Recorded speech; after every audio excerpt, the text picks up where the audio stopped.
Good morning. The hearing will come to order. The Committee on Armed Services has convened this hearing to consider the pending nomination of Mr. Pete Hegseth to be Secretary of Defense.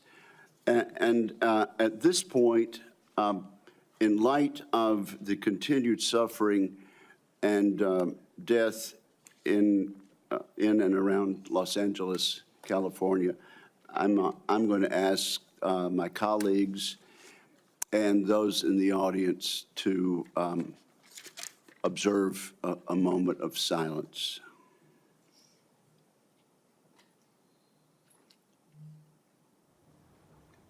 Amen. Thank you.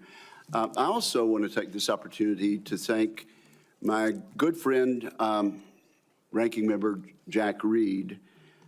This is my first opportunity to chair this committee in this Congress. I want to thank Senator Reed. Under his chairmanship, he proved time after time that he cares deeply about national security and about the United States of America, and particularly the men and women who wear the uniform and stand watch both here and around the world to protect the United States. Senator Reed, I want to thank you for the many courtesies that you have extended to me in the past, and I look forward to working with you again in a bipartisan fashion this Congress. It's also appropriate to recognize and welcome 3 senators attending their very first Senate Armed Service Committee hearing as members. Senator Banks of Indiana, Senator Sheehy of Montana, and Senator Slotkin of Michigan. We are excited to have you as committee colleagues and look forward to many important contributions from each of you. And Senator Slotkin, as I look down at the end of the dais there, it seems that only a week or two ago I was sitting in that very chair being recognized by the chairman of the committee, the distinguished senator from Michigan. So time flies. Now, let me say this. We had a very appropriate expression of approval by the members of the members of the audience as our nominee and his family walked in. The distinguished ranking member and I sincerely hope that that is the last signal of approval or disapproval in today's hearing. People of the public are here. They're welcome to observe today's hearing, and Senator Reed and I agree, though, that no disruptions will be allowed. Audience members may not verbally or physically distract from the hearing, to include shouting, standing, or raising signage or gestures that block the view of the audience.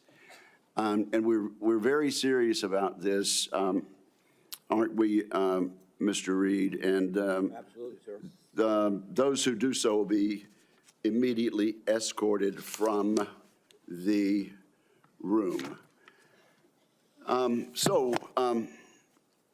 Again, welcome to the witnesses, to his friends, and to interested members of the public.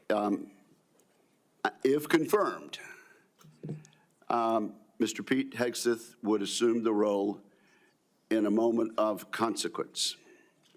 The United States faces the most dangerous security environment since World War II. We're witnessing the explosive growth and reach of China's hard power. We're also observing the emergence of an axis of aggressors. That coalition is characterized by broadening and deepening military cooperation among the dictatorships ruling China, Russia, Iran, and North Korea. Terrorism remains a threat as Israel wages war against Hamas and Hezbollah, and as the Assad regime collapses in Syria. America has entered a window of maximum danger, and the department needs energetic and focused civilian leadership. Those values begin at the top with the Secretary of Defense.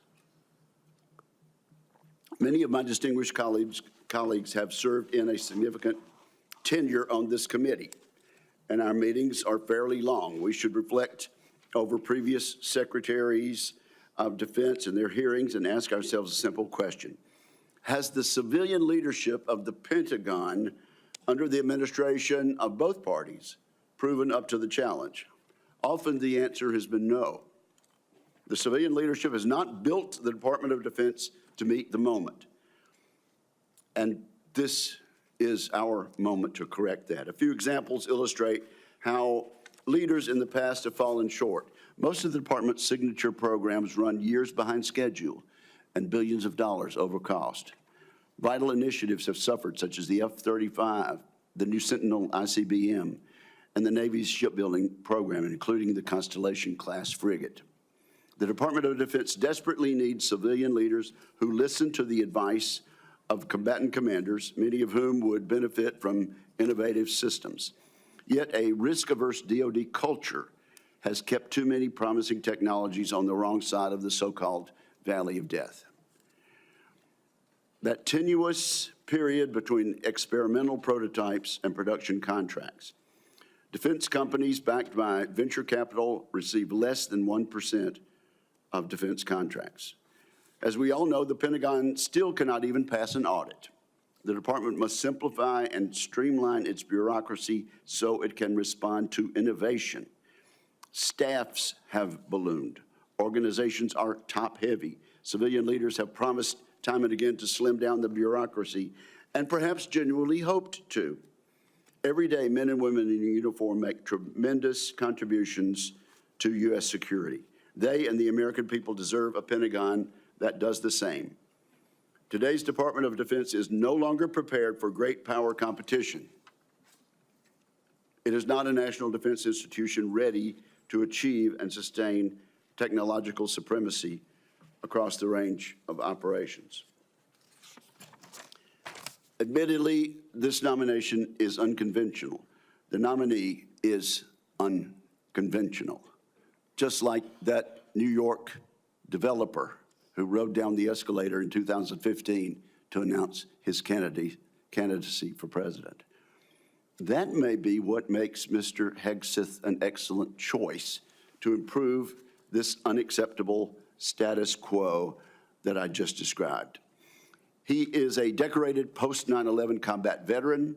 He will inject a new warrior ethos into the Pentagon, a spirit that can cascade from the top down. Mr. Hegseth will bring energy and fresh ideas to shake up the bureaucracy. He will focus relentlessly on the warfighter and the military's core missions, deterring wars and winning the ones we must fight. He will bring a swift end to corrosive distractions such as DEI. Today, many simply acknowledge and live with the systemic problems I have mentioned earlier in acquisition, accountability, technology transition, and organizational civil service reform. Mr. Hegseth will actually move to fix these issues decisively. In short, I'm confident that Mr. Hegseth, supported by a team of experienced top officials, will get the job done.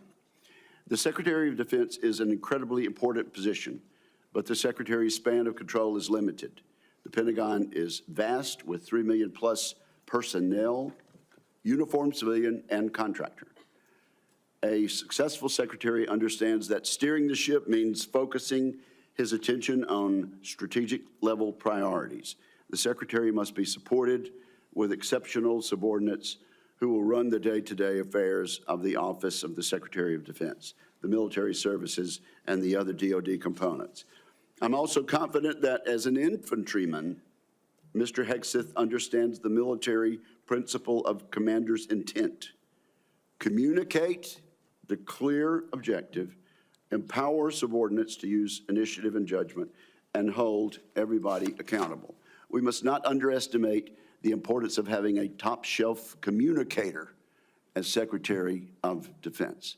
Other than the President, no official plays a larger role in telling the men and women in uniform, the Congress, and the public about the threats we face and the need for a peace through strength defense policy. I have no doubt Mr. Hegseth will excel in a skill in which many of his predecessors have fallen short. Much has been made of both Mr. Hegseth's personal life and some of his policy pronouncements. Regarding his personal conduct, Mr. Hegseth has admitted to falling short, as we all do from time to time. It is noteworthy that the vast majority of the accusations leveled at Mr. Hegseth have come from anonymous sources. Contrast these anonymous accusations with the many public letters of support and commendation. We have seen letters from people who served with Mr. Hegseth. These individuals have worked with him professionally. They really know him and his character. These patriotic Americans have been willing to put their names and reputations on the line to support Mr. Hegseth. I look forward to sharing these testimonials with the American people. Let me mention one right now. It comes from David Bellavia, who earned the Medal of Honor for heroic actions in combat in Fallujah, Iraq. David Bellavia writes the following: Pete is fearless, unflappable, and confronts conflicts head-on. He's a leader to the core. When Pete is confirmed as the next Secretary of Defense of the United States of America, this country will finally know the privilege of having a true ambassador able to speak on behalf of this generation and its two-decade global war on terror. Washington doesn't build men like Pete. Combat builds men like Pete. As I said, there are more letters expressing the same endorsement. Today, we'll hear from the nominee directly. I want to thank Mr. Hegseth as well as his loved ones for being here today. I look forward to discussing his nomination. I look forward to hearing from Mr. Hegseth about the ways he hopes to rebuild the American strength that secures the peace. And so now I turn to my friend and colleague, Ranking Member Reed, for his opening remarks. Well, thank you very much, Mr. Chairman. I'd like to first congratulate you on your chairmanship. I look forward to continuing our committee's strong tradition of bipartisanship and collaboration. And thank you for your thoughtful and conscientious service to the committee over many years. Thank you very much, Mr. Chairman. I'd also like to take a moment to join Chairman Wicker in welcoming our new members, Senator Slotkin, Senator Banks, and Senator Sheehy. Welcome. We look forward to working with you. Mr. Hegseth, I welcome you and your family to today's hearing, and I'm also glad to recognize my former colleague, Norm Coleman, and Congressman Mike Waltz. Thank you, Congressman. Mr. Hegseth, I want to begin by saying that I respect and appreciate your military service in the Army National Guard. I know from experience that there is no greater privilege than to lead American soldiers, and I thank you for answering the call. You have been nominated to be the Secretary of Defense. The Secretary is responsible for leading a department of 3.5 million service members and civilians, an annual budget of nearly $900 billion, and hundreds of thousands of aircraft, ships, submarines, combat vehicles, satellites, and the nuclear arsenal. The Secretary also plays a powerful role with our allies, partners, and adversaries abroad. And as we speak, China is seeking to undermine our interests, intimidate our friends, and challenge our standing in the world. Russia's campaign against Ukraine threatens not only Europe, but the entire global order. Ongoing violence in the Middle East has teetered on the edge of all-out war, and the ideologies and actions of violent extremists endanger our citizens, even on our own soil, as the recent tragedy in New Orleans painfully reminds us. These are perilous times, and the position of Secretary of Defense demands a leader of unparalleled experience, wisdom, and above all else, character. The Secretary is expected to be a fair, nonpartisan, and responsible leader, as well as a trustworthy advocate for the men and women that he leads. Mr. Hegseth, I do not believe that you are qualified to meet the overwhelming demands of this job. We must acknowledge the concerning public reports against you. A variety of sources, including your own writings, implicate you with disregarding the laws of war, financial mismanagement, racist and sexist remarks about men and women in uniform, alcohol abuse, sexual assault, sexual harassment, and other troubling issues. I have reviewed many of these allegations and find them extremely alarming. Indeed, the totality of your own writings and alleged conduct would disqualify any service member from holding any leadership position in the military, much less being confirmed as the Secretary of Defense. Nonetheless, I understand that you reject many of these reports as they involve whistleblowers, non-disclosure agreements, and anonymous, although numerous, sources, including those who have faced political intimidation for sharing their experiences. I hope you will address each of these allegations thoroughly and truthfully during your testimony. Just as importantly, I hope you will pledge to prevent any repercussions for whistleblowers, both civilian and military, if confirmed. Mr. Hegseth, during our meeting last week, you said that if confirmed, your top priority would be, quote, restoring a warrior culture to the Department of Defense, because you believe the U.S. military has been weakened by political correctness. Over the years, you have made clear your opinion of the military's diversity initiatives. As you have said, quote, diversity is not our strength, unity is. And on a recent podcast, you said, quote, I'm straight up just saying we should not have women in combat roles. When I joined the Army as a young officer in the 1970s, the U.S. military was rife with racial tension. Women were prohibited from serving in most roles. Gay service members were banned, and we relied on a national draft to fill our ranks. The soldiers I served with were proud to do so, but it was certainly not the nation's most capable military by any standard. We have made great progress since then. Today, the Department of Defense is fully integrated. Every race and religion is accepted. Women serve in all combat roles and leadership positions. Sexual orientation is irrelevant to service, and the all-volunteer force visibly reflects the nation it protects. Our military is more diverse than it has ever been, but more importantly, it is more lethal than it has ever been. This is not a coincidence. Mr. Hegseth, I hope you will explain why you believe such diversity is making the military weak and how you propose to undo that without undermining military leadership and harming readiness, recruitment, and retention. Mr. Hegseth, another reason I'm deeply concerned about your nomination is your disregard for the law of armed conflict and your support for service members who have been convicted of war crimes. You have championed the pardoning of military members who were turned in by their fellow soldiers and SEALs. And let me emphasize that. They weren't discovered by reporters. They were turned in by fellow soldiers and fellow SEALs. And also pardoning of military contractors convicted of killing 14 Iraqi citizens without cause. You have also advocated for the restitution of interrogation methods like waterboarding that have been defined as torture, and you have belittled the advice and counsel of the Judge Advocates General while on deployment. In your book, The War on Warriors, you write, quote, should we follow the Geneva Convention? If our warriors are forced to follow rules arbitrarily and asked to sacrifice more lives so that international tribunals feel better about themselves, aren't we just better off in winning our wars according to our own rules? Mr. Hegseth, I would ask that you explain how you, if confirmed, would maintain good order and discipline within our forces and the support of our allies and partners by rejecting international law and the law of war. I'm also concerned about your abilities as a competent manager of organizations far less complex than the Department of Defense. From 2008 to 2010, you led the organization Veterans for Freedom, which had an annual budget of less than $10 million. In each year you were in charge, expenses far exceeded revenues until the organization teetered on bankruptcy and had to be merged with another group. In fact, according to public reporting, an independent forensic accountant reviewed the organization's finances and discovered evidence of gross financial mismanagement. I would note that this report has not been made available to any government agencies, which is, I think, alarming. But a Republican advisor to you during your tenure at the organization who read the report stated, and I quote, I watched him run an organization very poorly, lose the confidence of donors. The organization ultimately folded and was forced to merge with another organization who individuals felt could run and manage funds on behalf of donors more responsibly than he could.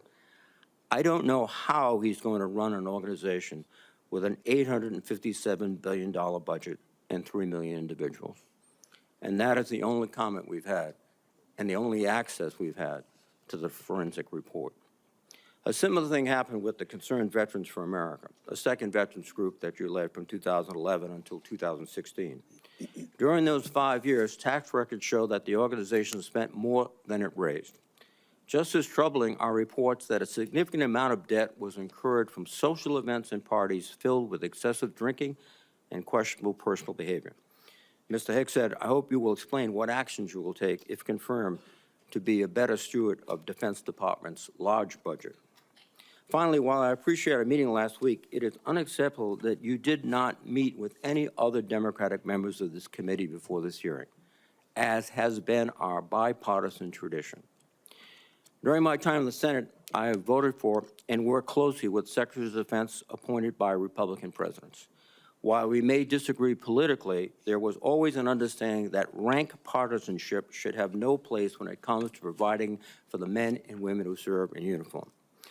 And Mr. Hegseth, I am troubled by the many comments you have made both as a commentator and in your published writings. For example, in your book, American Crusade, you wrote, quote, "Modern leftists who represent the soul of the modern Democratic Party literally hate the foundational ideas of America." You also wrote, "The other side, the left, is not our friend. We are not esteemed colleagues, nor mere political opponents. We are foes. Either we win or they win. We agree on nothing else." Mr. Hegseth, if confirmed as Secretary of Defense, you would lead an organization that, like the country it represents, is composed of Democrats and Republicans. Yet your language suggests that you regard many of these men and women as foes. And I would ask you to explain why service members and civilians who do not share your political opinions can trust that they will not be targeted during your tenure. Indeed, the challenge of the Secretary of Defense is to remove partisan politics from the military. You propose to inject it. This would be an insult to the men and women who have sworn to uphold their own apolitical duty to the Constitution. Mr. Hegseth, you are the 9th nominee for Secretary of Defense that I've had the honor to consider as a member of the Senate Armed Services Committee. I have voted in favor of all your predecessors, including those in the first Trump administration. Unfortunately, you lack the character and composure and competence to hold the position of Secretary of Defense. Thank you. Thank you, Senator Reed. And now it's my privilege and honor and pleasure to recognize two witnesses who have come forward to introduce our nominee. First, I recognize my former colleague and former Senator Norm Coleman of Minnesota for the purpose of an introduction. Norm, we are glad to see you and glad to have you back, and you are recognized for an introduction. Thank you, Mr. Chairman, Ranking Member Reed, members of the committee, my former colleagues. I'm honored to introduce a son of Minnesota to you, Pete Hegseth. As a senator from Minnesota, I spent many hours with this young man as he walked the halls of Congress advocating on behalf of America's veterans. And he is young in the best sense of the word. He is strong, focused, intelligent, incisive, a great listener, and is almost supernaturally energetic, just what we need in a Secretary of Defense in times of massive change. He is the real deal. F. Scott Fitzgerald was a writer in my city of St. Paul, and said the problem with America is that there are no second acts. He was wrong. Pete was a brave soldier, has been an able communicator, and I believe is about to begin a great second act as our Secretary of Defense. He has struggled and overcome great personal challenges. Please don't give in to the cynical notion that people can't change. We need the ones who can change to lead us, to be beacons of hope, and to remind us that grace can lead us home. 4 years ago, President Biden's nominee, Lloyd Austin, a good and honorable man, received 97 votes on the floor of the Senate. And we went through the debacle of the Afghanistan withdrawal. Putin invaded Ukraine. The Houthis endanger our shipping lanes. We witnessed Israeli miracles against America's enemies in the Middle East, where the United States was more of an impediment than a help. Our recruitment numbers have sunk dramatically, and our southern border has suffered a slow but dangerous invasion. Yes, Pete Hegseth is an out-of-the-box nominee, and I say it's high time to get out of the box. One more thought. The country longs for a government of less division and more respect and dignity. My hope is that this committee hearing provides what they are asking for. Disagree? Yes. Strongly if necessary. But then come together to support the nominee, this nominee, Pete Hegseth, of the one president we have at a time, laying aside partisan politics for the essential mission of national security upon which everything else depends. Mr. Chairman, I yield. Thank you, Norm. I do appreciate that and appreciate your presence today. I now have the honor and pleasure of introducing Congressman Waltz. I understand, Congressman, you are still a member of the House for another day or two. Another day or two. Okay, Chairman. and I now recognize Congressman Waltz for whatever opening statement and introduction he might make. Thank you, Chairman Wicker, and Chairman has a very nice ring to it, so congratulations, Ranking Member Reed, distinguished members of this committee. It is a privilege to appear before you today and urge the members of this committee to confirm Pete Hegseth as our next Secretary of Defense. And I'm not here today just to advocate on behalf of a future colleague, but to speak on behalf of someone I consider a dear friend for over a decade now. Like Pete, I served in the U.S. Army. Like Pete, I'm a veteran. We deployed to Afghanistan and all over the world at the height of the war on terror, which is the war of our generation. And like thousands of other warfighters, we've witnessed the hardships of war. We've experienced the loss of friends in combat. We've endured too much time away from family and friends, and no one, I can promise you this, no one hates war more than those who have had to go fight it. No one does. Pete's story, though, isn't that much different from the millions of other veterans, and they know it, and they appreciate him for the experiences that he's gone through. And after our country was brutally attacked on 9/11, Pete Hegseth answered the call of duty like so many others. He put the interests of this country ahead of his own. And I can tell you firsthand, as can the heroes sitting in this audience behind me, Pete's character of country, his selflessness, his duty, these are the key tenets that have shaped him into the leader that he is today. These are the traits that President Trump recognized when making the decision to nominate Pete for this critical role. He will bring the perspective of being the first Secretary of Defense to have served as a junior officer on the front lines, not in the headquarters, on the front lines in the war on terror, and recognizes the human costs, the financial costs, and the policy drift that was discussed often in this very room that led us to decades and decades of war. So not only does he understand the threats he faces, but as the chairman mentioned, he is brilliant, in my mind, at communicating those to the American people in a way that is often not communicated in Washington, D.C., to reach out to the American people so that they understand why the military needs to do what it needs to do. And look, I have no doubt that he is going to get the Pentagon back to its primary mission, lethal readiness. That warrior ethos is what our enemies will respect. That warrior ethos is what our enemies will fear, and it's that warrior ethos that will keep the peace. And so, ladies and gentlemen, in my humble opinion, our military deserves better than it's getting. Our country faces a devastating recruitment crisis. Men and women are not volunteering to serve at the levels required. Our readiness is down. Our costs are up. And it seems like nearly every major weapon system, again, often discussed in this very room, is costing too much, delivering too little, and taking way too long. The bottom line is the status quo is unacceptable. It's not working. And the members of this committee, you all know it. You know it's not working. And the members of the House Armed Services know it's not working. And we have hearing after hearing, year after year. And here we are, decades later, describing the same problems. The Pentagon has continuously failed audits.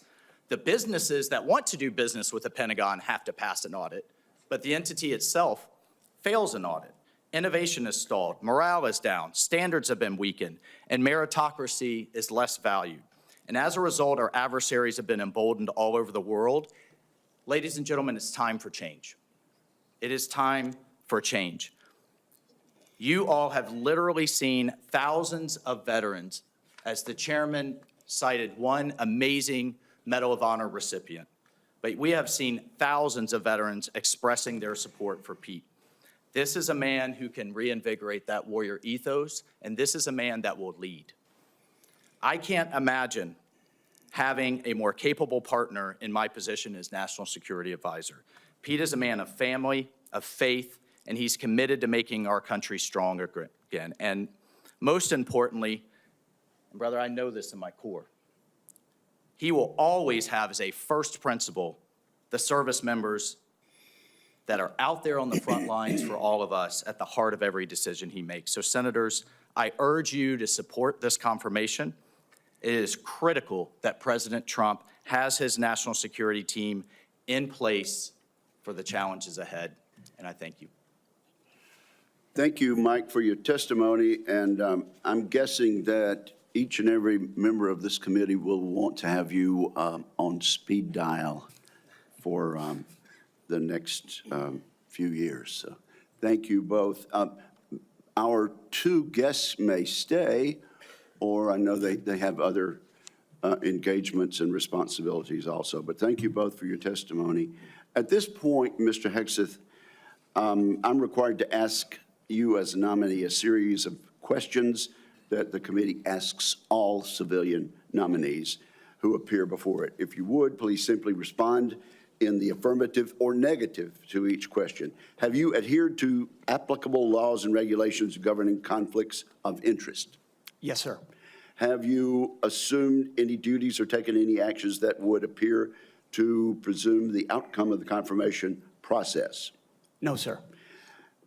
Exercising our legislative and oversight responsibilities makes it important that this committee, its subcommittees, and other appropriate committees of Congress receive testimony, briefings, reports, records, and other information from the executive branch on a timely basis. Do you agree, if confirmed, to appear and testify before this committee when requested? Yes, sir.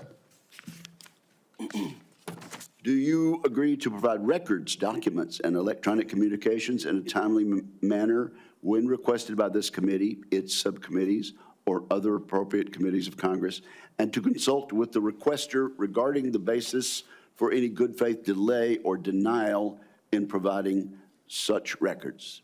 Yes, sir.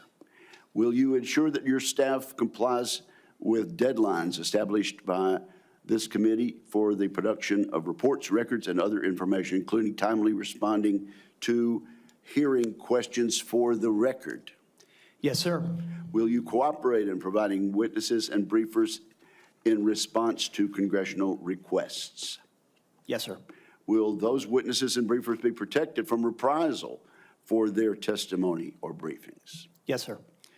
All right. So at this point, Mr. Hegseth, you are recognized for your opening statement. Well, thank you, Chairman Wicker, Ranking Member Reed, and all the members of this committee for this opportunity today. I'm grateful for and have learned a great deal from this advise and consent process. Our founders knew what they were doing. Should I be confirmed, I look forward to working with this committee, senators from both parties, to secure our nation. I want to thank the former senator from Minnesota, Norm Coleman, for his mentorship and friendship in this process, and the incoming National Security Advisor, Congressman, and more importantly for our purposes, Colonel Mike Waltz, for his powerful words. I'm grateful to them both. Thank you to my incredible wife, Jennifer, who has changed my life and been with me throughout this entire process. I love you, sweetheart, and I thank God for you. And as Jenny and I pray together every morning, all glory, regardless of the outcome, belongs to our Lord and Savior, Jesus Christ. His grace and mercy abounds each day. May His will be done. Thank you to my father, Brian, and mother, Penny, as well as our entire family, including our 7 wonderful kids, Gunnar, Jackson, Peter Boone, Kensington, Luke, Rex, sorry, it's a lot of them, and Gwendolyn. Their future safety and security is in all of our hands. And to all the troops and veterans watching and here in the room, Navy SEALs, Green Berets, soldiers, pilots, sailors, Marines, Gold Stars, and more, too many friends to name. Officers, enlisted, black and white, young and old, men and women, all Americans, all warriors. This hearing is for you. Thank you for figuratively and literally having my back. You are a misogynist. Not only that, you are a Christian Zionist. And you support the war in Gaza by the Zionists. I want to thank the authorities for their swift reaction to that outburst and state that similar interruptions will be treated in like manner. Mr. Hegseth, you may continue. Well, as I'll say again, thank you for figuratively and literally having my back. I pledge to do the same for all of you. It's an honor to come before this committee today as President Donald Trump's nominee for the office of Secretary of Defense. 2 months ago, 77 million Americans gave President Trump a powerful mandate for change, to put America first, at home and abroad. I want to thank President Trump for his faith in me and his selfless leadership for our republic. The troops have no better commander-in-chief than Donald Trump.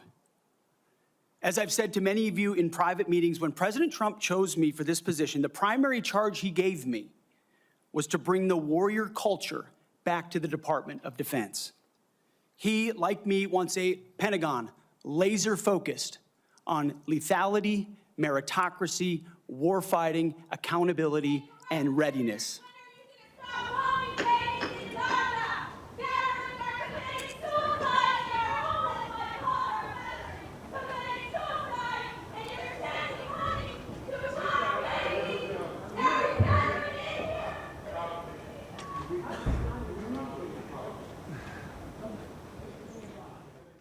You may continue, sir. Returning the Pentagon back to warfighting, that's it. That's my job. Mr. Hegseth, suspend your remarks. Let me just say this. The Capitol Police are going to remove immediately individuals that are disrupting the hearing. I see a pattern attempted to be inflicted on the committee, and we're simply not going to tolerate that. You may proceed. To bring back warfighting, if confirmed, I'm going to work with President Trump and this committee to, 1, restore the warrior ethos to the Pentagon and throughout our fighting force. In doing so, we will reestablish trust in our military, addressing the recruiting crisis, the retention crisis, and readiness crisis in our ranks.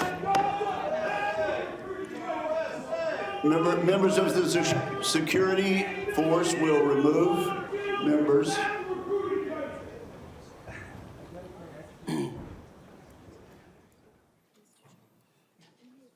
Mr. Hegseth, you may. The strength of our military is our unity and our shared purpose, not our differences. Number 2, we're going to rebuild our military, always matching threats to capabilities. This includes reviving our defense industrial base, reforming the acquisitions process. As you mentioned, Mr. Chairman, no more valley of death for new defense companies, modernizing our nuclear triad, ensuring the Pentagon can pass an audit, and rapidly fielding emerging technologies. And number 3, we're going to reestablish deterrence. First and foremost, we will defend our homeland, our borders, and our skies.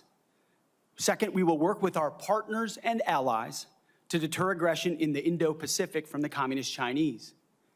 And finally, we will responsibly end wars to ensure that we prioritize our resources to reorient to larger threats. We can no longer count on reputational deterrence.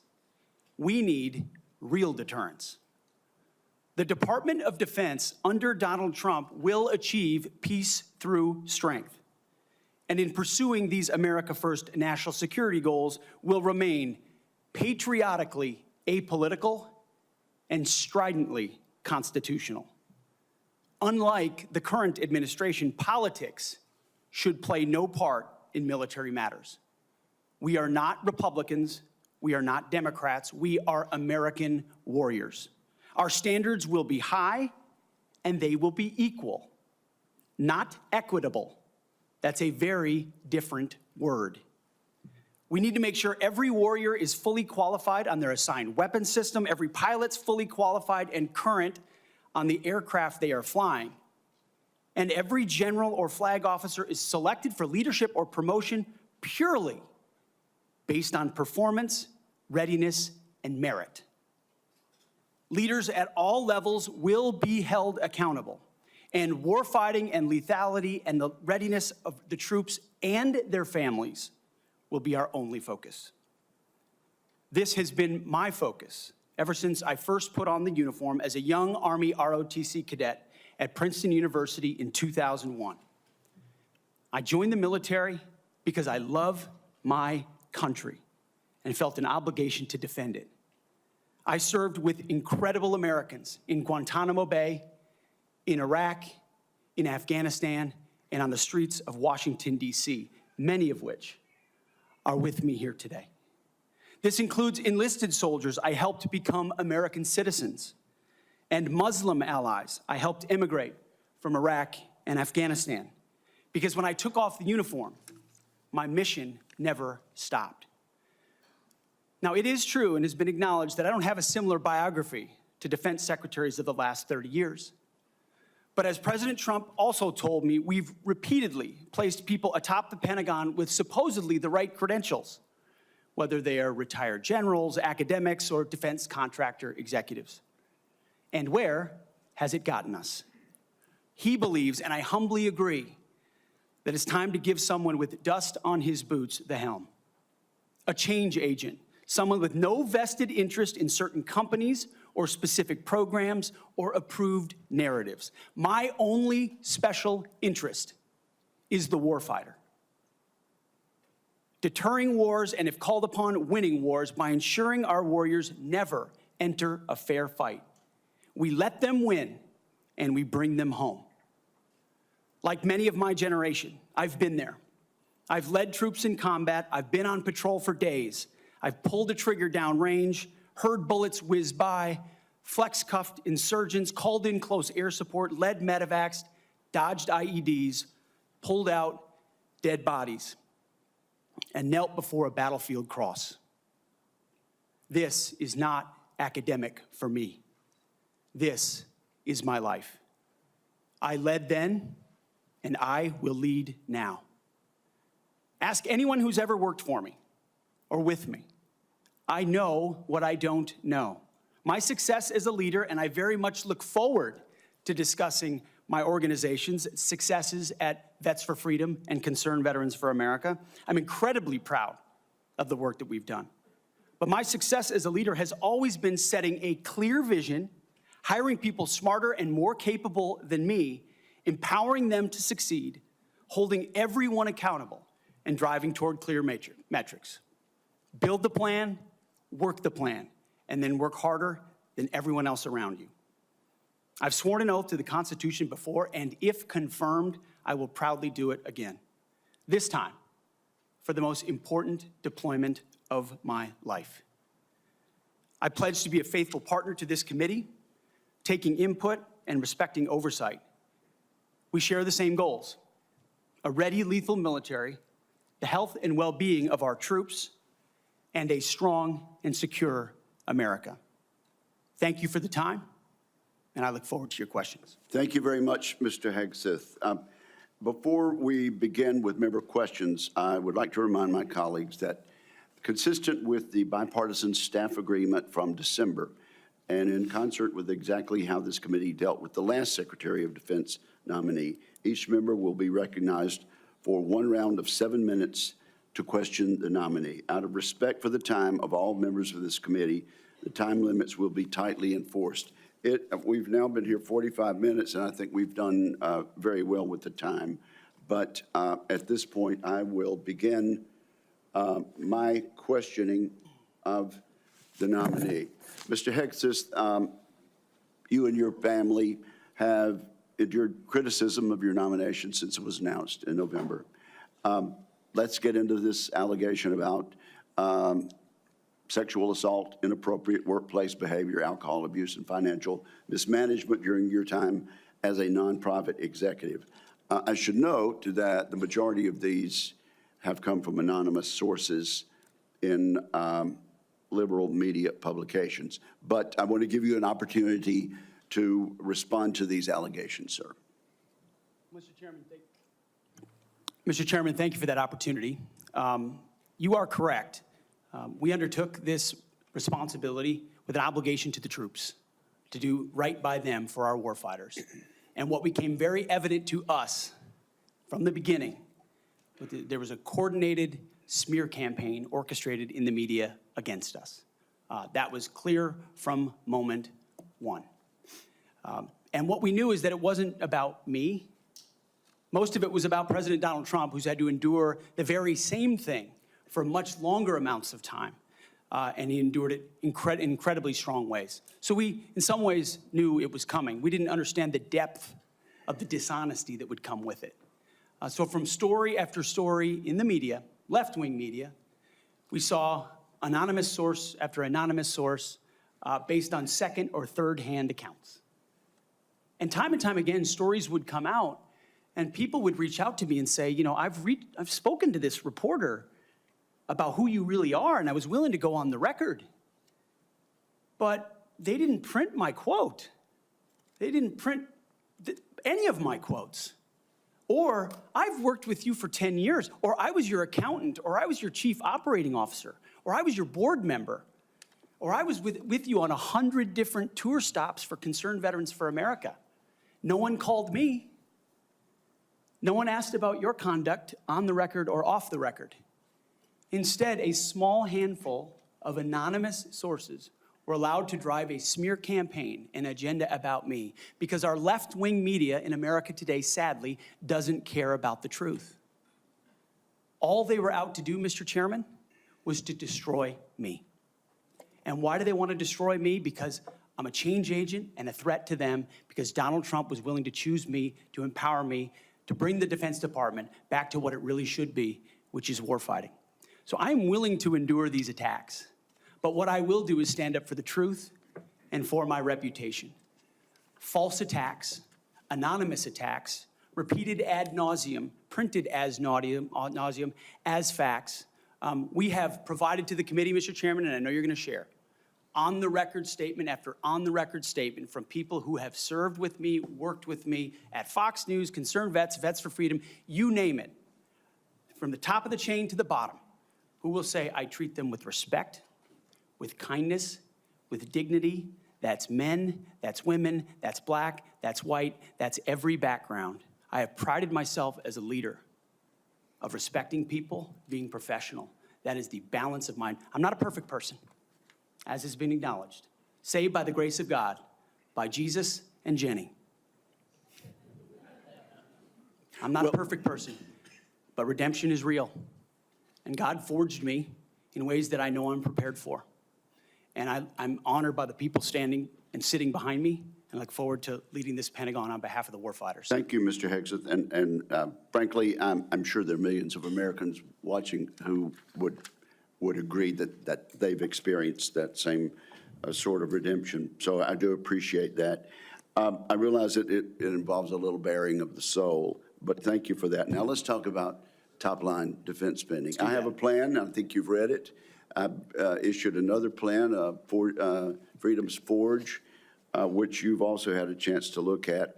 And you have noted correctly that the current trend line of defense spending falling below 3% of our GDP is a threat to national security. You also said building the strongest and most powerful military in the world must be done responsibly, but it cannot be done on the cheap. You still agree with that, do you not? Yes, sir, I do. Tell us what you think about, particularly about my plan to make the Defense Department less bureaucratic, less top-heavy, cut out some of the bureaucracy and layers, make it more friendly to startups and to new ideas, contained in my 20 or so page white paper, Defending Freedom's Forge. Senator, I've had a chance to review the Forged Act, that paper.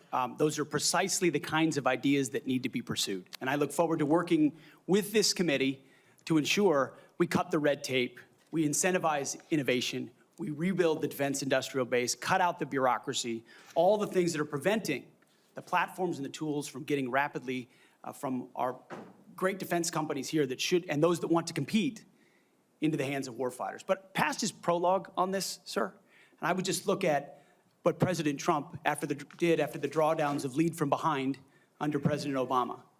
President Trump rebuilt our military. He didn't start wars, he ended them, and he didn't allow wars to start on his watch. We've had the same kind of defense cuts under the Biden administration.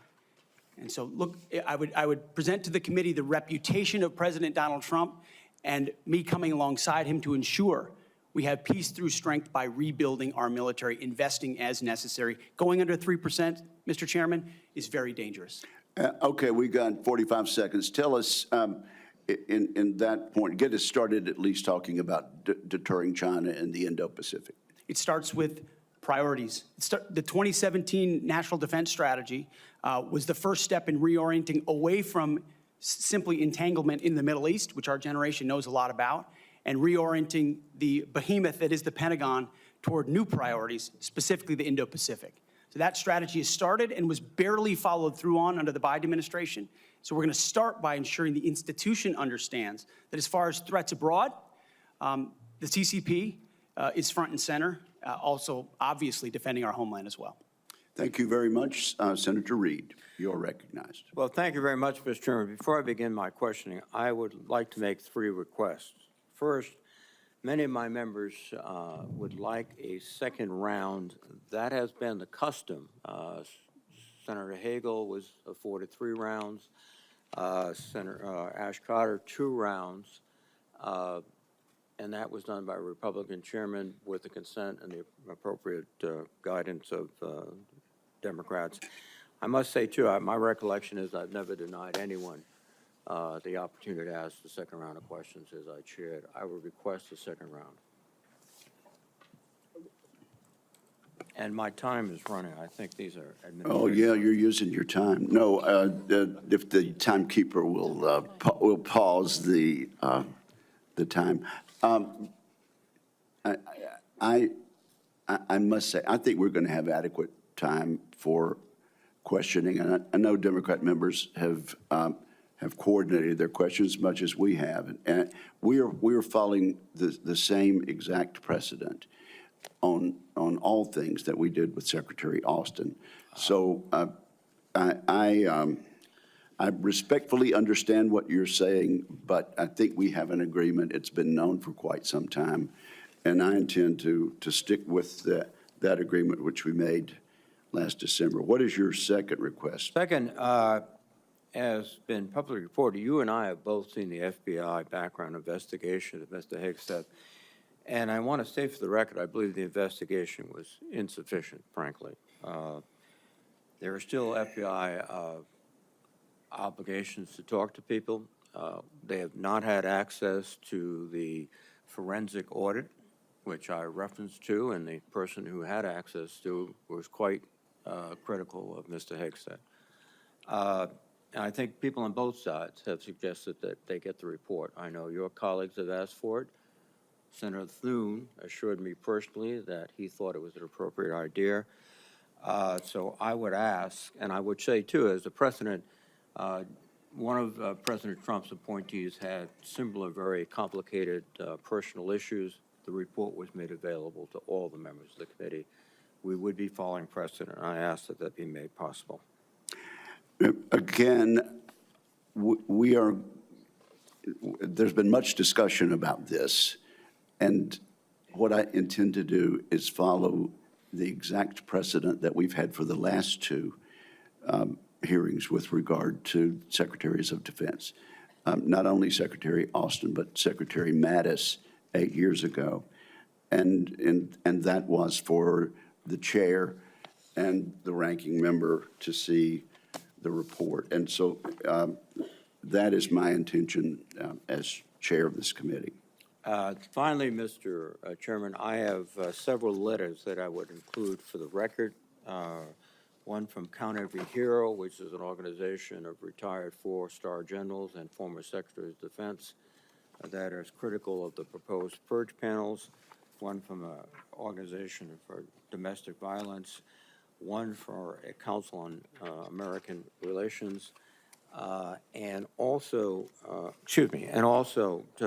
several letters that raise questions. I would ask they be submitted for the record. Without objection, they will be submitted. And Mr. Reed, your time has now expired. Just kidding. Yeah. You're recognized for 7 minutes. Thank you. You're a very understanding chairman. I like that. I like that.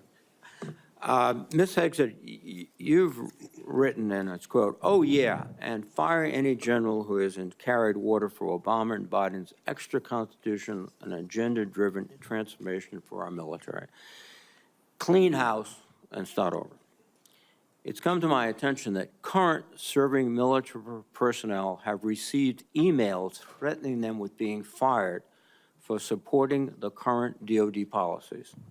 One mail that was sent to a military officer with the subject line, "Clean house," reminiscent of your specific comment, states, and I quote, "With the incoming administration looking to remove disloyal, corrupt, traitorous, liberal officers such as yourself, we will certainly be putting your name into the list of those personnel to be removed. We know you support the woke DEI policies and will ensure you never again influence anyone in the future. You and the redacted spouse's name will be lucky if you're able to collect your military requirement," end quote. Now, I want to remind everyone that these policies that are being referred to date back decades, to the 1940s and 50s with respect to racial discrimination particularly, and administrations of both parties, including the Trump administration and their first party, caused those policies to be enforced. Mr. Hegseth, are you aware of these emails being sent to officers? Senator, you mentioned the word accountability, which is something we have not had for the last 4 years. Are you aware of these messages being sent to officers? Certainly, I'm not aware of that. It's not one of my efforts, but there's been no accountability for the disaster of the withdrawal in Afghanistan, and that's precisely why we're here today. Excuse me. Is that leadership has been unwilling to take accountability. It's the time to restore that to our most senior ranks. You've written publicly that DI policy is a distraction and have military personnel walking on eggshells. Do you believe that emails like that are essentially threatening both a serving officer and a spouse and claiming that they'll lose their pension will have a distraction and detract from the lethality? Senator, you mentioned the 40s and 50s, and you're precisely right. The military was a forerunner in courageous racial integration in ways no other institutions were willing to do. I served with men and women of all backgrounds because of the courage of people decades and decades ago. Incredibly important. However, the DEI policies of today are not the same as what happened back then. They're dividing troops inside formations, causing commanders to walk on eggshells, not putting meritocracy first. That's the indictment that's made by those serving right now. Excuse me. And why we're having this conversation. All of your public comments don't talk about meritocracy. They talk about liberal democratic efforts that are destroying the military, that those people are our enemies. That's not meritocracy. That's a political view. And your goal, as I see emerging, is to politicize the military in favor of your particular positions, which you've outlined extensively, which would be the worst blow to the professionalism of the United States military and would undercut readiness, undercut retention, because I can see officers receiving these emails beginning to wonder very seriously if they should continue. Let me change subject for a moment here. You've been instrumental in securing pardons for several convicted war criminals. In at least 2 of these cases, the military personnel who served in combat with these convicted service members were not supportive of the pardons. They did their duty as soldiers to report war crimes. Your definition of lethality seems to embrace those people who do commit war crimes, rather than those who stand up and say, this is not right. So what's the response to your service members who personally witnessed these and courageously reported them to their superiors? Senator, as someone who's led men in combat directly and had to make very difficult decisions, I've thought very deeply about the balance between legality and lethality, ensuring that the men and women on the front lines have the opportunity to destroy with and close the enemy, and that lawyers aren't the ones getting in the way. I'm not talking about disavowing the laws of war or the Geneva Conventions or the Uniform Code of Military Justice. Sir, I'm talking about restrictive rules of engagement that these men and women behind me understand they've lived with on the battlefield, which has made it more difficult to defeat our enemies. In many of the cases you're talking about in particular, sir, there was evidence withheld, there was prosecutorial misconduct, and as someone who looks case by case and defaults to the warfighter, to the men and women with dust on their boots, not the second guessers in air-conditioned offices in Washington, D.C. Excuse me. I look case by case and was proud to work with President Trump to understand those cases and ensure that our warriors are always looked out for. Those cases were adjudicated by who? People in Washington or fellow non-commissioned officers who had also served, sacrificed, and believed in the ethic of the military?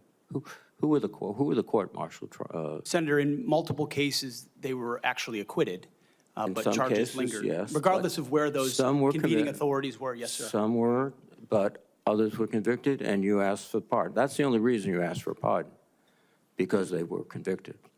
But the other factor, too, is you've already disparaged in writing the Geneva Convention, the rules of law, all of these things. How will you be able to effectively lead a military in which one of the principal elements is discipline, respect for lawful authority?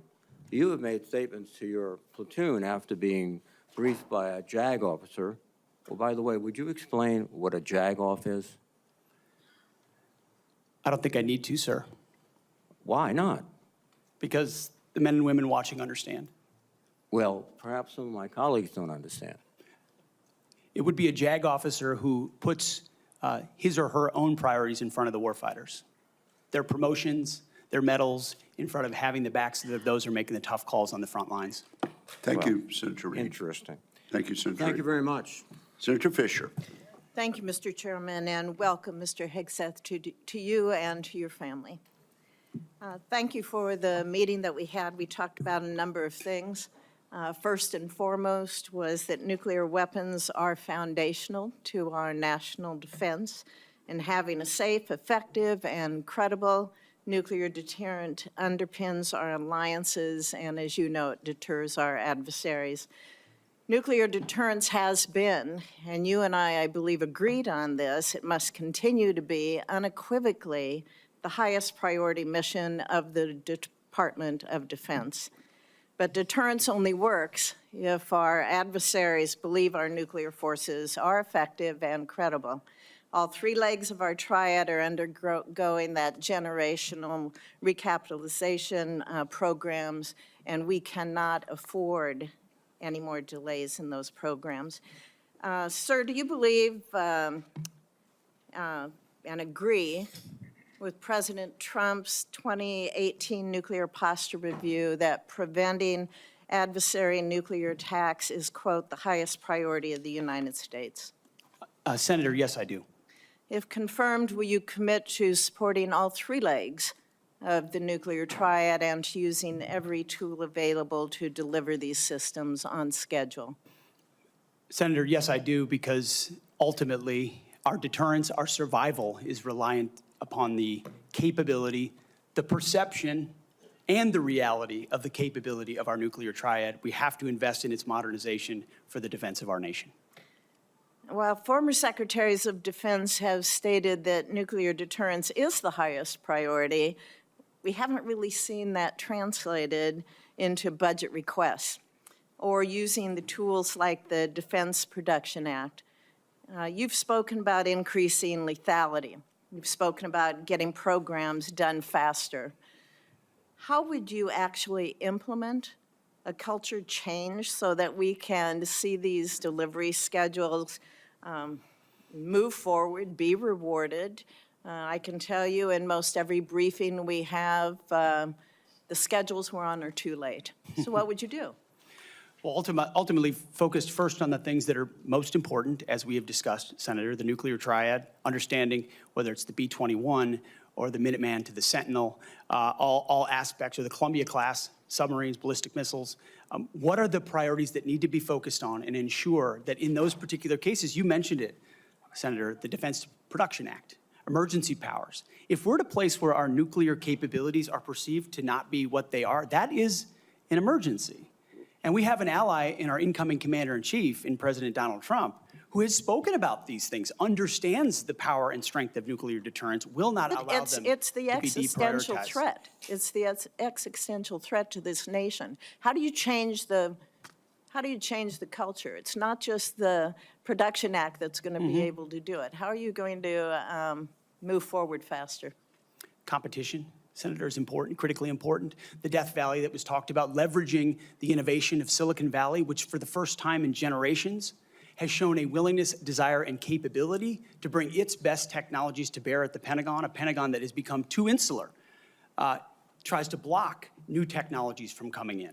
So we have to embrace that, there's some great Office of Strategic Capital, DIU initiatives that provide loans to companies to participate, because you have to invest in the defense industrial base for the longer term projects. We have the capability, the missiles and the munitions, but also to rapidly field emerging technologies that we need on the battlefield right now. So as we learn things, say in the war in Ukraine, those technologies, as we look at threats we're gonna face, find ways to rapidly field those using off-the-shelf technologies or standard designs, modular designs. Another easy one, Senator, that became evident in the process is digital designs. The Pentagon often builds entire systems without first using a digital design. Okay. Which means you build prototypes and then scrap them and start over again. No private sector business could survive doing business that way. So there's a lot of innovation, and I'm going to hire a lot of smart people already have to help with that. In the 2025 NDAA, it was established to a new position, the Assistant Secretary of Defense for Nuclear Deterrence, Chemical and Biological Defense Policy and Programs. And that was established so we could cut through a lot of the bureaucratic stovepipes that we see in the office of the Secretary of Defense. If confirmed, will you direct the Department of Defense components to expeditiously implement this reform? It sounds, I would want to look directly at exactly what that reform is. It is I great. take your word that it's great, Senator. I will review it robustly, and I look forward to implementing it. Okay, thank you.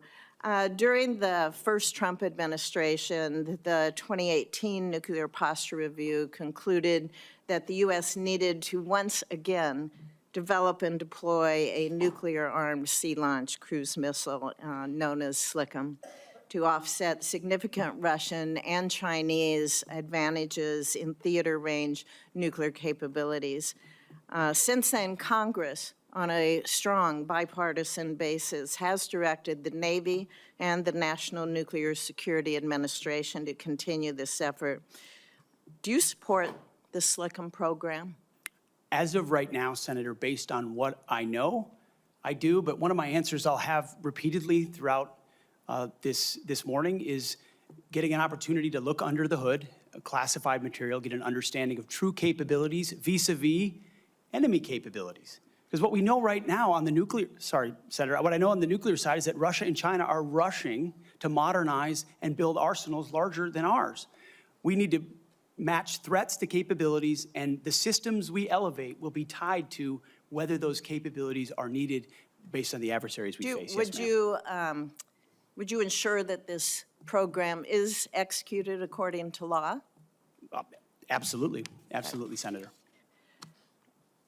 What, short here, what is your plan to revitalize the industrial base in this country? Needs to be real short. Real short. Serious investment targeted at systems that we truly need by also incentivizing competition and laser focus from the OSD, from the Office of Secretary of Defense, to all the particular strategic initiatives to revive them so it's not just one system, it's multiple systems. You may want to expand on that on the record. At this point, my colleagues, I would ask unanimous consent to enter into the record a letter organized by a group called Flag Officers for America, which has 120 retired generals and admirals offering their support for Mr. Hegseth's nomination. I ask unanimous consent. Without objection, it is entered into the record. Senator Shaheen.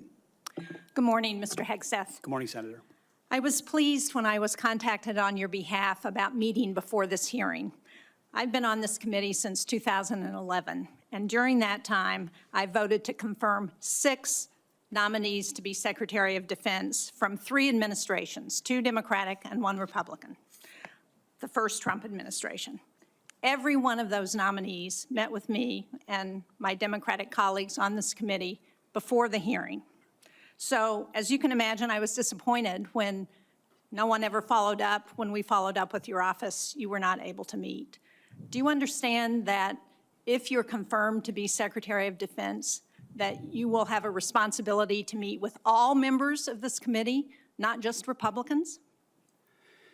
Senator, I very much appreciate and understand the traditionally bipartisan nature of this committee. Their national defense is not partisan. It should not be about Republicans or Democrats. And so I look forward to working together with you and your colleagues on priorities facing this nation. Yes. I think we would expect that. And one reason that I wanted to meet with you was because I thought it would be really helpful to better understand your views on women in the military. Because you've made a number of surprising statements about women serving in the military. As recently as November the 7th of 2024 on the Sean Ryan Show, you said, and I quote, "I'm straight up saying that we should not have women in combat roles. It hasn't made us more effective." The quote went on a little longer, but that was the gist of it. That was before you were nominated to be Secretary of Defense. Mr. Hegseth, do you know what percentage of our military is comprised of women? I believe it's 18 to 20%, Senator. It's almost 18%, and in fact, DOD's 2023 demographic report indicated that there are more women serving now, and there are fewer separations. So they make up a critical part of our military, wouldn't you agree? Yes, ma'am. Women in our military, as I have said publicly, have and continue to make amazing contributions across all aspects of our battlefield.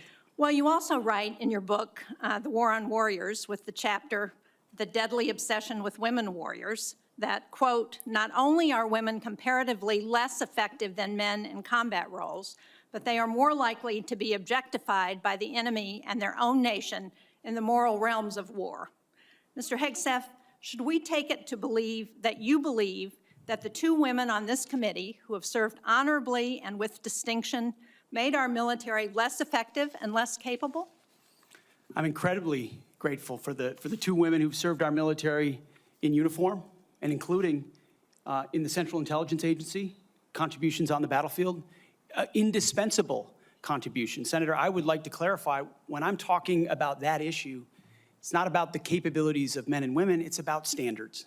And this committee has talked a lot about standards. Standards that we, unfortunately, over time, have seen eroded in certain duty positions, certain schools, certain places, which affects readiness, which is what I care about the most, readiness on the battlefield. I appreciate that. And so My But comments point however- time and time again to standards. Your statements publicly have not been to that effect. After your nomination, you did state to a group of reporters that you, quote, support all women serving in our military today who do a fantastic job across the globe, including combat.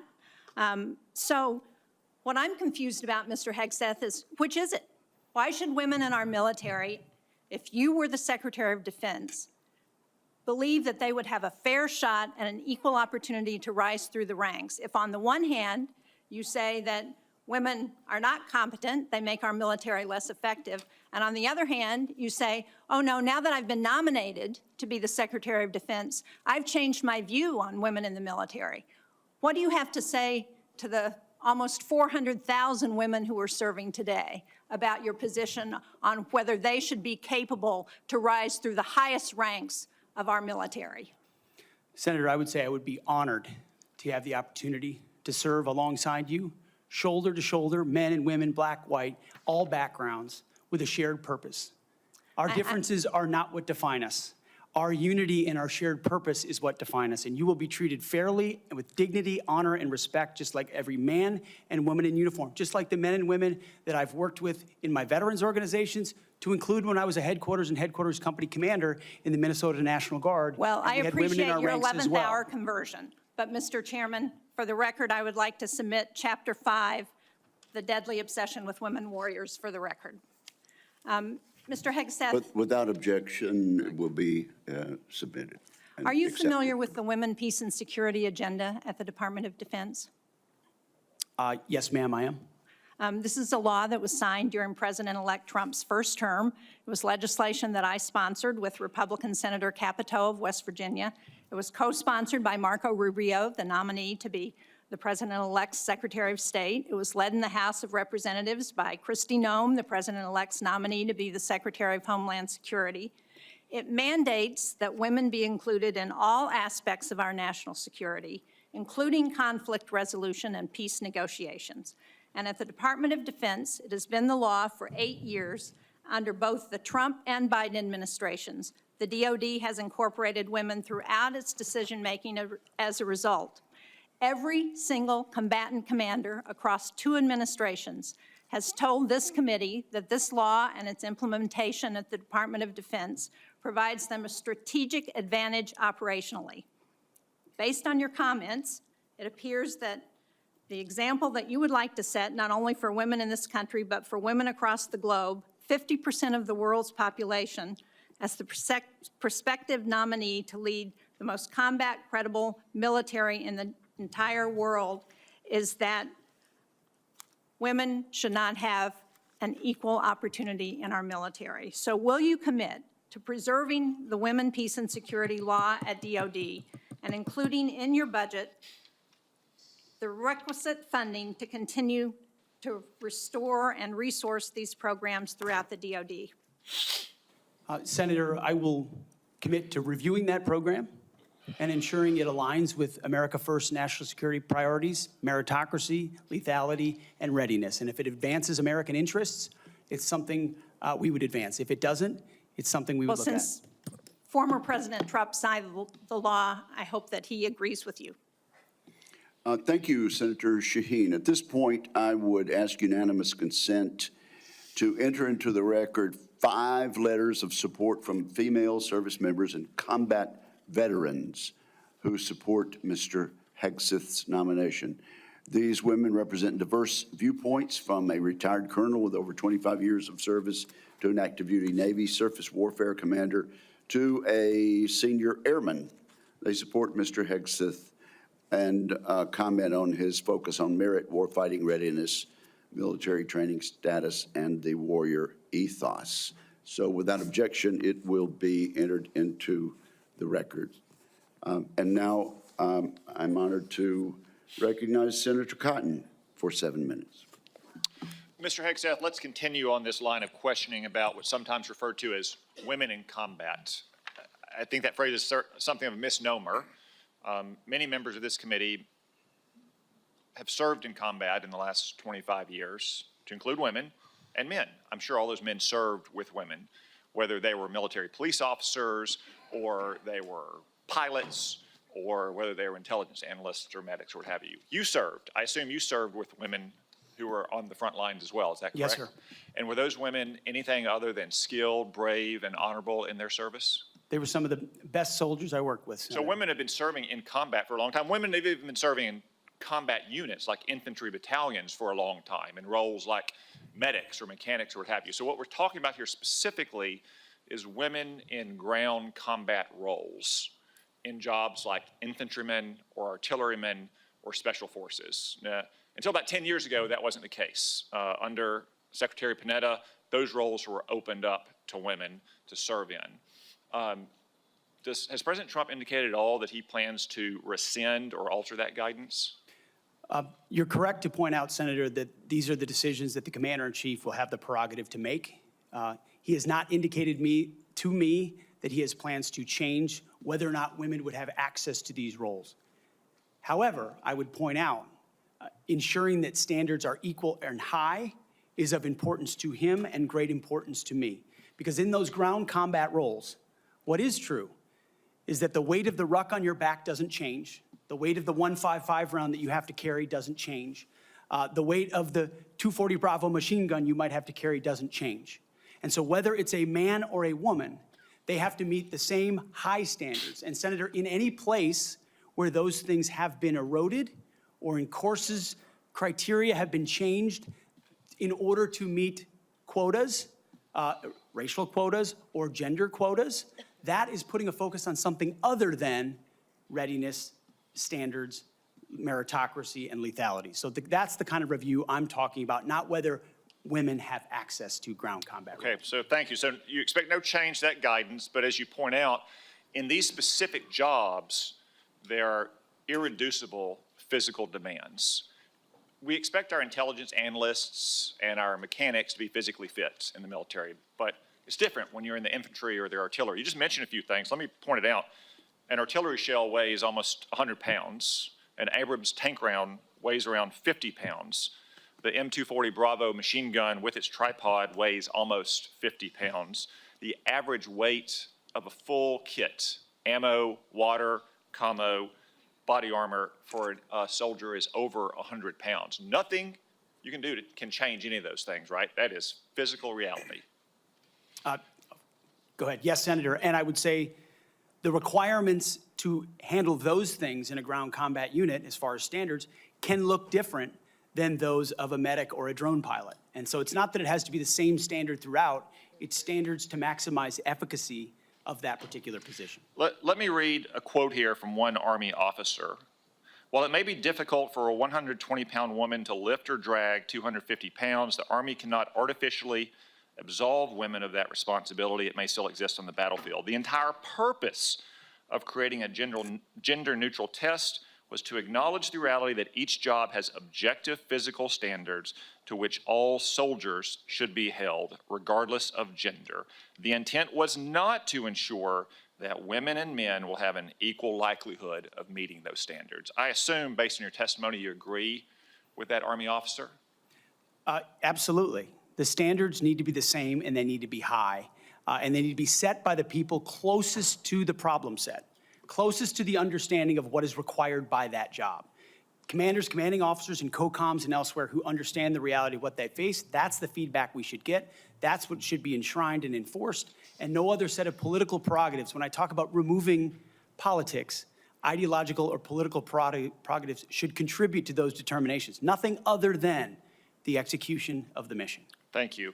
For the record, that Army officer was Captain Kristen Griest, the Army's first female infantry officer and one of its first female Ranger School graduates. One final point, you said they need to be objective, gender neutral, and high. That's because the demands are, in fact, very high. The current physical fitness test for the Army has a minimum 2-mile run of 22 miles. Run. And I want the reporter to note that I'm putting run in air quotes, because 22 miles at 2 miles is not running. It may be jogging, it's probably walking fast. Let's move on. We've got a big, 22 minutes. We've got a big audience here. Many of them seem to be patriotic supporters of you, Mr. Hegseth. Some of them seem to be liberal critics of you. I would note that it's only the liberal critics that have disrupted this hearing. As was my custom during the Biden administration, I want to give you a chance to respond to what they said about you. I think the first one accused you of being a Christian Zionist. I'm not really sure why that is a bad thing. I'm a Christian. I'm a Zionist. Zionism is that the Jewish people deserve a homeland in the ancient Holy Land where they've lived since the dawn of history. Do you consider yourself a Christian Zionist? Senator, I'm a Christian, and I robustly support the state of Israel and its existential defense, and the way America comes alongside them is their great ally. Thank you. Because another protester, and I think this one was a member of Code Pink, which, by the way, is a Chinese Communist front group these days, said that you support Israel's war in Gaza. I support Israel's existential war in Gaza. I assume, like me and President Trump, you support that war as well, don't you? Senator, I do. I support Israel destroying and killing every last member of Hamas. And the third protester said something about 20 years of genocide. I assume that's our wars in Iraq and Afghanistan. Do you think our troops are committing genocide in Iraq and Afghanistan? Senator, I do not. I think our troops, as you know, as so many in this committee know, did the best they could with what they had. The outcomes, and tragically, the outcome we saw in Afghanistan under the Biden administration put a stain on that, but it doesn't put a stain on what those men and women did in uniform, as you know full well, Senator. Thank you, Mr. Hegseth. Thank you, Senator Cotton. At this point, I ask unanimous consent to offer to the record a letter submitted by Omar Abbasi, son of former city council president of Samarra, Iraq, who worked with Mr. Hegseth in Iraq. Without objection, that will be entered. Senator Gillibrand. Thank you, Mr. Chairman. Thank you, Mr. Hegseth. I do want to thank you for your service, and I want to thank you for your willingness to serve in this capacity. Thank you, Senator. I have many concerns about your record, and particularly your public statements, because they are so hurtful to the men and women who are currently serving in the U.S. military, harmful to morale, harmful to good order and discipline. If you are saying that women shouldn't be serving in the military, and I'm going to read you your quotes, because the quotes themselves are terrible. You will have to change how you see women to do this job well, and I don't know if you are capable of that. So I want to press on these issues that my colleague Jean Shaheen brought up, because she said it so well. So first of all, you answered your questionnaire. Do you believe that any American who wants to serve in their country in the military and can meet objective standards set by the military should be allowed to serve without limitation? You've said yes to that question. But then in all of these other circumstances, you've denigrated active duty service members. We have hundreds of women who are currently in the infantry, lethal members of our military serving in the infantry, but you degrade them. You say, we need moms, but not in the military, especially in combat units. So specific to Senator Cotton's question, because Senator Cotton was giving you layups to differentiate between different types of combat. And specifically, as Secretary, would you take any action to reinstitute the combat arms exclusion for female service members, knowing full well you have hundreds of women doing that job right now? And the standards, your 2 mile run, Tom, is about the Army Combat Fitness Test. It is not the requirements to have an MOS 11 Bravo, which is the infantry. These are the requirements today for people serving in the industry, men and women. They are gender neutral, and they are very difficult to meet. They have not been reduced in any way, and our combat units, our infantry is lethal. So please explain specifically, because you will be in charge of 3 million personnel. It is a big job. And when you make these public statements, and I get you were not Secretary of Defense then, I get you were on TV, I get you were helping veterans, I get it was a different job. But most recently, you said this in November of 2024, knowing full well you might have been named as Secretary of Defense. So please explain these types of statements, because they're brutal and they're mean and they disrespect men and women who are willing to die for this country. Well, Senator, I appreciate your comments. And I would point out I have never disparaged women serving in the military. I respect every single female service member that has put on the uniform, past and present.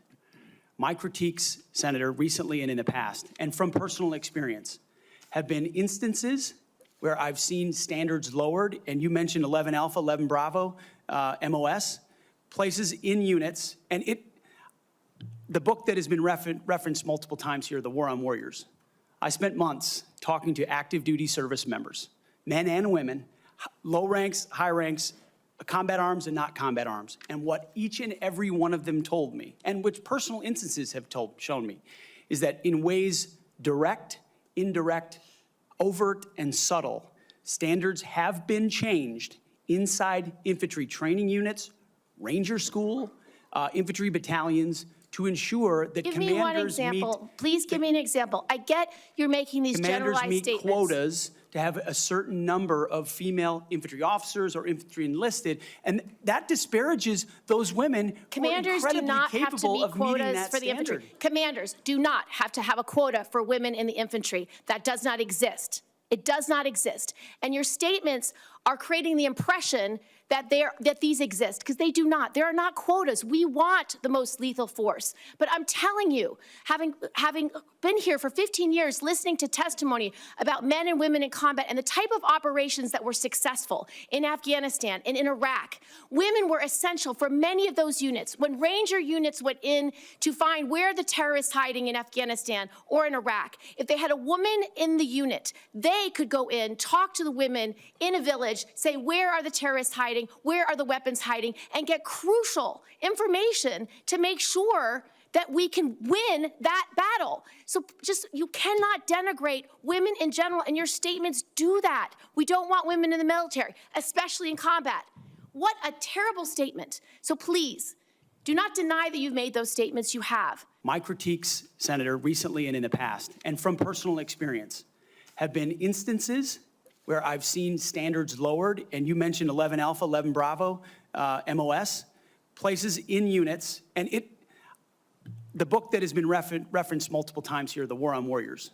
I spent months talking to active duty service members, men and women, low ranks, high ranks, combat arms and not combat arms. And what each and every one of them told me, and which personal instances have shown me, is that in ways direct, indirect, overt, and subtle, standards have been changed inside infantry training units, ranger school, infantry battalions, to ensure that Give me one commanders example. meet. Please give me an example. I get you're making these Commanders generalized meet statements. quotas to have a certain number of female infantry officers or infantry enlisted, and that disparages those women who are Commanders do incredibly not have to capable meet of meeting quotas that for the standard. infantry. Commanders do not have to have a quota for women in the infantry. That does not exist. It does not exist.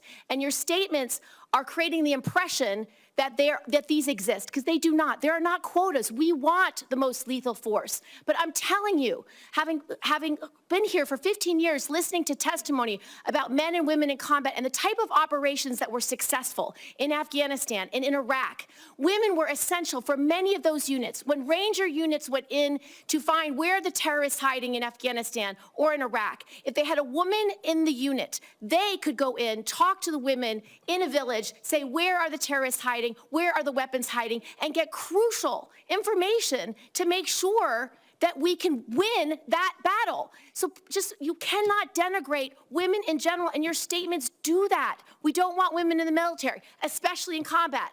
What a terrible statement. So please, do not deny that you've made those statements. You have. We take the responsibility of standards very seriously, and we will work with you. I'm equally distressed you would not meet with me before this hearing. We could have covered all of this before you came here, so I could get to the 15 other questions that I want to get to. So women you have denigrated. You have also denigrated members of the LGBTQ community. Did you know that when Don't Ask, Don't Tell was in place, we lost so many crucial personnel, over 1,000 in mission-critical areas. We lost 10% of all our foreign language speakers because of a political policy. You said in your statement, you don't want politics in the DOD. Everything you've said in these public statements is politics.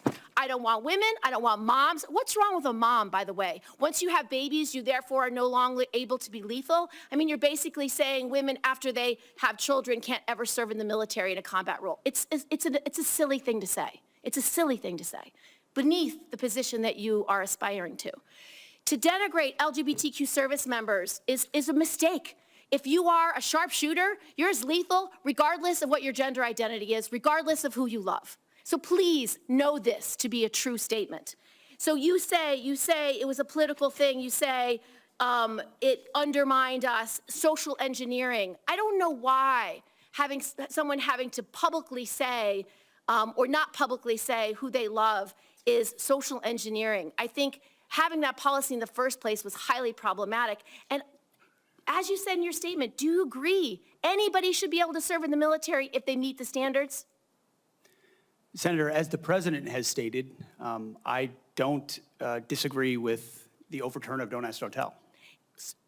Great, because I don't want you thinking, can't serve if you're a mom, can't serve if you're LGBTQ, and then last, can't serve if you're a leftist. The statements you said about people who have views differently than you, that we're the enemy, are you saying that 50% of the DOD, if they hold liberal views or leftist views or are Democrats, are not welcome in the military? Are you saying that? Senator, I volunteered to deploy to Afghanistan under Democrat President Barack Obama. I also volunteered to guard the inauguration of Joe Biden, but was denied the opportunity to serve because I was identified as an extremist by my own unit for a Christian tattoo. Thank you very much.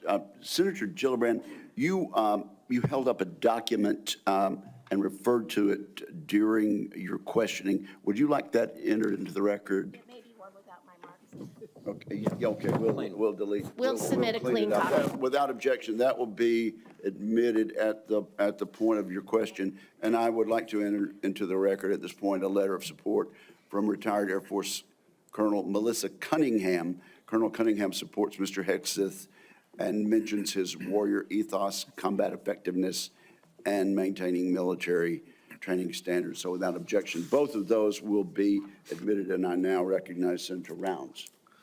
Thank you, Mr. Chairman. First of all, good morning.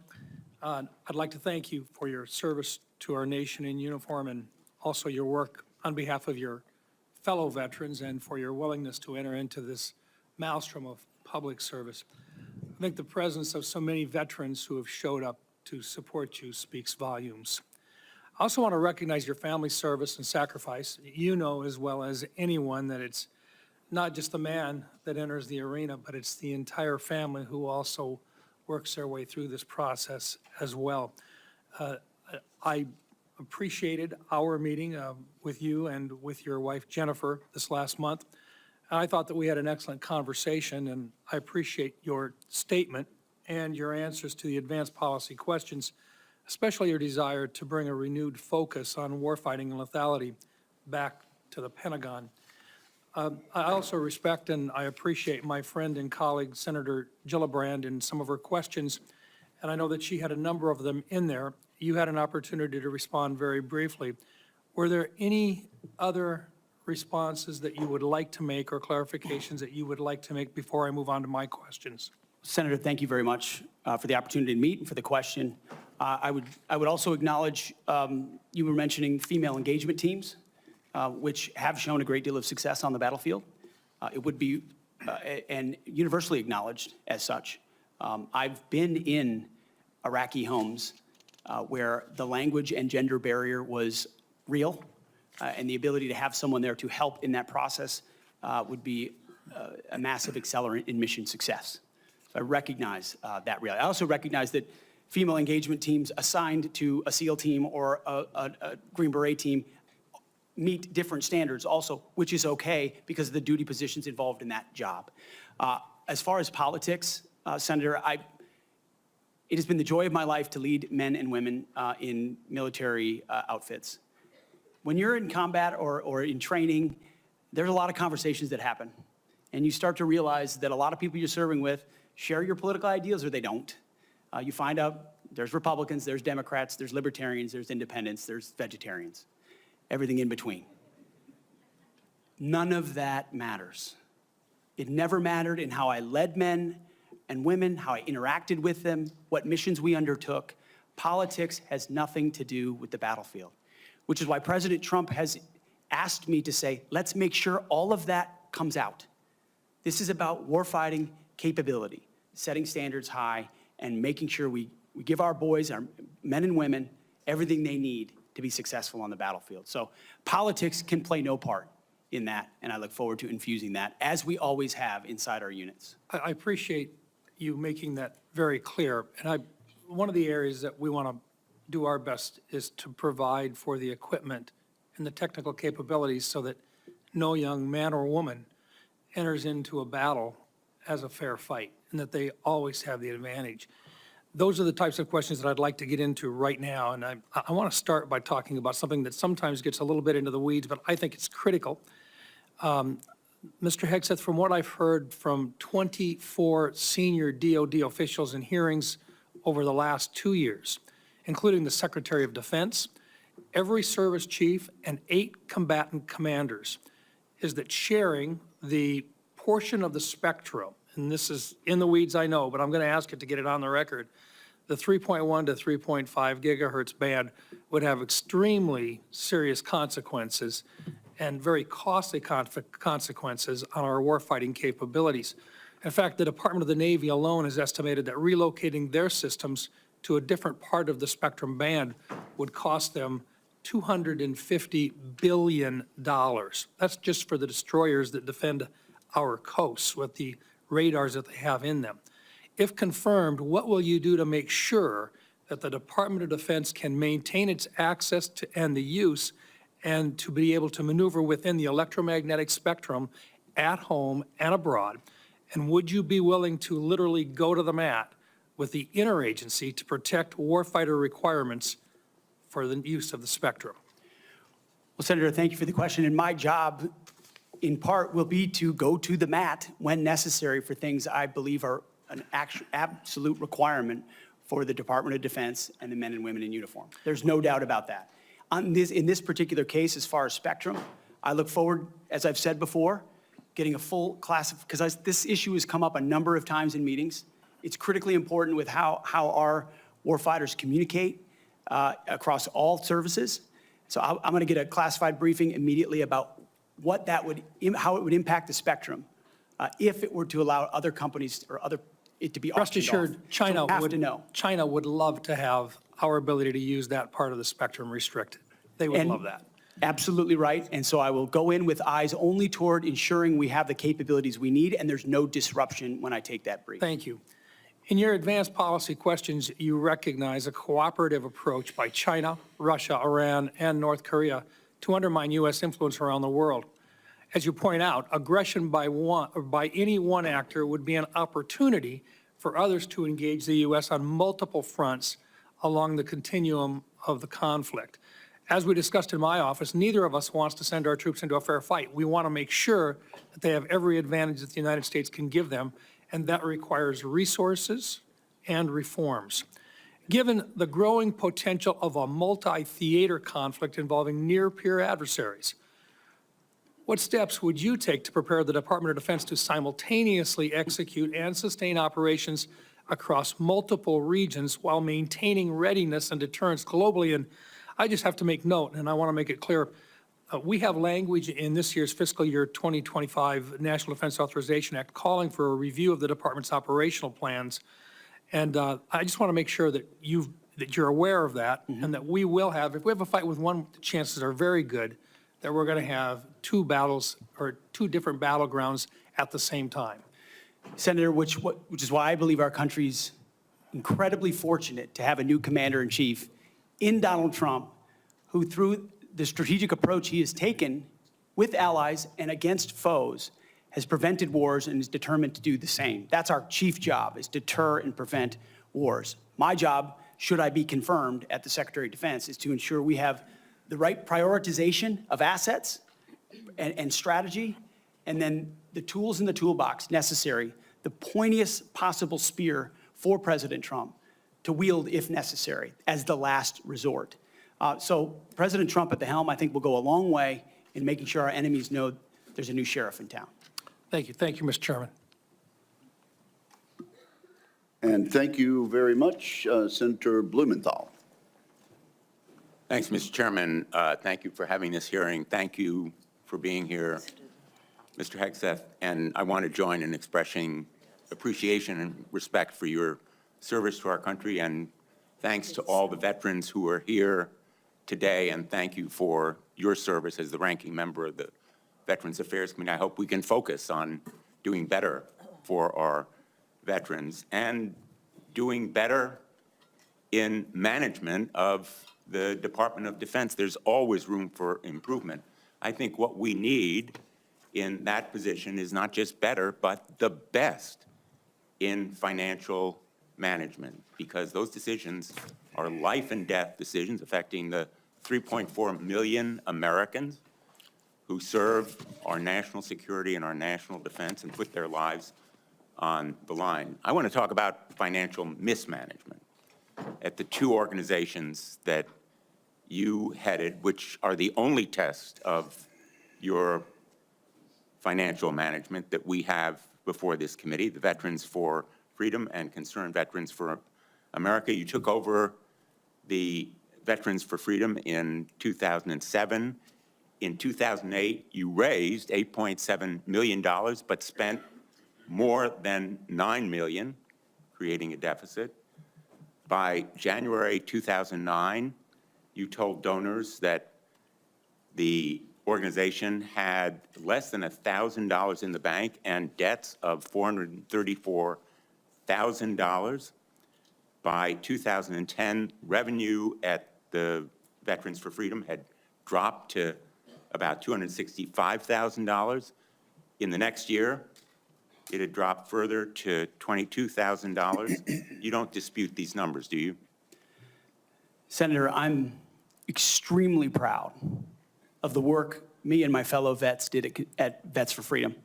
A bunch of young vets with no political experience, a small group, working hard every single day.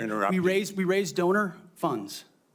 And and we have letters submitted for the record from almost everyone that worked with me every single day, including our chief operating officer, who will attest that every dollar we raised was used intentionally toward the execution of our mission, which is supporting the warfighters, exactly why we're here today, the warfighters in the Iraq surge. There was a campaign in 2008, Senator.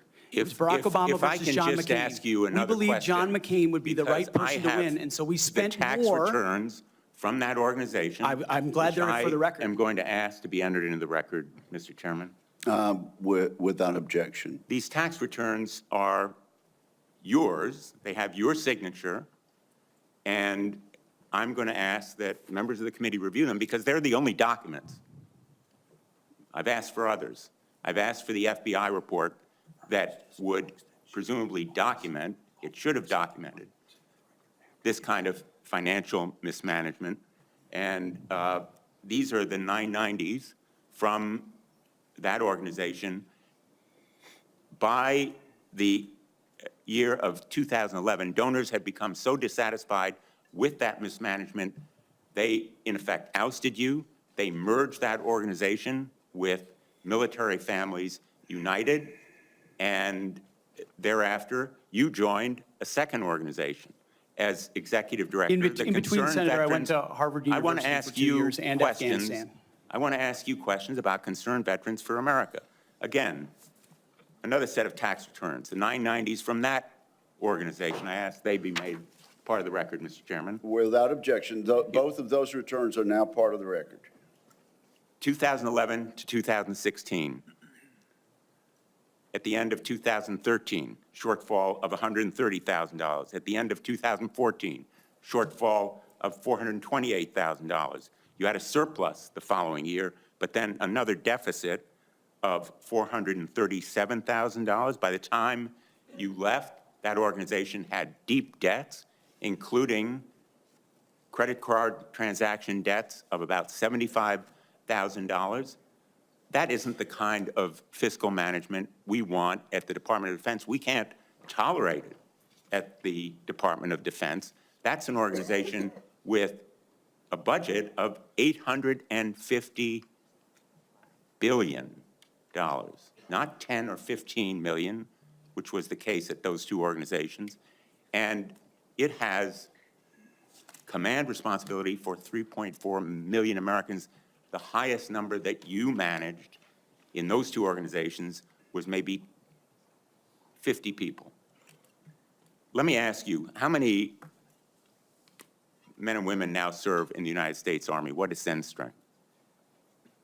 Senator, I would like an opportunity to respond to Well, the I've asked you a impugning question. of my How many- leadership of how a many men veterans and women organization. Concerned currently Veterans for serve? America. You're on the VA committee, sir, and I appreciate your service there.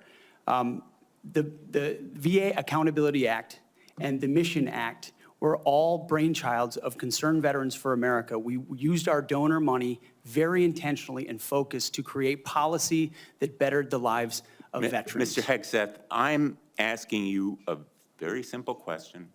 How many men and women currently serve in the United States Army? Senator, the United States Army, 450,000 on active duty, sir. And how many in the Navy? And the Navy is 425, sir. Well, it's 337 this year. How many in the Marine Corps? 175,000, sir. 172,300. Those numbers dwarf any experience you had by many multiples. I don't believe that you can tell this committee or the people of America that you are qualified to lead them. I would support you as the spokesperson for the Pentagon. I don't dispute your communication skills, but I believe that we are entitled to the facts here. I've asked for more documents. I assume you'd be willing to submit to an expanded FBI background check that interviews your colleagues, accountants, ex-wives, former spouses, sexual assault survivors, and others, and enable them to come forward. Senator, I'm not in charge of FBI background checks. But you would submit to it and support it. I'm not in charge of FBI background checks. Thank you, Senator Blumenthal. I at this point, want to submit a letter from Captain Wade Zirkle, the founder of Vets for Freedom, and the person who hired Pete Hegseth to run the organization. Although the 2008 financial crisis dried up fundraising for nonprofits, Captain Zirkle says, and I quote, "Pete responded to this crisis with decisive action by reducing staff and renegotiating all debts with creditors until they were fairly resolved, an impressive feat and a testament to Pete's character." Pete departed VFF in 2010 to take on a new role with Concerned Veterans for America. Pete departed on good terms. Without objection, that will be added to the record. Senator Ernst, you are recognized for 7 minutes. Thank you, Mr. Chair. And I ask unanimous consent to enter into the record a letter submitted by Mr. Mark Lucas, who is a fellow Iowan and Iowa Army National Guard member. Mr. Lucas and I served together in the Iowa Army National Guard. He succeeded Pete Hegseth as Executive Director of Concerned Veterans for America. And in his letter, Mr. Lucas says that Mr. Hegseth, quote, laid a strong foundation that postured CVA for long-term success, end quote. And that Mr. Hegseth, quote, continued to be an invaluable asset to both me as a leader and the organization, end quote. So I would ask for unanimous consent to enter this Washington Times article and the letter from Mr. Mark Lucas into the record. Without objection. Okay, thank you, Mr. Chair. Good morning, Mr. Hegseth, and thank you very much. I appreciate your service to our nation. It's something that I know you are very proud of, and it is something that we have in common and that we share. You and I have had many productive conversations. And just for our audience, we have had very frank conversations. Is that correct, Mr. Hegseth? Senator, that is a correct characterization. You know that I don't keep anything hidden, pull no punches. My colleagues know that as well. So I do appreciate you sitting down and allowing me the opportunity to question you thoroughly on those issues that are of great importance to me. Just to recap those issues, 3 that are very important. One is the DOD and making sure that we have a clean audit. The second is women in combat, and we'll talk a little bit more about that in a moment. And the third was maintaining high standards and making sure that we are combating sexual assault in the military. Okay, so Mr. Hegseth, I'm going to address the issue because this will tie into some of the financial concerns that have been raised here as well. And it's why, you know, I, trusting my fellow Iowan, asked for unanimous consent of his letter to go into the record. But like me, a lot of Iowans are really, really concerned and upset about the wasteful Washington spending and of course, in our Pentagon. It's an issue that I have been combating for years. So there's significant room for greater efficiency and cost cutting within the department. And the DOD is the only federal agency that has never passed an audit. As the Senate DOJ caucus chair and founder, that's unacceptable to me, and it should be unacceptable to you as well. So I appreciate that you mentioned that in your opening statement. What are those steps that you will take to ensuring the Pentagon has a clean audit by the year 2028? Senator, I appreciate your work on this topic, which you've been involved in for a long time. You mentioned Concerned Veterans for America. I just want to clarify. We have very generous donors who set a very clear budget that we stuck to every single year. So the latitude there was restricted, and we worked very hard and diligently inside it. You've also been a leader on the Pentagon audit for a very long time. I think when we met, Senator, I said 2014 was the first year. Mm-hmm. We discovered a 2013 op-ed I wrote about the need for a Pentagon audit because an audit is an issue of national security and frankly, respect to American taxpayers who give $850 billion over to the Defense Department and expect that we know where that money goes. And if that money is going somewhere that doesn't add to tooth and instead goes to fat or tail, we need to know that. Or if it's wasted, we need to know that. So I think previous secretaries of defense, with all due respect, haven't necessarily emphasized the strategic prerogative of an audit. And myself, my deputy SecDef, and others already know that a Pentagon audit will be the comptroller, others central to ensuring we find those dollars that can be used elsewhere legally under the law inside the Pentagon. So you have my word, it will be a priority. Okay, thank you. Okay, moving on to women in combat, and I had the privilege of serving in uniform for over 23 years. Between our Army Reserves and our Iowa Army National Guard, did serve in Kuwait and missions in Iraq. And so it is incredibly important that I stress, and I hope that if confirmed, you continue to stress, that every man and woman has opportunity to serve their country in uniform and do so at any level as long as they are meeting the standards that are set forward. And we talked about that in my office. I do believe in high standards. Now, I was denied the opportunity to serve in any combat role because I have a lot of gray hair. And the policy has changed since then, okay? So I've been around for quite a while. But for the young women that are out there now and can meet those standards, and again, I'll emphasize they should be very, very high standards. They must physically be able to achieve those standards so that they can complete their mission. But I want to know, again, let's make it very clear for everyone here today. As Secretary of Defense, will you support women continuing to have the opportunity to serve in combat roles? Senator, first of all, thank you for your service, as we discussed extensively as well. It's my privilege. And my answer is yes, exactly the way that you caveated it. Yes, women will have access to ground combat roles, given the standards remain high, and we'll have a review to ensure the standards have not been eroded.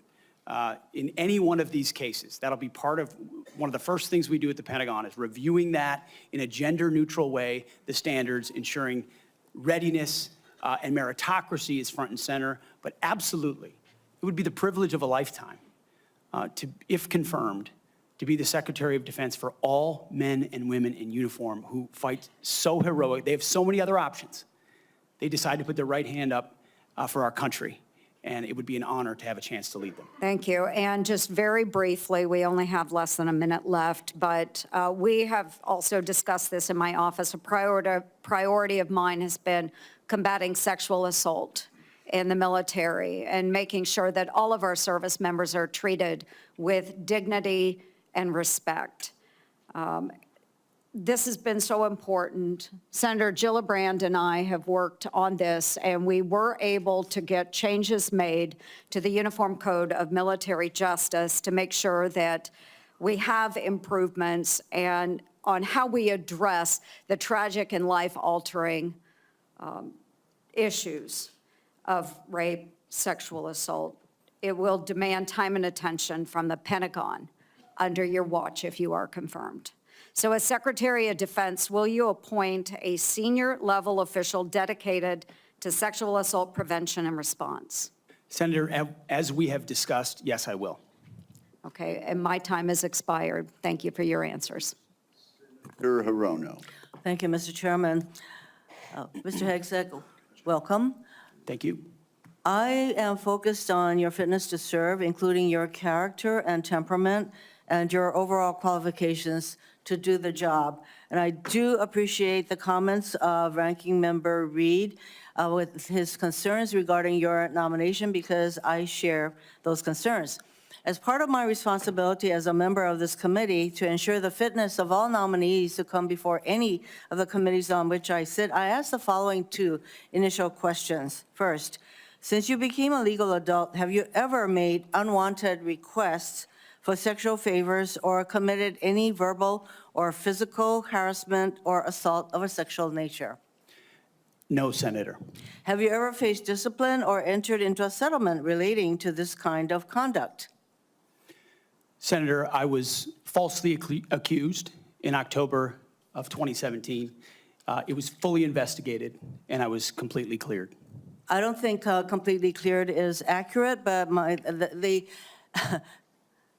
the fact is that your own lawyer said that you entered into an NDA and paid a person who accused you of raping her a sum of money to make sure that she did not file a complaint. Moving on. As Secretary, you will be in charge of maintaining good order and discipline by enforcing the Uniform Code of Military Justice, UCMJ. In addition to the sexual assault allegations, and by the way, the answer to my second question should have been yes. I have read multiple reports of your regularly being drunk at work, including by people who worked with you at Fox News. Do you know that being drunk at work is prohibited for service members under the UCMJ? Senator, those Yes are or no? multiple false anonymous reports peddled by NBC Do you News know that run that directly drinking on the job contradictory to is the dozens of men and women at not Fox News contemplated Channel and- who I'm not I work hearing- with, I'm who not came hearing on the the answer to my record question. and said they've In your never opening seen statement, that. Mr. Hegseth, you commit to holding leaders accountable at all levels. That includes you, of course. And frankly, as Secretary, you will be on the job 24/7. You recently promised some of my Republican colleagues that you stopped drinking and won't drink if confirmed, correct? Absolutely.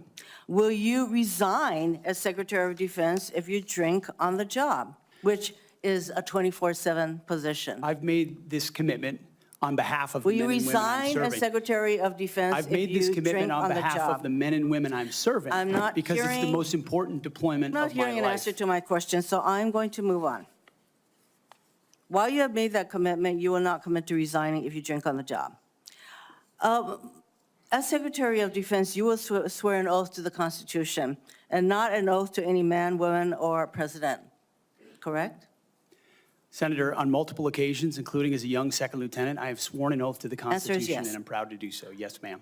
In June of 2020, then President Trump directed former Secretary of Defense Mark Esper to shoot protesters in the legs in downtown DC, an order Secretary Esper refused to comply with. Would you carry out such an order from President Trump? Senator, I was in the Washington DC National Guard unit that was in Lafayette Square during those Would you events, carry holding out a an riot order to shield on shoot behalf of my protesters country. in the legs? I saw 50 as Secret directed Service agents to get injured Secretary by Esper? rioters trying to jump over the fence, set Again, the church on fire, and You destroy know a what, statue. that sounds to me that you will Chaos. comply with such an order. You will shoot protesters in the leg. Moving on.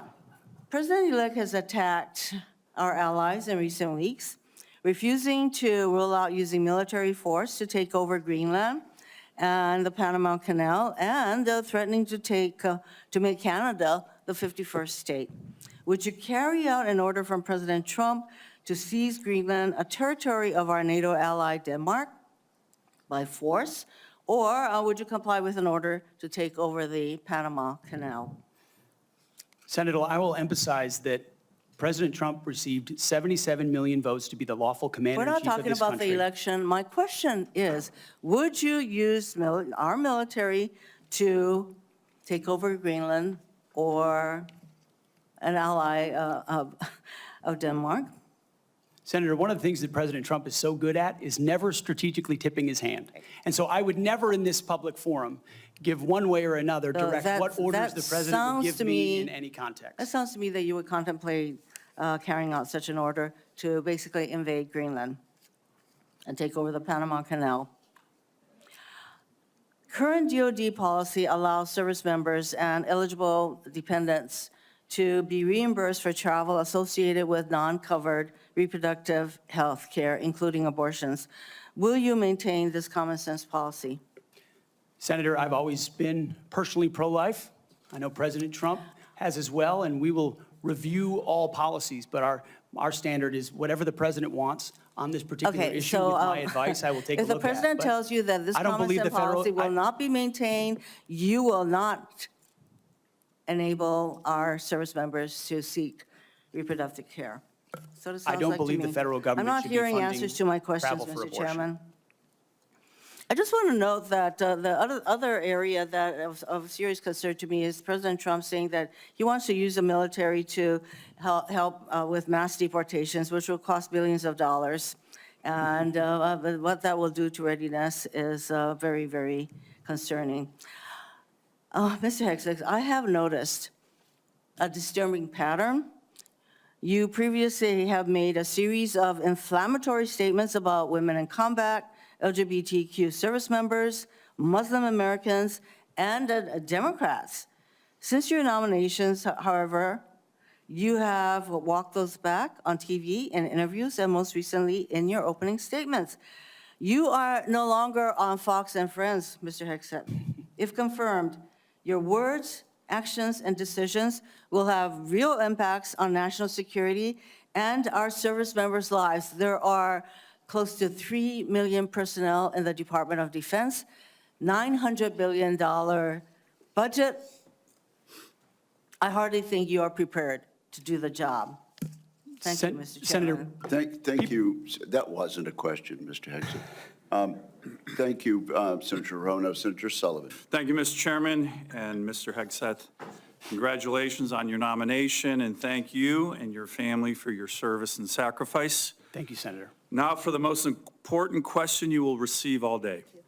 In 1935, before the Congress, the father of the United States Air Force, General Billy Mitchell, was testifying about a certain place in the world. He said, quote, "I believe that in the future, whoever holds this place will control the world. This location is the most strategic place in the world." What place was Billy Mitchell talking about? And let me give you a hint, it wasn't Greenland. I believe he was talking about the great state of Alaska. He was talking about the Senator. great state of Alaska. Great answer. If confirmed, will you commit to come with me to the great state of Alaska and meet our warriors who are on the front lines every day? Senator, I have, and as I mentioned to you in the past, I did a brief training exercise up at Fort Wainwright at a previous part of my military life. I look forward to returning. Great. And I will say, we are on the front lines with this new era of authoritarian aggression in Alaska. The last 2 years, we've had Chinese and Russian naval task forces, joint strategic bomber task forces in our EEZ, in our ADIZ. And after his election, President Trump put out an extensive statement on Alaska, which included the following statement: "We will ensure Alaska gets even more defense investments as we fully rebuild our military, especially as Russia and China are making menacing moves in the Pacific." Mr. Hegseth, if confirmed, will you work with me, this committee, and the incoming Commander-in-Chief on continuing to build up our military assets and infrastructure in Alaska to reestablish deterrence in the Arctic and in the Indo-Pacific? If confirmed, Senator, it would be a pleasure to work alongside you and this entire committee to recognize the very real threat in the Indo-Pacific, the very real ways, even these past couple of weeks, that Russia has attempted to probe and push in and around Alaska, and also the very real strategic significance of Alaska vis-a-vis shipping lanes through the Arctic. There are many, many ways in which Alaska is strategically significant, and with a necessary shift toward Indo-PACOM, Alaska, by necessity, will play an important role in that. Thank you, Ms. Hegseth. I very much appreciate your focus on lethality and warfighting. We desperately need it.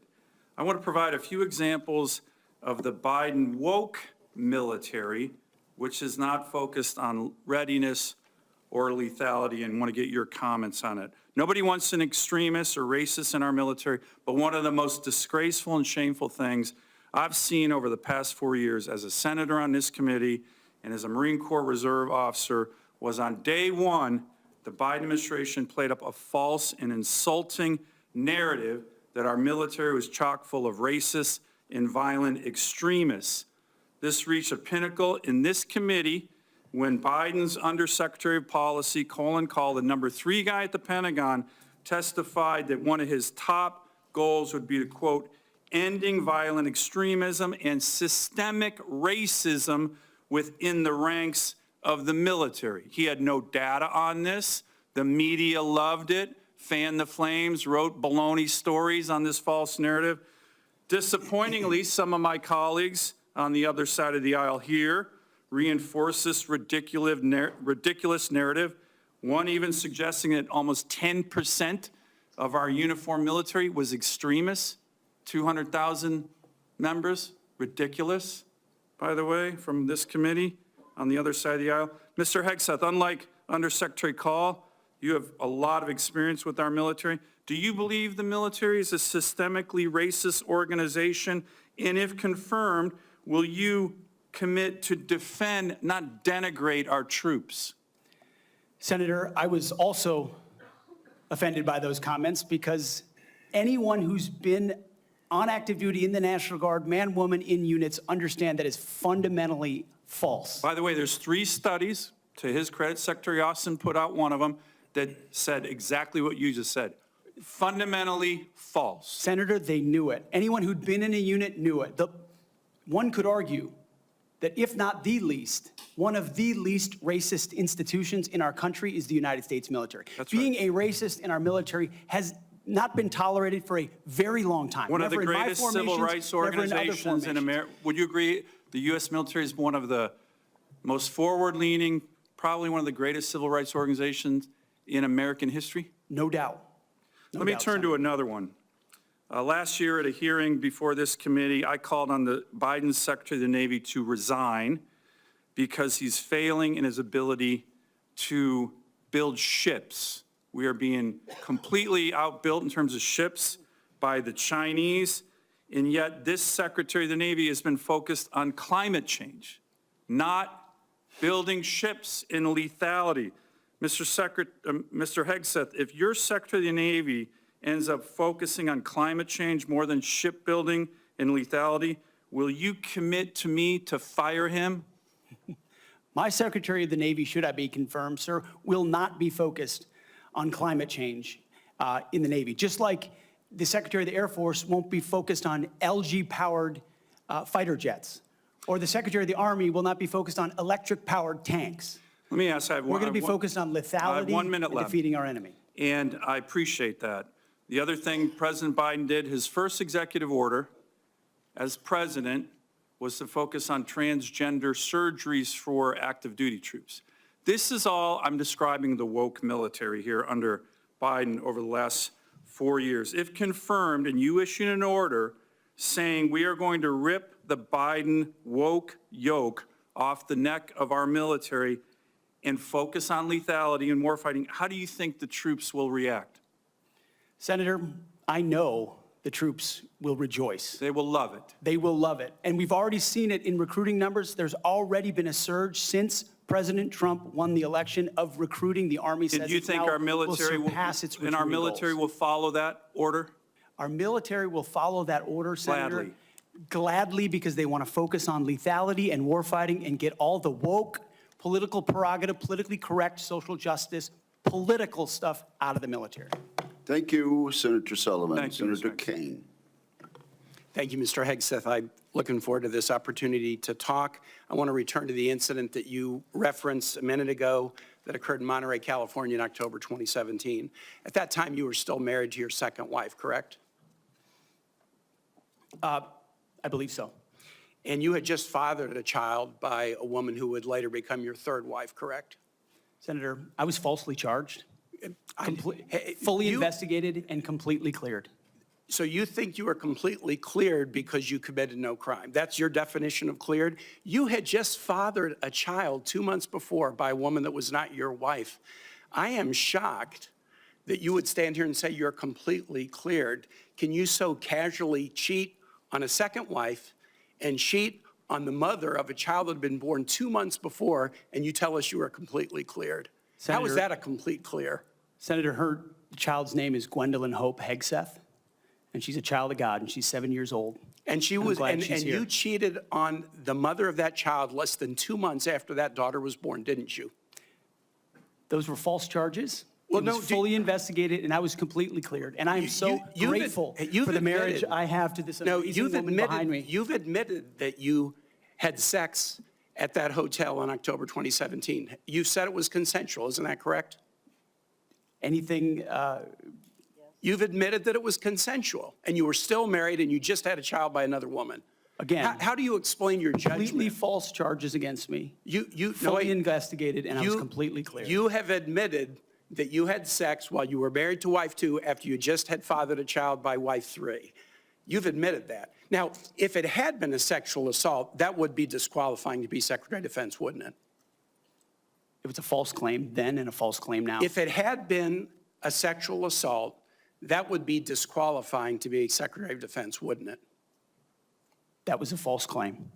So Just you talking can't, about a hypothetical. so you can't tell me whether someone who has committed a sexual assault is disqualified from being Secretary of Defense?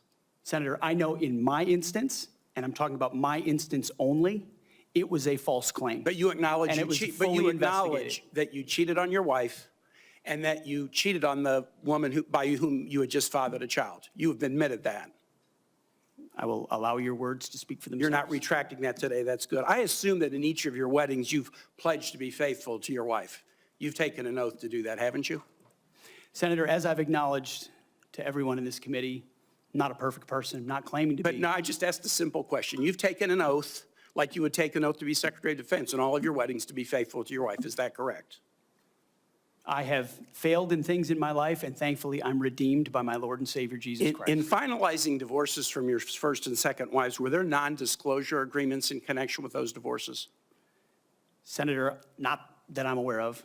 If there were, would you agree to release those first and second wives from any confidentiality agreement? Senator, it's not something I'm aware of.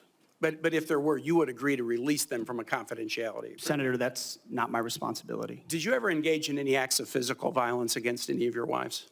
Senator, absolutely not. But you would agree with me that if someone had committed physical violence against a spouse, that would be disqualifying to serve as Secretary of Defense, correct? Senator, absolutely not have I ever done that. You would agree that that would be a disqualifying offense, would you not? Senator, you're talking about a hypothetical. I don't think it's a hypothetical. Violence against spouses occurs every day. And if you as a leader are not capable of saying that physical violence against a spouse should be a disqualifying fact for being secretary of the most powerful nation in the world, you're demonstrating an astonishing lack of judgment. The incident in Monterey led to a criminal charge, a criminal investigation, a private settlement, and a cash payment to the woman who filed the complaint. And there was also a non-disclosure agreement, correct? It was a confidential settlement agreement off of a nuisance lawsuit. Right. During an interview, you claimed that you settled the matter because you were worried that if it became public, it might hurt your career. Do you maintain that you were blackmailed? Senator, I maintain that false claims were made against me. And ultimately, Your attorney those used false the claims, phrase, I have the opportunity to attest my innocence in those false claims. But you didn't reveal any of this to President Trump or the transition team as they were considering you to be nominated for Secretary of Defense. You didn't reveal the action. You didn't reveal the criminal complaint. You didn't reveal the criminal investigation. You didn't reveal the settlement. You didn't reveal the cash payment. Why didn't you inform the commander-in-chief and the transition team of this very relevant event? Senator, I've appreciated every part of the process with the transition team. They have been open and honest with me. We've had great conversations between the two of us, and I appreciate the opportunity that President-elect Trump has given me. You chose not to reveal this, right? Because you knew it would hurt your chances. So you chose not to reveal this really important thing to the commander-in-chief and the transition team because you were worried about your chances rather than trying to be candid with the future president of the United States. Are there any other important facts that you chose not to reveal to the president-elect and his team as they were considering you to be Secretary of Defense? Senator, I sit here before you an open book, as everyone who's watched this process. With multiple non-disclosure and confidentiality agreements tying the hands of many people who would like to comment to us. Much has been made of your workplace behavior as a leader of nonprofit veterans organizations and as a Fox News contributor. Were you fired from either of the leadership positions with the nonprofits? I was the leader. I was the CEO of Concerned Veterans for America and the executive director of Vets for Freedom. Were you fired from either And I of was them? never fired from a veterans organization. Do you have non-disclosure agreements with either of those organizations? Not that I'm aware of, Senator. Many of your work colleagues have said that you show up for work under the influence of alcohol or drunk. I know you've denied that, but you would agree with me, right, that if that was the case, that would be disqualifying for somebody to be Secretary of Defense. Senator, those are all anonymous false claims, and the totality They're not anonymous. the letters We've on the seen- record here. They're not anonymous. On the record, people We've who've seen worked records with at names Vets attached for to Freedom, them. Concerned Vets for America, and Fox News One of attributing your- to me one of your being colleagues working said- hard every day on behalf of One of my your mission. colleagues said that you got drunk at an event at a bar and chanted, "Kill all Muslims." Another colleague, not anonymous, we have this, said that you took coworkers to a strip club. You were drunk, you tried to dance with strippers, you had to be held off the stage, and one of your employees in that event filed a sexual harassment charge as a result of it. Now, I know you denied these things, but isn't that the kind of behavior that, if true, would be disqualifying for somebody to be Secretary of Defense? Senator, anonymous false charges. They're not anonymous. And I'll just conclude and say this to the chairman. You claim that this was all anonymous. We have seen records with names attached to all of these, including the name of your own mother. So don't make this into some anonymous press thing. We have seen multiple names of colleagues consistently throughout your career that have talked about your abusive actions, Chairman, I think attitudes, he's words, over and his time. statements He's way to women. over his time. I now yield. And thank you very much. I now ask unanimous consent to enter into the record a family court order concerning the appointment of parenting time between Mr. Hegseth and Mrs. Samantha Hegseth.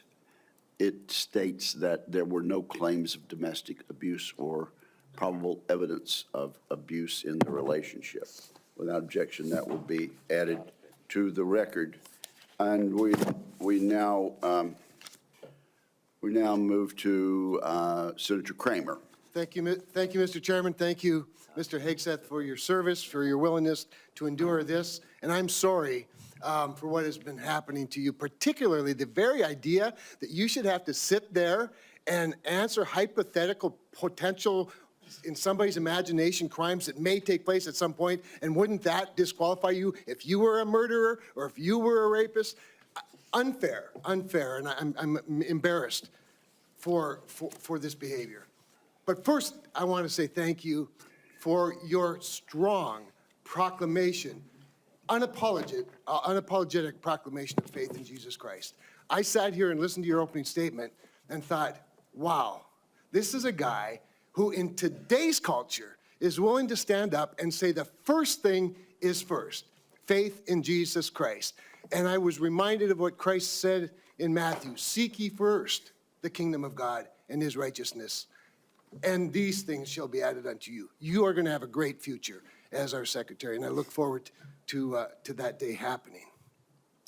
I also want to get back to, you mentioned, and it got rather dismissed quickly, pivoted, as a lot of things do. You'd mentioned that you were not able to serve with your National Guard unit in the protection of the inauguration of Joe Biden because of a tattoo, a Christian tattoo. Can you elaborate just a little bit on what is this very offensive, extremist, racist tattoo that you have? It's a tattoo I have right here, Senator. It's called the Jerusalem Cross. It's a historic Christian symbol. In fact, interestingly, recently I attended briefly the memorial ceremony of former President Jimmy Carter. On the floor of our National Cathedral, on the front page of his program, was the very same Jerusalem Cross. It is a Christian religious symbol. And when the events happened before preceding the Biden inauguration, I was a part of the mobilization to defend that inauguration as someone who'd been a proud supporter of Donald Trump, but also a member of the military, had orders to come to Washington, D.C. to guard that inauguration. And at the last minute, those orders were revoked. I'd never had orders revoked before. I'd been on orders to a lot of places to do a lot of difficult and dangerous things. They were revoked, and I was not told why. Later, when I wrote my book, I was able to get information that was because I had been identified. Someone who'd served in Iraq, in Afghanistan, in Guantanamo Bay, holding a riot shield outside the White House. I'd been identified as an extremist, as someone unworthy of guarding the inauguration of an incoming American president. And if that's happening to me, Senator, how many other men and women, how many other patriots, how many other people of conscience? We haven't even talked about COVID and the tens of thousands of service members who were kicked out because of an experimental vaccine. In President Trump's Defense Department, they will be apologized to, they will be reinstituted with pay and rank. Things like focusing on extremism, Senator, have created a climate inside our ranks that feel political when it hasn't ever been political. Those are the types of things that are going to change. And Senator Sullivan, you mentioned that study. After a whole study was held, extremism working group study, 100 extremists were identified in the ranks of 3 million. And most of those were gang-related. So it was a made-up boogeyman to begin with. You, Mr. Hegseth, are not the extremist. The people who would deny you your expression of faith are the extremists. They're the racists. They're the bigots. You're the one that is protecting their right to be one. Thank you for that. I want to go to another point in your opening statement, and it's summarized in this beautiful one-sentence paragraph. You said, quote, leaders at all levels will be held accountable, and warfighting and lethality and the readiness of the troops and their families will be our only focus. At that moment, in my mind's eye, I heard soldiers, airmen, Marines, sailors, guardians, from the Pentagon to the Pacific and everywhere in between, applaud. Applaud. And they're thinking, it's about time. I can get on board with that idea. And quite honestly, and I want to get to this because I think it's so important. I would say, I don't know, just about maybe everyone, I'm trying to think of an exception to this, that wears the uniform that has ever come before this committee or that I've met with privately, publicly, that I've been on tours with, that I've traveled with, that wear the uniform, whether it's with 4 stars or no stars, agrees with that statement. And I just want to caution you, and I'd be interested in your feedback on this. You know, there's been a lot of talk about firing woke generals, creating the purge group, and all those things you and I have talked about. I would say give those men and women a chance under new leadership. You know, my favorite painting in the rotunda is of George Washington retiring his commission, establishing on day one, a man who could have been king, chose to be a civilian leader of this country. And I just would encourage you to trust them first and look forward to them saluting the civilian leadership of this country. So just maybe if you could spend a minute just elaborating a little bit about the wokeness, where it comes from, and who will be held accountable. The wokeness comes not from the uniform ranked, Senator, but from the political class. On day one, on January 20th, when President Trump is sworn in, he will issue a new set of lawful orders. And the leadership of our services will have an opportunity to follow those lawful orders or not. Those lawful orders will not be based on politics. They will be based on readiness, accountability, standards, and lethality. That is the process by which leaders will be judged. And accountability is coming, because everybody in this room knows if you're a rifleman and you lose your rifle, they're throwing the book at you. Mm-hmm. But if you're a general who loses a war, you get a promotion. That's not going to happen in Donald Trump's Pentagon. There will be real standards for success. Everyone from the top, from the most senior general to the most lowly private, will ensure that they're treated fairly, men and women, inside that system. I also just want to commend you for your answers to Senator Fisher's questions about nuclear deterrence, but I also appreciate the fact that you emphasize reputational deterrence, because deterrence is not a weapon system, it is an attitude, and you project an attitude of deterrence. Thank you. Thank you, Mr. Chairman. Thank you, Senator Kramer. Senator King. Thank you, Mr. Chairman. Mr. Hegseth, welcome to the committee. Thank you, Senator. You've made several references to your religion today. I share that devotion to Christianity, but I must say I've been reminded somewhat of Saul on his way to Damascus. You seem to have been converted over the last several weeks and several months. You wrote in your book just last year that, but if we're going to, this is the book War on Warriors, but if we're going to send our boys to fight, and it should be boys, we need to unleash them to win. Later on, our boys should not fight by rules written by dignified men. Which is it? Is it only boys can fight? I mean, you've testified here today that you believe in women in combat, but you didn't just last year. How do you explain your conversion? Senator, my testimony is clear. Writing a book is different than being Secretary of Defense, and I look forward to leading the men and women of our military. And my comment there, Senator, was about the burdensome rules of engagement that members of our generation, men and women, have seen on the battlefield. And one thing President Trump changed in meaningful ways that led to meaningful developments on the battlefield. When President Trump took control in the first term, ISIS was raging across Iraq. And as someone who spent a lot of time there with other men and women who invested in that mission, it was a very difficult moment to see the black flag of ISIS fly. And what President Trump did was untie the hands of warfighters. He changed the rules of engagement, untied the hands of warfighters, and allowed them to complete their mission and crush ISIS. It has not just tactical implications, operational and strategic implications, how you allow warfighters to go about winning and fighting their wars. President Trump understands that, and within the laws of war and the Uniform Code of Military Justice, we are going to unleash warfighters to win wars so that wars don't drag on forever, as our generation has seen. So are you rejecting Title 18 and Title 42, I think, also has provisions that incorporate the Geneva Convention and the laws of armed combat? Are you saying that those laws should be repealed? That is the law of the land right now. Senator, we have laws on the books from the Geneva Conventions into the Uniform Code of Military Justice, and then underneath that you have layers in which standard or temporary rules of engagement are put into place. We fight enemies also, Senator, as our generation understands, that play by no rules. They use civilians as human shields. So are you saying they target that women and children? the Geneva Convention should not be observed? We follow rules. We follow rules, but we don't need burdensome rules of engagement that make it impossible for us to win these wars. You're And that's saying what two different President things. You're Trump saying we follow understands. rules, but we don't have to follow the rules in all cases. Is that correct? You don't Senator, like burdensome rules. Senator, I'm making an important tactical distinction that warfighters will understand, that there are the rules we swear an oath to defend, which are incredibly important, and this committee understands and helps set them.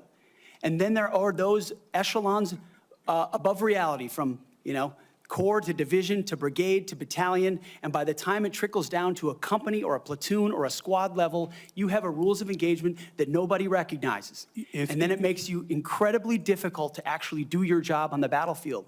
That's the kind of assessment and look that an Army major will give to this process if I was confirmed to be the Secretary of Defense. Your quote is, true understanding of that. your quote in 2024, our boys should not fight by rules written by dignified men in mahogany rooms 80 years ago. That would be the Geneva Convention. America should fight by its own rules, and we should fight to win or not go in at all. Are you saying that the Geneva Convention provisions, which clearly outlaw torture of prisoners, should not apply in the future? Senator, how we treat our wounded, how we treat our prisoners, the applications of the Geneva Conventions are incredibly important.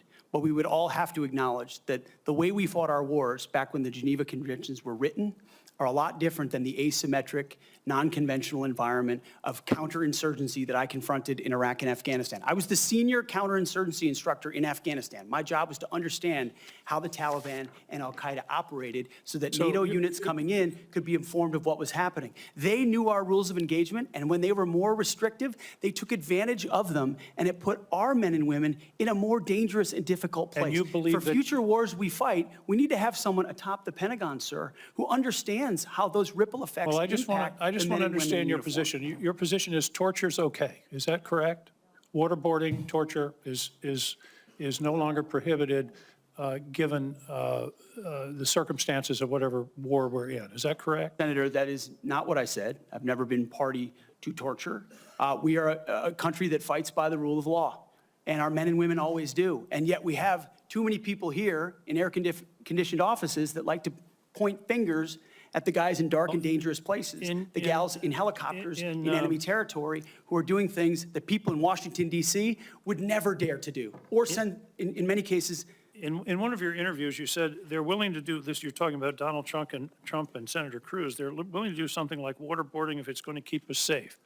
Are you okay with waterboarding? Senator, the law of the land is that waterboarding is not legal. So the statement that you made, you now recant. Is that correct? They are willing to do something like waterboarding if it's going to keep us safe. You expressed that with approval.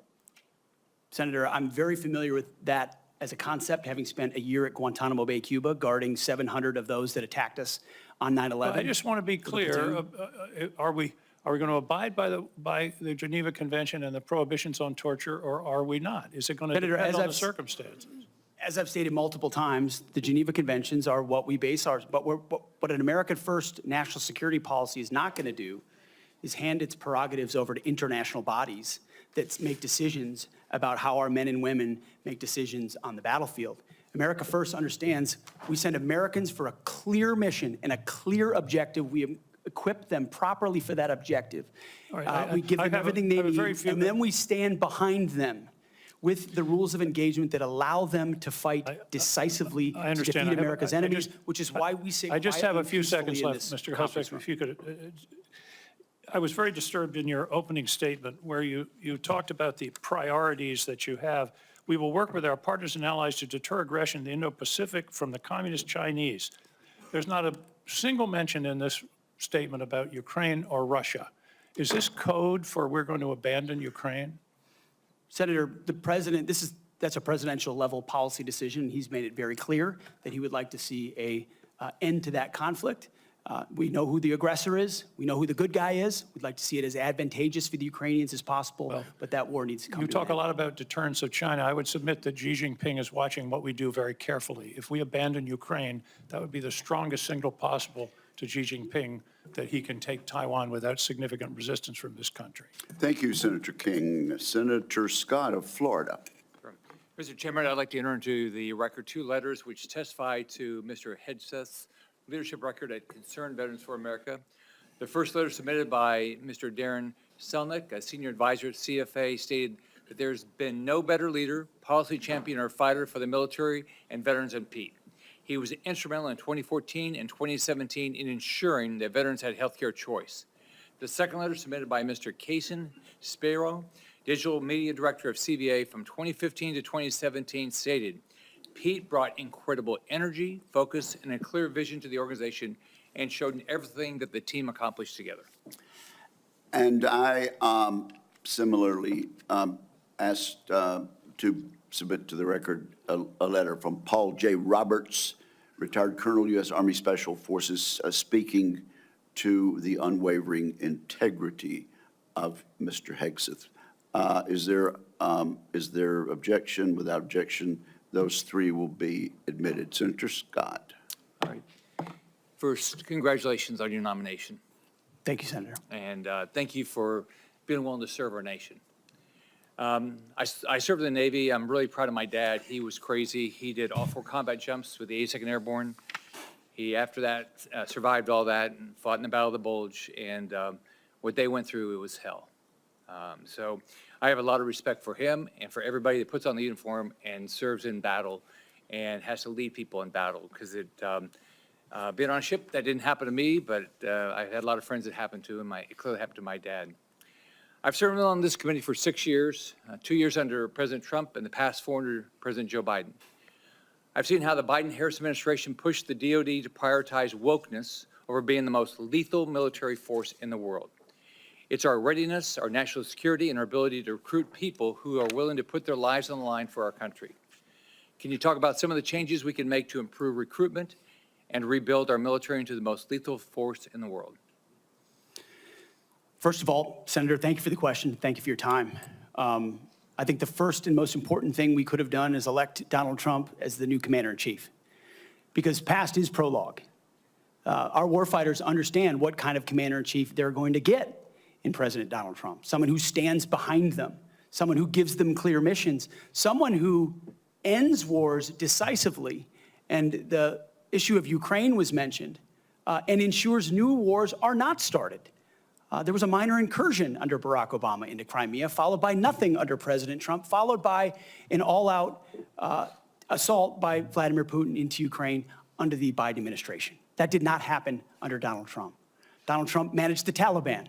Under the Biden administration, Afghanistan collapsed tragically, ending in the lives of 13 at Abbey Gate, who we remember every single day, and no one was held accountable for that. Chinese spy balloons were flying over the country. None of that happened under Donald Trump, and our warfighters understand that. So there's no better recruiter, in my mind, for our military than President Donald Trump. My job is to come alongside him, should I be confirmed, and continue to emphasize his emphasis on warfighting, on getting anything that doesn't contribute to meritocracy out of how decisions are made inside the Pentagon. What gender you are, what race you are, your views on climate change, or whether you are a person of conscience and your faith should have no bearing on whether you get promoted or whether you're selected to go to West Point or whether you graduate from Ranger School. The only thing that should matter is how capable are you at your job? How excellent are you at your job? I served in multi-ethnic units in every place that I worked, every place that I served. None of that mattered.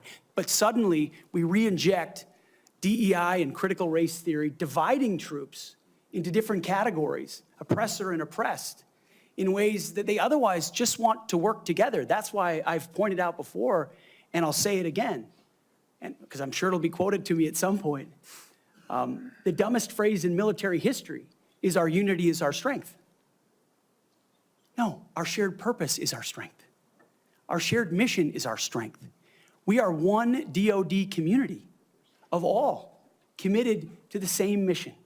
Has nothing to do with your background. Has to do with what your commitment is to the country.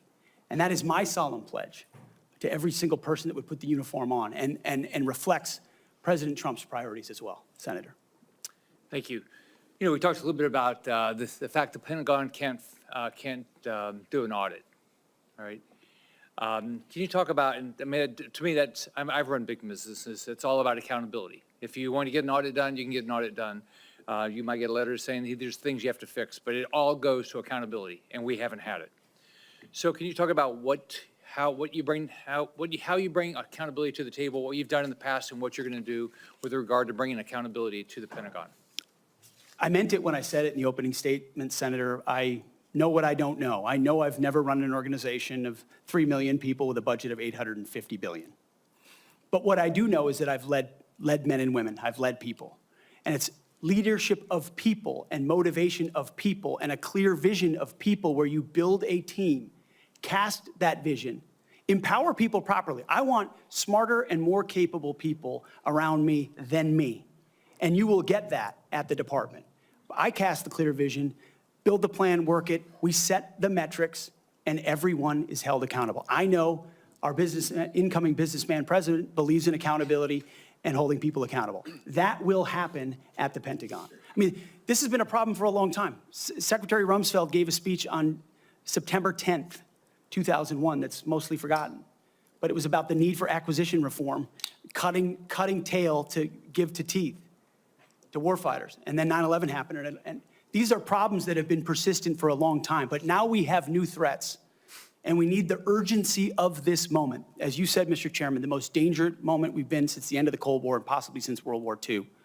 The urgency to do everything possible to get the capabilities into the hands of warfighters, Emergency Powers Defense Production Act, whatever it takes, and an audit is certainly part of it. Why do you want to do this? Why do you want to do this job? What drives you? You have 30 seconds. Because I love my country, Senator, and I've dedicated my life to the warfighters. People see me as someone who hosts a morning show on television. But people that really know me know where my heart's at. It's with the guys in this audience who've had my back, and I've had theirs. We've been in some of the darkest and most difficult places you can ever be in. You come back a different person. And only by the grace of God am I here before you today.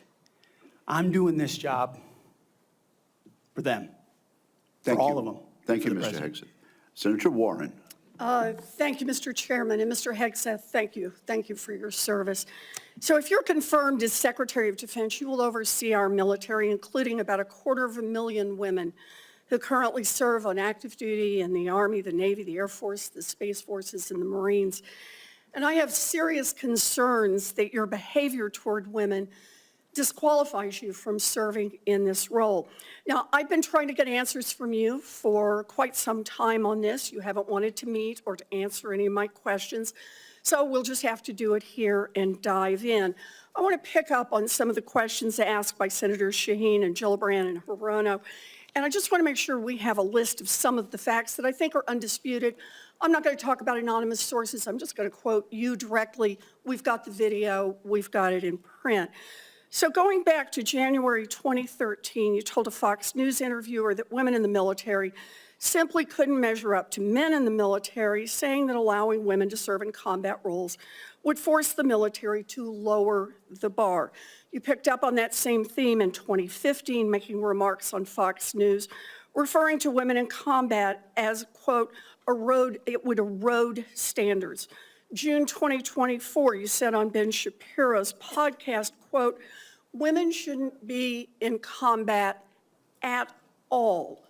And then, of course, we've talked about it in 2024, you published a book, and you say on page 26 of your book, we need moms, but not in the military, especially in combat units. Page 48 of your book, you claim that women should not be in combat roles because men are distracted by women. And then 10 weeks ago, you appeared on the Sean Ryan show and said, I'm straight up just saying we should not have women in combat roles. Now, I presume you recall making all these statements? Senator, I'm not familiar with the article you're pointing to in 2013, but it underscores my argument completely, because in that 2013 argument, I was talking about standards. No, Standards are what it's always been about, Let's not Senator. have this same fight again. Always been about Senate I've quoted standards. you directly. We've got the video. We're happy to show it. But I want to be clear here. For 12 years, you were quite open about your views, and your views were consistently the same. Women are inferior soldiers, sailors, Marines, airmen, and guardians. And in case anyone missed the point, and these are your words from 10 weeks ago, women absolutely straight up should not be permitted to serve in combat. And I notice on each of these quotes, those are said without qualification. It's not by how much you can lift or how fast you can run. They don't belong in combat, period, or your words, straight up. And then on November 9th, 2024, just 32 days after your last public comment saying that women absolutely should not be in combat, you declared that, quote, some of our greatest warriors are women, and you support having them serve in combat. Now, that is a very, very big about face in a very, very short period of time. So help me understand, Mr. Hegseth, what extraordinary event happened in that 32-day period that made you change the core values you had expressed for the preceding 12 years? Senator, again, I very much appreciate you bringing up my comments from 2013 because for me, this issue has always been about standards. And unfortunately, because of some of the people that have been in political power for the last 4 years, priorities other than standards, lethality, and meritocracy have driven decision-making. I'm quoting you from the podcast. Women shouldn't be in combat at all. Where is the reference to standards? That they should be there if they can carry, if they can run? I don't see that at all, Mr. Hegseth. What I see is that there's a 32-day period in which you suddenly have another description about your views of women in the military. And I just want to know, what changed in the 32 days that the song you sang is not the song you come in here today to sing? Senator, the concerns I have and the concerns that many have had, especially in ground combat units, is that in pursuit of certain percentages or quotas, standards have been changed. And that makes the combat more difficult for everybody involved. Let me make a suggestion about what happened in that 32 days. You got a nomination from President Trump. Now, I've heard of deathbed conversions, but this is the first time I've heard of a nomination conversion. And I hope you understand that many women serving in the military right now might think that if you can convert so rapidly your long-held and aggressively pursued views in just 32 days, that 32 days after you get confirmed, maybe you'll just reverse those views and go back to the old guy who said straight up, women do not belong in combat. Now, Mr. Hegseth, you have written that after they retire, generals should be banned from working for the defense industry for 10 years. You and I agree on the corrosive effects of the revolving door between the Pentagon and defense contractors. It's something I would have liked to talk with you about if you'd come and been willing to visit with me. But the question I have for you on this is, will you put your money where your mouth is and agree that when you leave this job, you will not work for the defense industry for 10 years? Senator, it's not even a question I've thought about because You can it's think not about one it right that, now. it's not one, my motivation for this job I understand has never that. I been just about need what a could yes or no conceivably here. come next. Time is short. I just need a yes or no. I would consult with the president about what the policy should be In at the Defense other Department. words, you're quite sure that every general who serves should not go directly into the defense industry for 10 years. You're not willing to make that same pledge? I'm not a general, Senator. You'll be the one, let us just be clear, in charge of the generals. So you're saying sauce for the goose, but certainly not sauce for the gander? I would want to see what the policy of the president Oh, I'll is. bet you would. Thank you, Senator Warren. Senator Tuberville. Thank you, Mr. Chairman, and thanks for your hard work and your committee's hard work, Mr. Chairman. This has gone well. I'd like to submit this letter, topic conduct at Vets for Freedom for Hegseth. I'd like to submit that for the record, please. Without objection. General Hegseth, Mr. Hegseth, thanks for being here today and with your family. I know this is tough. That's what it's all about, though. You're a tough guy. Been here for a while. Never seen this many people that here for a support of a nominee. That's impressive. I met with a lot of them yesterday, and they are very passionate. So thank you for willing to take this on, and congratulations on your nomination. I'm worried about recruiting. We can look at everything out there and talk about all these things, these narratives, but at the end of the day, I came from a team sport where the players actually won the games. And that's what's going to happen here. You're not going to win the game.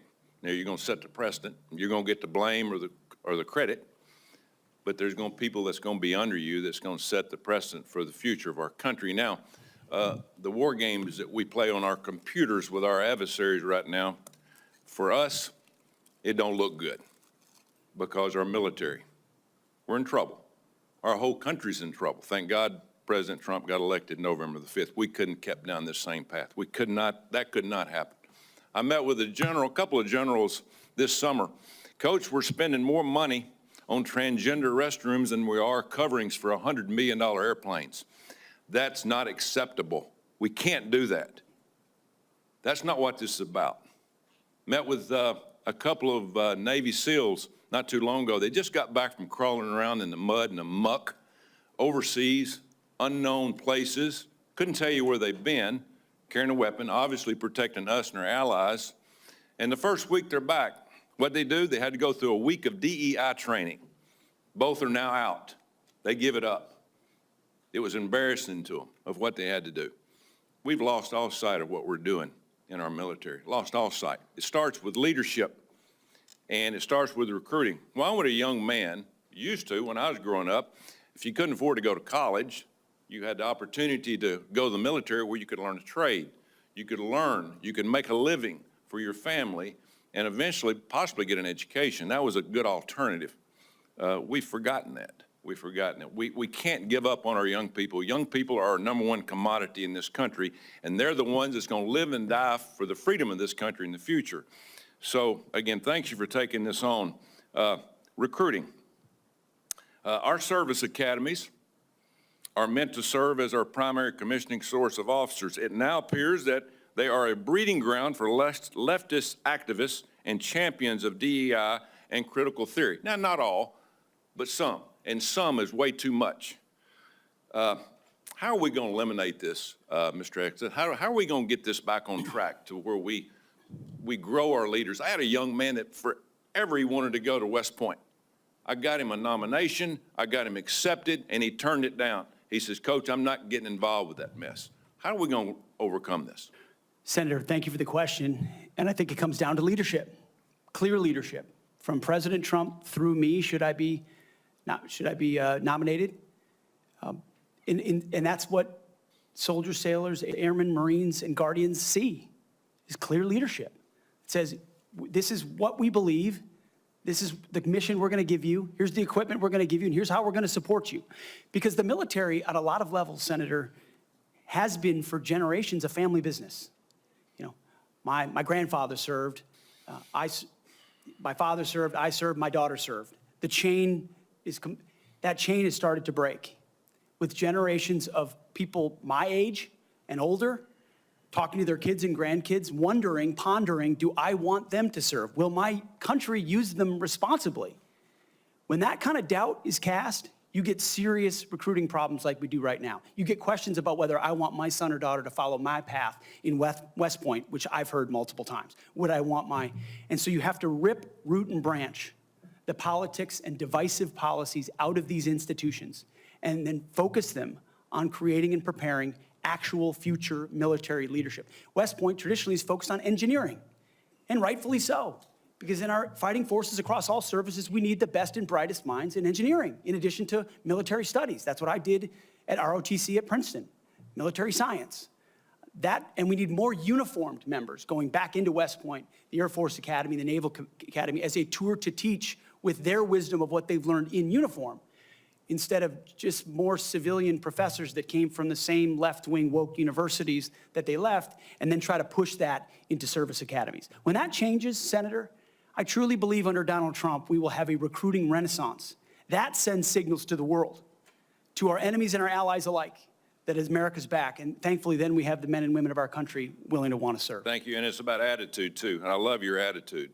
You've got to be motivated. You've got to understand that people, they will hook up with you. They will understand and learn under their leaders. Why would you fight for a country that you don't love? That's what I keep hearing from a lot of our college kids that they're getting from these woke universities that they go to. Now, and I worked at a lot of them. That is one of the excuses I get from our kids. We've got to break that. Another one, according to the Pentagon, between 2001 and 2024, the number of civilian employees in the Office of the Secretary of Defense has nearly doubled from 1,500 to 3,000. Civilians on Joint Chiefs has increased from 191 to almost 1,000. Our military end strength goes down. Our staff numbers are exploding. What are you going to do about that? Senator, we're going to address that. We won World War II with 7 four-star generals. Today, we have 44 four-star generals. There's an inverse relationship between the size of staffs and victory on the battlefield. We don't need more bureaucracy at the top. We need more warfighters empowered at the bottom. So it's going to be my job working with those that we hire and those inside the administration to identify those places where fat can be cut so it can go toward lethality. Thank you, Senator Tuberville. Senator Peters. Thank you, Mr. Chairman. Mr. Hegseth, welcome to this committee. Thank you. You know, we have far too much partisanship in our country right now. I think it's eating away at the fabric of what has always made this country great, about bringing people together from all sorts of backgrounds, all sorts of experiences. And we know that in our motto, together as one, we are strong. And so we in this committee, and certainly I speak for myself, but I think I speak for many of my colleagues, want to take partisanship out of this proceeding as much as we can. I'm not naive. It's out there. I get it. But we've got to try to take that out. And I want you to know that as a member of this committee, I have voted in a bipartisan way for secretaries of defense. I voted for 2 secretaries of defense when Donald Trump was previously president. We had those 2. We had, I think, 5 total secretaries of defense during that 4-year period. So we want to keep that in mind as to what we might see in this coming administration. But I voted, and we voted by a big margin for those folks as well. But part of that was the process and having an opportunity to get to know the person and understand their qualifications and understand the standards. You know, I made repeated requests to meet with you prior to this meeting. I know many of my other colleagues also wanted to meet with you. I did that with the other nominees that I was happy to vote for. I thought they were highly qualified individuals and true professionals. And yet I could never get a meeting with you. Was there a reason you were afraid to have one-on-one meetings with some of my colleagues before the hearing? Senator, I know there was a great deal of outreach to multiple offices. Schedules get full. There's a lot going on. I was ready. And I welcome the opportunity, pending ready. my schedule, to have an opportunity to sit down. I was ready. It would have been so much better to have that opportunity to talk beforehand. I think that's a big mistake, and it doesn't set us on a good course when you refuse to meet with people and have a professional conversation about the huge challenges that we face at the Department of Defense. My colleagues, the folks who introduced you and others, the chairman has mentioned about the management of the DoD is a concern, cost overruns, delays on weapon systems. We need strong management at the Department of Defense, first and foremost. We've got to have someone who's going to grab the reins and give the taxpayers value for having the most lethal fighting force in the world that defends freedoms, but we got to do it in an efficient way. I've heard about the jobs you've had in the past. Let's just talk about qualifications. I know you had 2 previous positions. How many people reported to you in those positions? Senator, at Vets for Freedom, we were a small upstart. Our focus was just the number, working please. on Capitol Hill, going back to the battlefield Just to the support number. warfighters. Just the number, please. We probably had 8 to 10 full-time staff and lots of volunteers. So you had 8. Has there been any other, we've heard about the 2, and certainly there's been a lot of talk about the mismanagement, et cetera, et cetera. I'm just curious, I won't go into that, just curious. So you had 8 there. What's the largest number of people you've ever supervised or had in an organization in your career? Not 3 million, Senator. No, I don't expect that. Very few people have ever had that experience, but how many? It's a straight up question. I think we had over 100 full-time staff at Concerned Vets for America, roughly, with thousands of volunteers. So 100 people. I was also a headquarters company commander, which would have been Okay, that's fine. a couple of hundred. So nothing remotely near the size of the Defense Department, Right. I would acknowledge that. Actually, Senator. not remotely near even a medium-sized company in America, let alone a big company in America, especially a major corporation. And we're hiring you to be the CEO of one of the most complex, largest organizations in the world. We're the board of directors here. I don't know of any corporate board of directors that would hire a CEO for a major company if they came and said, I supervised 100 people before. They'd ask you, well, what kind of experiences you had? We need innovation. Can you give me an experience or your actual experience of driving innovation in an organization? Give me an example of where you have done Oh, that. my goodness, Senator, absolutely. At Concerned Veterans for America, we created the Fixing Veterans Healthcare Task Force, a bipartisan task force that never been done before, to create policy, to drive policy change on Capitol Hill that organizations fought ferociously against. We got the VA Accountability Act passed and the Mission Act passed in a way that a nonprofit of our size, veterans organization, has never done. And Thank you. it's testified in all the letters Thank that we you. put forward to the committee, which are on the record. Okay, I have limited time. Thank you for that. Give me an example of where you've driven down cost. I've heard the examples that Senator Blumenthal gave. The cost was a real problem for you in your 50-person organization that you actually raised a lot less than what you actually spent. Did you drive costs down? If in a 50-person organization, let me tell you, we've got to drive costs down dramatically in an organization of 3 million people and hundreds of billions of dollars. You don't have that experience that you can talk about. To me, this is, or acquisition reform. Acquisition reform, you bring that up. Have you had experience in acquisition reform? I've written about and studied on acquisition reform. Have you for quite actually some done time. it? Because what we need in the hands of our warfighters better change because we're not doing it well right now. It better, and we need people who have experience actually doing that. You talk about standards. Again, I'm going to go back to a CEO of the most complex organization in the world. I don't think there's a board of directors in America that would hire you as a CEO with the kind of experience you have on your resume. You talk about standards. You talk about raising or low, that we have a problem of standards in the DOD, and we have to raise standards for the men and women who serve. Do you think that the way to raise the minimum standards of the people who serve us is to lower the standards for the Secretary of Defense, that we have someone who has never managed an organization more than 100 people is going to come in and manage this incredibly important organization and do it with a professionalism and has no experience that they can tell us that they have actually done that? I have real problems with that. This is not about other issues that are brought up. They're all very important. I'm just about trying to get things done, managing efficiently, and having the best people who have demonstrated that in a large organization.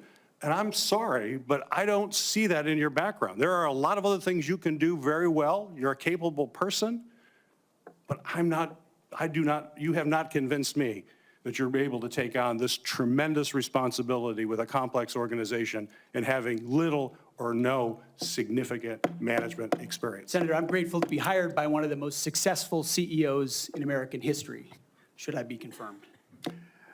Mr. Hegseth, it seems to me that you've supervised far more people than the average United States senator supervises typically.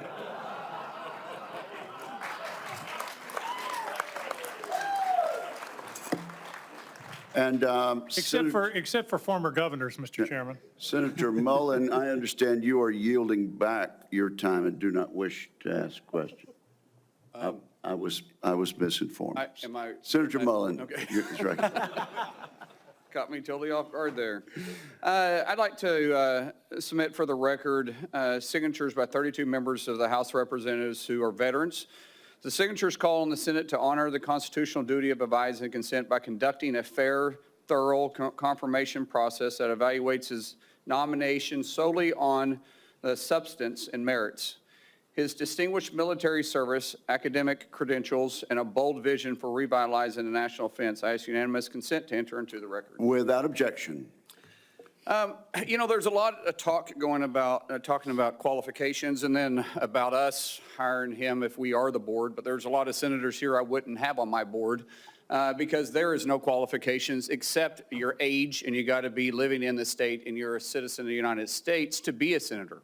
Other than the fact we got to convince a lot of people to vote for us. And then when we start talking about qualifications for if you're qualified for it, could the chairman tell me what the qualifications are for the Secretary of Defense? Mr. Chairman, could you tell me what the qualifications are for the Secretary of Defense? I'd be happy for I'll read it. for you to do that. Yeah. Let me read it for you because I Googled I it. was getting some advice from I my understand second that. in command. Yeah, but I'm just making a point because there's a lot about qualifications, and I think it's so hypocritical of senators, especially on the other side of the aisle, be talking about his qualifications, not being able to lead the secretary or be the Secretary of Defense, and yet your qualifications aren't any better. You guys aren't any more qualified to be the senator than I'm qualified to be the senator, except we're lucky enough to be here. But let me read you what the qualifications of the Secretary of Defense is, because I Googled it, and went through a lot of different sites, and really it's hard to see. But in general, the U.S. Secretary of Defense position is filled by a civilian. That's it. If you have served in the U.S. Army Forces and have been in the service for, you have to be retired for at least 7 years, and Congress can weigh that. And then there's questions that the senator from Massachusetts brought up about serving on a board inside the military industry, and yet your own secretary that you all voted for, Secretary of Austin, we had to vote on a waiver because he stepped off the board of Raytheon. But I guess that's okay because that's a Democrat Secretary of Defense. But you so quickly forget about that. And then Senator Kaine, or I guess I better use the senator from Virginia, starts bringing up the fact that what if you showed up drunk to your job? How many senators have showed up drunk to vote at night? Have any of you guys asked them to step down and resign from their job? And don't tell me you haven't seen it because I know you have. And then how many senators do you know have got a divorce before cheating on their wives? Did you ask them to step down? No. But it's for show. You guys make sure you make a big show and point out the hypocrisy because the man's made a mistake. And you want to sit there and say that he's not qualified? Give me a joke. I mean, it is so ridiculous that you guys hold yourself as this higher standard and you forget you got a big plank in your eye. We've all made mistakes. I've made mistakes. And Jennifer, thank you for loving him through that mistake. Because the only reason why I'm here and not in prison is because my wife loved me too. I have changed, but I'm not perfect. But I found somebody that thought I was perfect. And for whatever reason, you love Pete, and I don't know why. But just like our Lord and Savior forgave me, my wife's had to forgive me more than once too, and I'm sure you've had to forgive him too. And so thank you. So before I go down this rabbit hole again, tell me something about your wife that you love. She's the smartest, most capable, loving, humble, honest person I've ever met. In addition to being incredibly beautiful. Don't forget about your kids. I'm supposed to talk about my kids? No, well, she's also the mother. Oh, an amazing mother. Yes. Of our blended family of 7 Brother, kids. I'm all pulling of you which as love long. her. I'm trying to help you here. You know, do you believe that you're going to be running the Secretary or the Department of Defense by yourself? Senator, absolutely not. Just as President Trump is assembling his cabinet, I look forward and already am in the process of building one of the best possible teams you can imagine with decades and decades of experience outside of the Pentagon, driving innovation and excellence, and also inside the building, knowing how to make it happen. Yes, sir. So In your organizations that you did have the privilege of running, did you have a board that you? In both organizations, we had a board, yes. Okay, and what did you do with that board? What kind of decisions did you make with them? Those boards provided oversight and insight into decision-making. They all have special, unique sets that maybe filled gaps that you're not the expertise in? Yes, sir. So do you believe you're capable of surrounding yourself with capable individuals that you're going to be able to run those same ideas by and surround yourself with people that are smarter and better equipped in maybe areas that you don't necessarily carry those expertise with? Senator, the only reason I've had success in life, to include my wonderful wife, is because of people more capable around me and having the self-confidence to empower them and say, hey, run with the ball, run with the football, take it down the field. We'll do this together. I don't care who gets the credit. And in this case, that's how the Pentagon will be run. Let's end with this, Mr. Chairman, about the qualifications. You got a man who has literally put his butt on the line.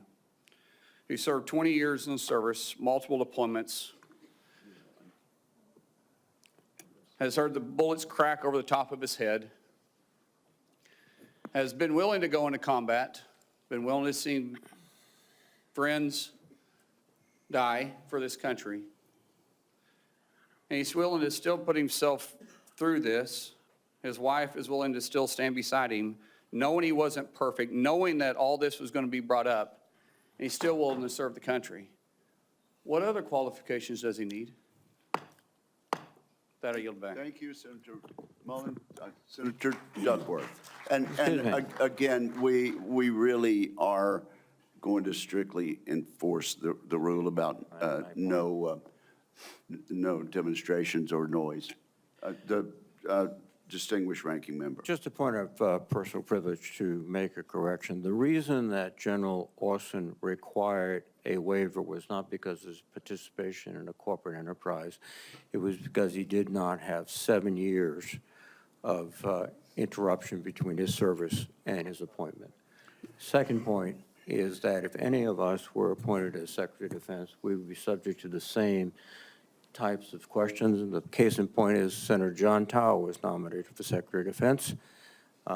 It was discovered by his colleagues that his behavior was not commensurate with the responsibilities despite his service, and he was voted down.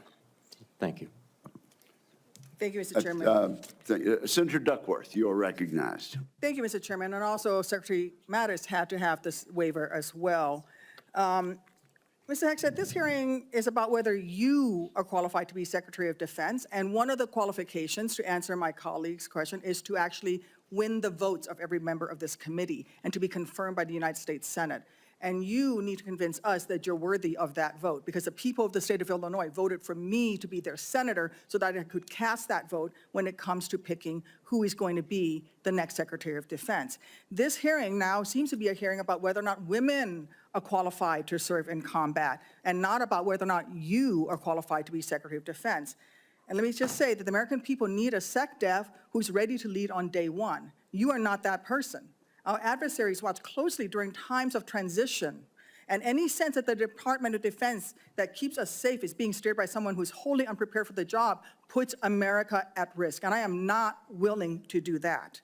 With that in mind, Mr. Hegseth, I want you to try to explain to the American people, this committee, who have to vote for you, and to our troops who are deployed around the world, why you are qualified to lead the Department of Defense. We already know that you've only led the largest, a 200-person organization. We already know that you so badly mangled a budget that after you left, they had to bring in a forensic accountant to figure out what went wrong, and that the largest budget you ever managed was about $18 billion.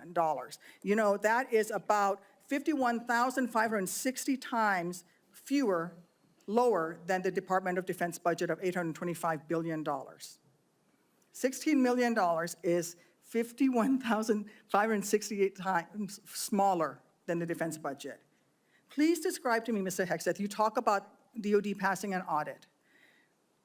Please describe to me a time or an organization when that you led underwent an audit, because you say you're going to hire smarter people than you to run this audit. I'm not asking you to be an accountant. I want you to be able to tell me what kind of guidance will be given to those employees, what will happen if, whether or not you pass that audit. Have you led an audit of any organization, yes or no? I don't want a long answer, yes or no. Have you led an audit of any organization of which you were in charge? Senator, in both of the organizations I ran, we were always completely fiscally responsible Yes or with the no, money did that you we lead had. an audit? And the way my Yes or leadership no, has did you lead been an audit? stated Yes or has no? been completely What are you afraid of? You mischaracterized. can't answer this question. Yes or no, did you lead an audit? Do you not know this answer? Senator, Yes every or part no? of my leadership Yes of these or no? organizations Yes has or been no, did you lead an audit? misrepresented I will from take top that to as a no. bottom. What were the findings? So there were no findings because you've never led an audit. What guidance did you give the auditors? None, because you've never led an audit. Nobody expects you to be an accountant, Mr. Hegseth. What we expect is for you to understand the complexity of this Pentagon budget process that is absolutely necessary to outfit our warfighters. Look, the Secretary of Defense is required to make quick decisions every single day that, well, with high-level information that's being provided for them.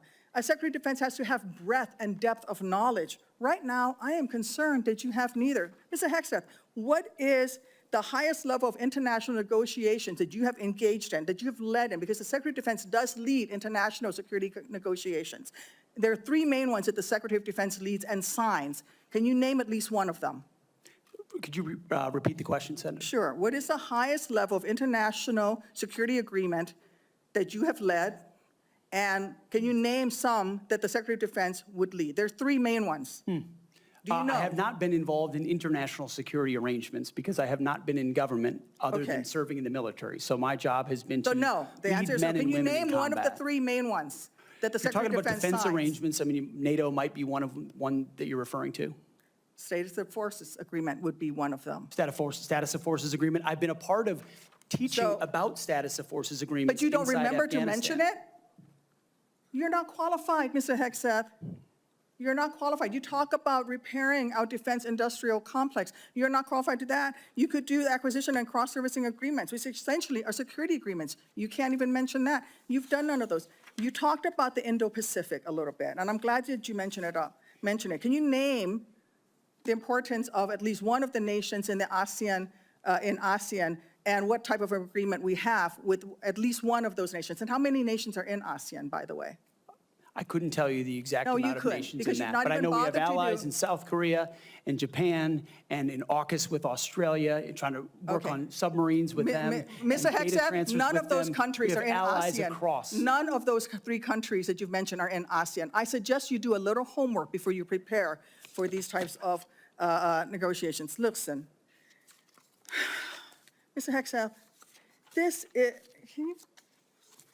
we ask our troops to go into harm's way all the time. We ask them to go into harm's way.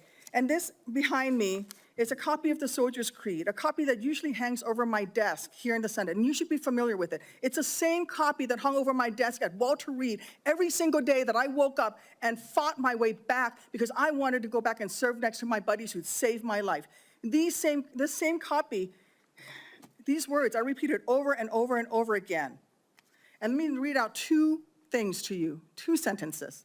I will always place the mission first, and I am disciplined, physically and mentally tough, trained and proficient in my warrior task. Mr. Hegseth, our troops follow these words every single day, and they man up and they pack their rucksacks and they go to war. And they deserve a leader who can lead them, not a leader who wants to lower the standards for himself or raising the standards for other people. And by the way, our troops already meet the standards. We ask troops to man that ship, fight that fire, fly that helicopter until their very last breath. And they do that every single day. They cannot be led by someone who's not competent to do the job. How can we ask these warriors to train and perform the absolute highest standards when you are asking us to lower the standards to make you the Secretary of Defense simply because you are buddies with our president-elect? And by the way, he has filed for bankruptcy 6 times. I'm not quite sure he's the kind of CEO you want to refer to as a successful businessman. Let me make it clear. You can't seem to grasp that there is no U.S. military as we know it without the incredible women that we serve. Women who've earned their place in their units. You have not earned your place as Secretary of Defense. You say you care about keeping our armed forces strong and that you like that our armed forces are meritocracy, then let's not lower the standards for you. You, sir, are a no-go at this station. Thank you, Senator Duckworth. I would like to submit for the record a letter submitted by Mr. Brian Marriott that says anyone who would claim that Pete mismanaged funds at Vets for Freedom is ignorant of the facts. Without objection, it will be admitted to the record. Senator Budd. Thank you, Chairman Wicker, and congrats on your chairmanship of this committee. I want to thank you for your leadership and your handling of this today. I think you're doing a great job. So I want to also submit for the record a letter submitted by Mr. Daniel Catlin, the former operations manager at Vets for Freedom. Mr. Catlin's letter states that Mr. Hegseth and Mr. Catlin conducted weekly meetings to meticulously review every dollar that the organization spent. Pete's hands-on approach and dedication to financial responsibility ensured that Vets for Freedom operated within its budget. Mr. Catlin's letters also states that Pete treated his staff with the utmost respect, regardless of race or gender. So I ask unanimous consent to enter this into the record, Mr. Chairman. Without objection, so ordered. Thank you. Mr. Hegseth, congratulations on your nomination. Thanks for appearing before the committee today. I enjoyed meeting you in my office before Christmas, and I've enjoyed our friendship before that. You know, you stated in your advanced policy questions that the American people need to be informed, engaged, and inspired to join our military. I wholeheartedly agree with that.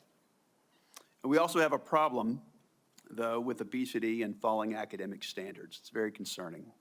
We've talked about that before. So if confirmed, how would you approach increasing the number of Americans eligible to serve in the military, but without lowering standards?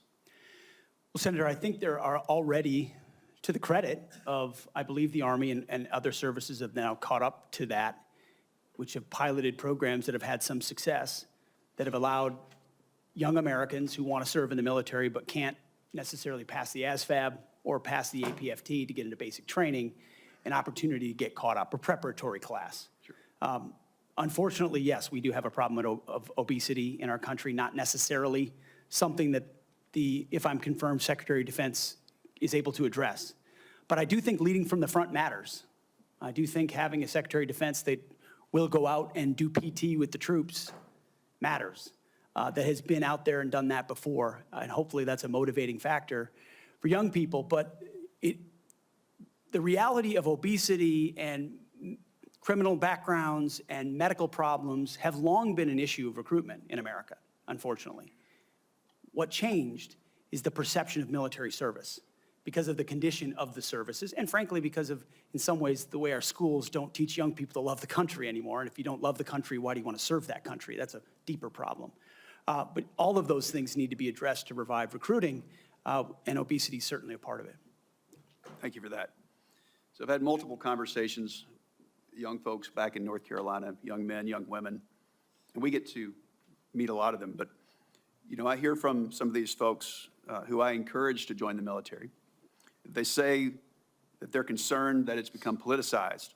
And if confirmed, would you commit to working with my office to address the military recruiting crisis and ensuring the military is focused on warfighting? Senator, absolutely. Number one, from day one, with a mandate from the Commander-in-Chief, who received that mandate when Americans spoke out loudly and said, we want peace through strength, we want America first foreign policy, and we don't want political ideology driving decisions inside our Defense Department. That was clear. It's an infection that the American people are acutely aware of, which the men and women in this room have lived firsthand. I've lived it firsthand. And that's why it will be a priority. And I truly believe, and I'm humbled by this, the response we've already seen from young men and women who've decided to join the military when they had said, I wasn't going to. But seeing a Commander-in-Chief, Donald Trump, reassured them. Seeing the possibility, if confirmed, of a Secretary of Defense that would have their back reassured them. And so in the first couple of months after President Trump's election, we have already seen, the numbers are there, a recruiting surge in all the services that I would welcome the opportunity to continue. And it's humbling to think that families across this country would have confidence in us to deliver for their young men and women. There's no more important task. Thank you for that. So shifting gears a bit, I want to hear some of your thoughts on the growing fighter aircraft capacity gap with China and what this means for a potential fight in the Indo-Pacific. So if confirmed, what policy recommendations will you make to the President on procurement and maintenance of 4th and 5th generation fighters while we continue to research and develop 6th generation and collaborative combat aircraft? Senator, that's a very important conversation, one that I've been looking at a great deal. A lot of it, just to be clear, involves classifications and understanding precisely cost and capabilities, including capabilities of enemy systems, both not just 4th and 5th, but potential 6th generation, which we've already seen a prototype released from the Chinese. That's a dangerous development, considering at least the publicly understood condition of NGAD, which I look forward to the opportunity to looking underneath the hood on that. But ensuring 4th and 5th are capable and upgraded as necessary will be a part of our contingency. But when you look at what's happening in the Indo-Pacific, say operability, range is going to matter because it's such a large battle space. That will all factor in decisions that are made. And that's where I feel, frankly, a little bit liberated, is that I didn't work at Lockheed or any number of, pick a defense contractor. I didn't mean to point one out in particular. Pick any. I haven't. I don't have a special interest in any particular system or any particular company or any particular narrative. I want to know what works. I want to know what defeats our enemies, what keeps us safe, what deters them, what keeps our enemies up at night. Whatever that is, I want more of it, and I want to invest in it. And I know that's the view that President Trump has as well. Thank you. You know, some have commented recently about the need to eliminate immediately a manned aircraft. So I'd say maybe one day, but that day's not now, and certainly not before 2027, especially in the Indo-Pacific. So if confirmed, will you commit to work with my office in this committee to ensure the proper mix of fighters, manned and unmanned? I look forward to working with you on that, Senator, because unmanned will be a very important part of the way future wars are fought. Just the idea of survivability for a human being drives cost and time in ways that unmanned systems do not. But I look forward to that conversation. Senator. Thank you, Senator Budd. I now recognize Senator Reed for a unanimous consent request. Mr. Chairman, I would ask unanimous consent that 2 letters be submitted for the record. One letter is signed by numerous organizations, including the Government Accountability Project, the other signed by several organizations, including the Truman National Security Project. Without objection, so ordered. Now, Senator Kelly, Senator Rosen got here after the gavel went down. Do you really want to go ahead of her? I am going to defer to my good friend and colleague, Senator Rosen, That from is the a really great good, state of Nevada. Really good decision. Senator Rosen, you are recognized. And thank you, Senator Kelly. I owe you one. Thank you, Chairman Wicker, Ranking Member Reed, for holding this hearing. And Mr. Hegseth, I appreciate your service and your willingness to serve again. However, I am deeply disappointed that you would not agree to meet with me, as other members have said on this committee prior to this hearing, as is the precedent for this committee and others. So let me tell you a little bit about what I would have talked about had you made yourself available prior to the hearing. Nevada is home to the premier aviation training ranges for both the Air Force and the Navy, the largest ammunition depot in the world, and the only place in the country where we are able to verify the reliability of our nuclear stockpile without the need for explosive testing. The Nevada National Guard is one of the only few units across the country with the mission of fighting wildfires. That's for another hearing. And currently activated to fight the devastating fires around Los Angeles in support of our neighbors. We therefore play a critical role in our national security, and the person who holds the position of Secretary of Defense matters greatly to Nevada service members and our military equities. But every single person who serves in the military, we've talked about, my colleagues, esteemed colleagues, have talked about recruitment and retention. One day, they will become a veteran. So my veterans and the folks who are serving active duty now are concerned about what you think. DOD does not have jurisdiction over Nevada's 200,000 plus veterans, but I am interested in your views about the service members once they've transitioned out of the military, given the influence you would have while they're in service if confirmed. In 2019, on a segment of Fox and Friends, you said that Veteran Service Organizations, VSOs, I'm going to quote, encourage veterans to apply for every government benefit they can ever get after they leave the service. You stated you don't want to, quote, be dependent on government assistance from the VA based on injuries or illnesses that might have arisen from your military service.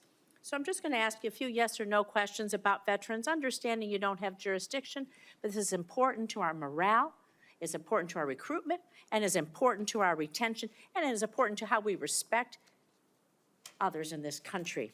So yes or no, please, do you believe that VSOs are wrong to support veterans in obtaining the benefits that they have rightfully earned and deserved when they signed that line like you did for your service? Senator, yes or no, veterans please? deserve the benefits they've earned. I have been in many battles with traditional veteran you would service agree that organizations over differences of opinion about how to deliver those services, yes or including no? Veterans Do you believe Choice, VSOs are wrong? which is I'm gonna- VSOs is a very broad term. We were a VSO also, ma'am, but some of those services took a traditionally should they be able to bureaucratic help approach.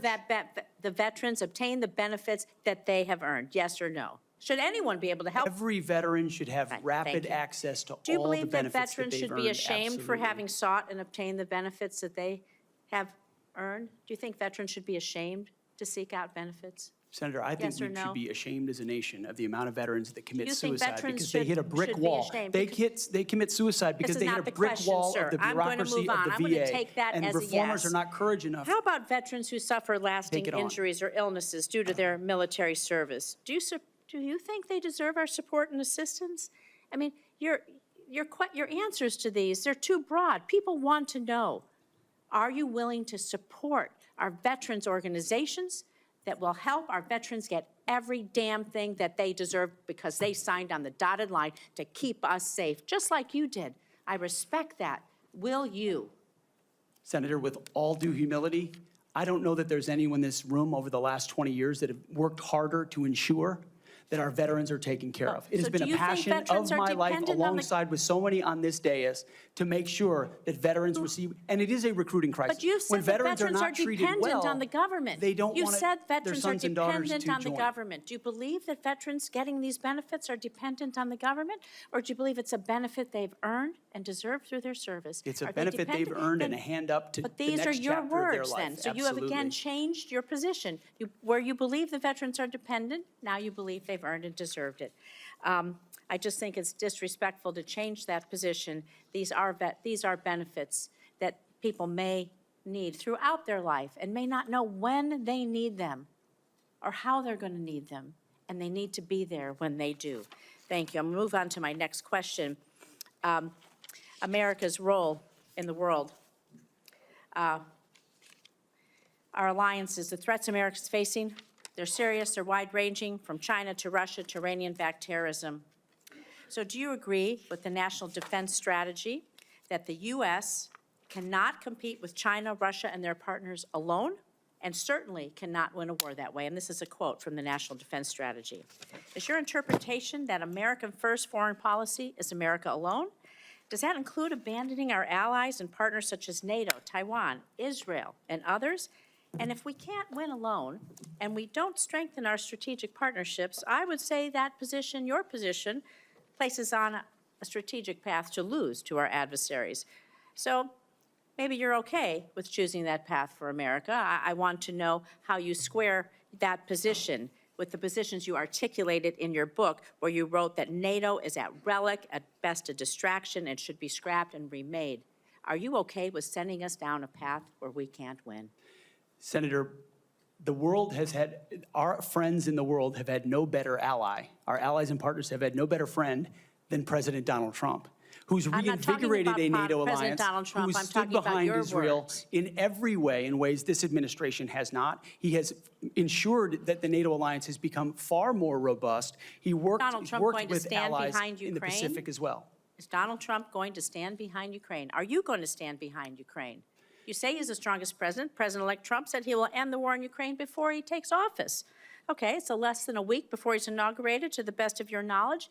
Do you have knowledge of a plan that he's going to use to rapidly end the war with Ukraine? Do you believe it's feasible, that it does not make unacceptable concessions to Vladimir Putin, who is a brutal dictator? And are you going to give President-elect Trump the military advice that you have given others to achieve the objective of us winning the war in Ukraine. How do you think a rapid end to the war that Vladimir Putin started will affect the United States standing across the world? Senator, I will always give clear guidance, clear guidance, best guidance to the President of the United States on matters like that. Do you think that if we concede to Vladimir Putin, that will hurt our credibility with our allies and partners? And do you not believe that our adversaries are watching? Perhaps you can take that for the record, Mr. Hegseth. Senator Schmidt. Thank you, Mr. Chairman. I'd like to submit for the record a letter submitted by Mr. Christopher Ahn, the former Director of Operations for Vets for Freedom. Mr. Ahn, his letter states that the suggestion, quote, the suggestion that funds were misused for personal gain, lavish parties, or other improper purposes is categorically false. Throughout my time working with Pete Hegseth, he consistently demonstrated exceptional integrity and leadership. I asked unanimous consent to enter this letter into the record. Without objection, so ordered. Senator Schmidt. Thank you, Mr. Chairman. Mr. Hegseth, good to see you here today. Thank you for your service. Thank you, Senator. And your willingness to serve.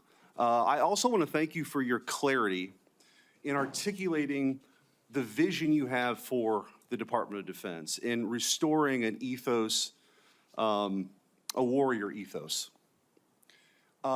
which is in stark contrast to the ethos we've seen the last 4 years, which is of weakness and wokeness. And I want to drill down on a few things specifically and exactly how we've gotten to where we've gotten with recruiting and morale. DEI. There's been a little bit of discussion about this, but for those watching at home, DEI is not about giving everybody opportunity. It is rooted in cultural Marxism. The idea that you pit the room, any room, with oppressor versus oppressed. It's race essentialism, and it is poison. It has no business whatsoever in our military. I think the American people have spoken loudly and clearly about this. They're tired of this. They're tired of woke ideology. And to my Democrat colleagues on the other side, if you haven't picked up on that, you missed the plot. Because that's what November 5th partially was about. And so let's talk specifically about some of these DEI programs that have been funded. In our academies, specifically the Air Force Academy, it was advised as disfavored language to refer to your mom and dad as mom and dad. Okay? Dear mom and dad, I'm writing home. Don't say that. That's insane. We're all just people. You can't say that either. And in an effort to police this, in a 1984 Orwellian novel, there was actually an eyes and ears program to rat on your fellow students who might say mom and dad. Or just say, in a tough situation, you know what, we're all just people, can't say that. This wasn't limited, by the way, to our academies. The Secretary of the Air Force, our current Secretary of the Air Force, in a memo from August of 2022, thought we had too many white officers, advocated for quotas. And if you crunch the numbers, that meant that 5,800 white officers who've worked really hard should be fired. In the United States of America, I don't know how we got here. And by the way, the Air Force isn't alone here. The Navy sort of touted a drag queen influencer. This stuff is insane. And people wonder why recruiting has dropped off. And let me just go through a few numbers, then I want to get your comments on how we fix this, because it's gone completely off the rails. In 2022, the Army missed their recruiting goal of 60,000 soldiers by over 15,000. In 2023, the Navy missed their recruiting goals by over 7,000. In 2022, the Air Force couldn't meet their standards, their numbers, even though they lowered their standards. They've lowered their standards to meet numbers they still can't get to. Mr. Hegseth, we got to fix this. I think what you've demonstrated today is that you have the talent and the ability and the desire to fix it. How are you going to fix it? Well, Senator, thank you for the question. First and foremost, up front, you have to tear out DEI and CRT initiatives, root and branch out of institutions. 100%. And then you have to put in Army, Navy, and Air Force secretaries and others, civilian positions at the helm, who are committed to the same priorities that the President of the United States is and if confirmed, the Secretary of Defense will be. Send a clear message that this is not a time for equity. Equity is a very different word than equality. Equality is the bedrock of our military. Men and women, duty positions in uniform, black, white, doesn't matter. We treat you equally based on who you are in the image of God as an individual. And we all get the same bad haircuts. You're not an individual, you're part of a group. Equity prescribes some sort of an outcome based on differing attributes that we have that divide us. What skin color are you? What gender are you? And then infuse that into institutions which manifest in things like quotas, formal or informal, which does what to morale? Sends it in the tubes. And it makes people feel like they're being judged by something other than how good they are at their job, which is poisonous inside institutions. So on top of this recruiting crisis, that wasn't enough for this administration. During the COVID hysteria and in their attempt to fire 100,000 people who worked for bigger companies because they didn't get the COVID shot, or to mask 5-year-olds, they decided also to make this a central plank in their policy at the Pentagon. 8,000 well-trained, so we got a recruiting crisis, 8,000 well-trained men and women were fired. Will you commit today, Mr. Hegseth, to recruit these folks back, to give them back pay, and give them an apology from the United States government for how they were disrespected? Senator, I will commit to this because the Commander-in-Chief has committed to this, that not only will they be reinstated, they will receive an apology, back pay, and rank that they lost because they were forced out due to an experimental vaccine. Thank you, and I'm a limited time, but I just want to say, for all the talk of experience and not coming from the same cocktail parties that permanent Washington is used to, you are a breath of fresh air. And again, if you weren't paying attention to what this election was all about, it was about the disruptors versus the establishment. And the American people have had enough of business as usual for the same people that we line up for these same jobs who give us the same results. We need somebody who's going to go in there and fight for innovation, fight for change. I think you're that person, and I appreciate your willingness to sit here and listen to some of these undignified attacks. It's ridiculous. Thank you. Captain Mark Kelly, you're recognized. Thank you, Mr. Chairman. Congratulations on your chairmanship. I want to make a request to the committee that we have a second round of questions. Pursuant to the bipartisan staff agreement that we reached late last year, this will be one round of 7-minute questions. All right. Thank you. Thank you, Mr. Chairman. I'll be happy to recognize my colleague, Mr. Reed. I think it's important to note for the record that when Secretary Hagel was here, we had 3 rounds of questioning. When Secretary Carter was here, we had 2 rounds of questioning. And I cannot recall any time where I have denied, as the chairman, a member to ask for a second round and receive the second round. So we are, I think, violating the principles of the committee, and I just want to go on the record. And your comment is noted. Thank you. Mr. Hegseth, thank you for being here today. Thank you for your service to this country. Thank you, Senator. Few nominees come into this room with all the necessary experience to do this job, to be Secretary of Defense. We get that. It's a reflection on just how big of a job this is. What I want to understand is whether or not you bring any of the necessary experience that this job requires. And here's where I'm concerned. Senator Coleman, in introducing you, and this is a quote, he said, "He has struggled and overcome great personal challenges," unquote. You walk in here saying that you've had personal and character issues in your past, including heavy drinking, which you wrote about. And you said, and this is a quote from you, that you said, "I sit before you as an open book." Yet you haven't actually said what personal challenges it is that you've overcome when you've been asked about them. So I'm going to give you an opportunity here to be as forthright as you say you want to be. So while leading Concerned Veterans of America, there were very specific cases cited by individuals about your conduct. I'm going to go through a few of them, and I just want you to tell me if these are true or false. Very simple.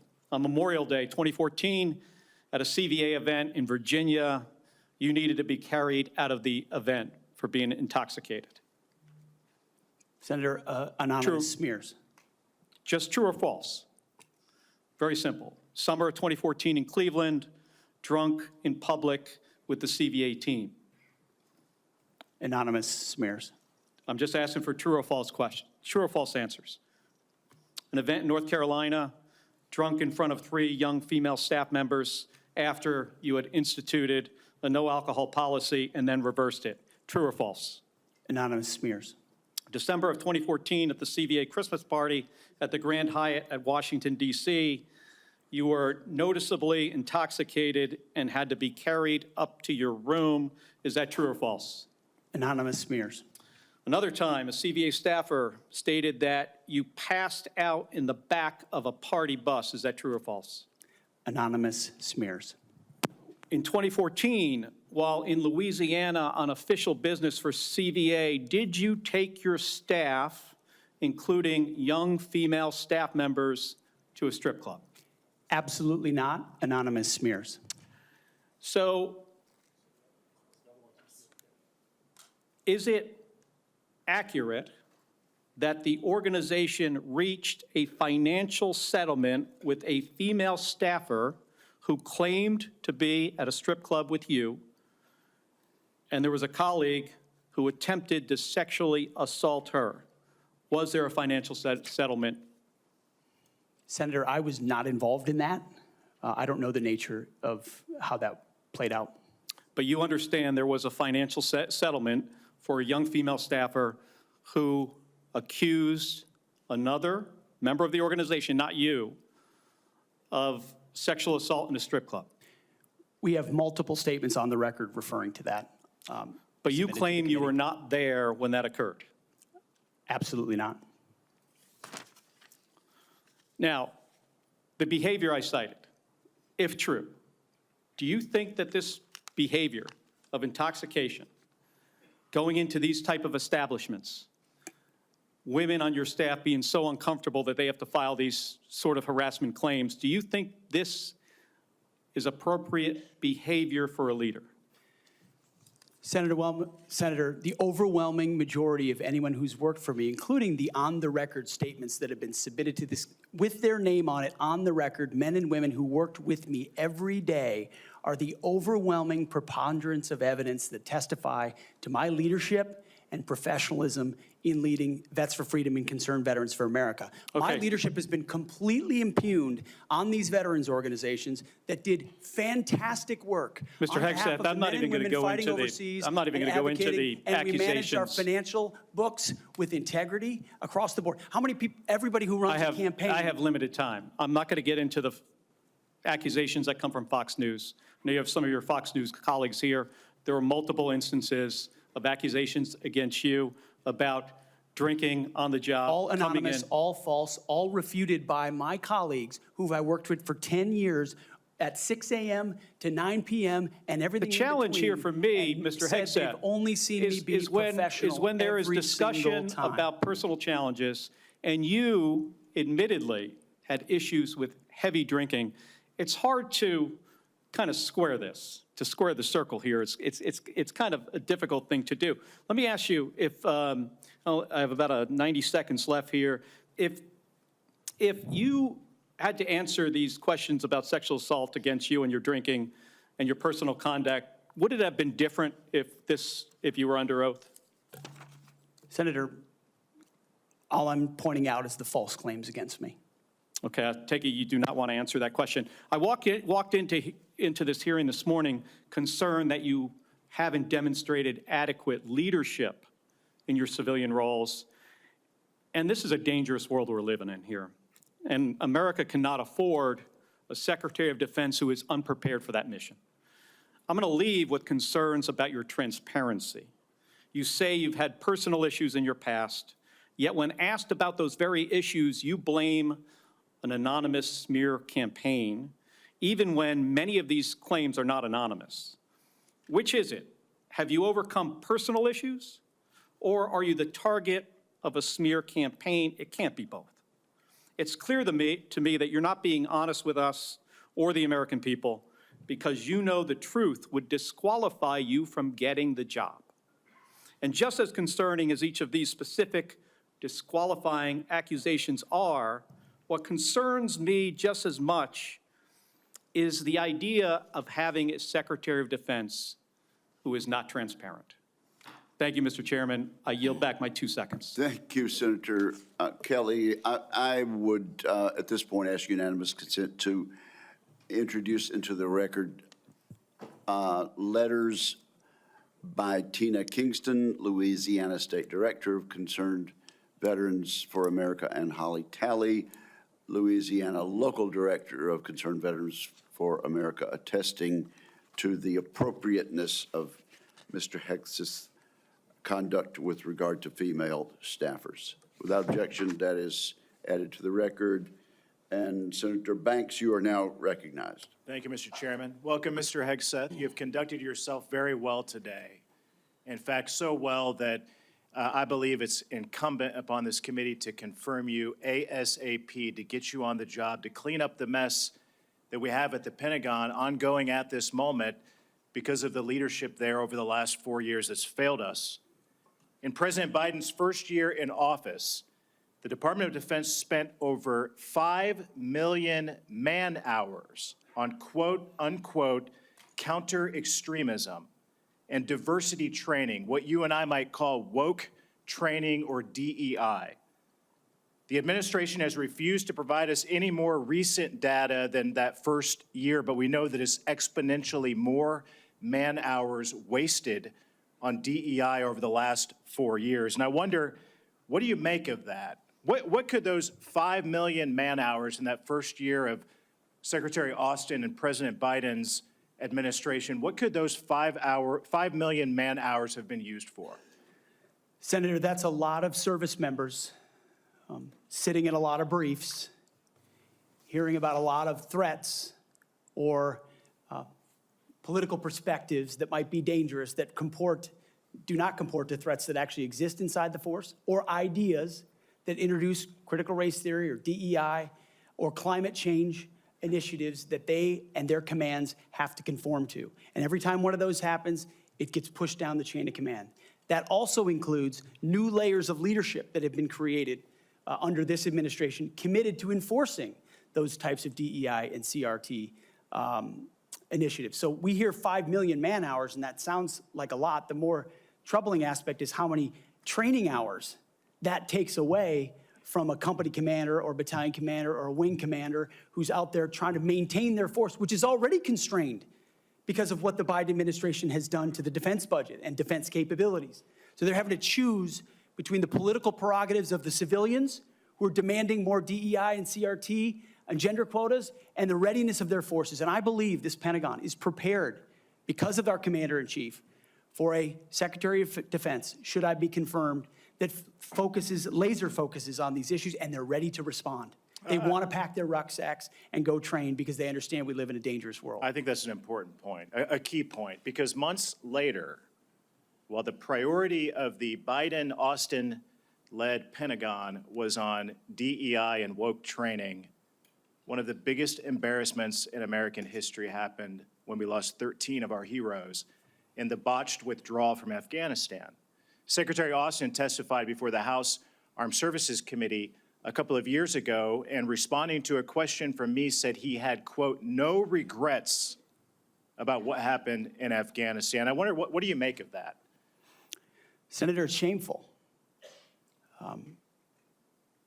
They still tout it as the most successful airlift in American history, when what the rest of us all saw was true laid before our eyes.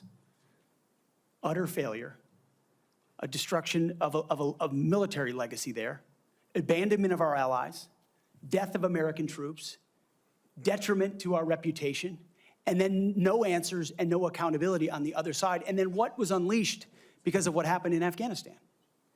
The October 7th attacks, an invasion into Ukraine, The world recognized weakness for what it was.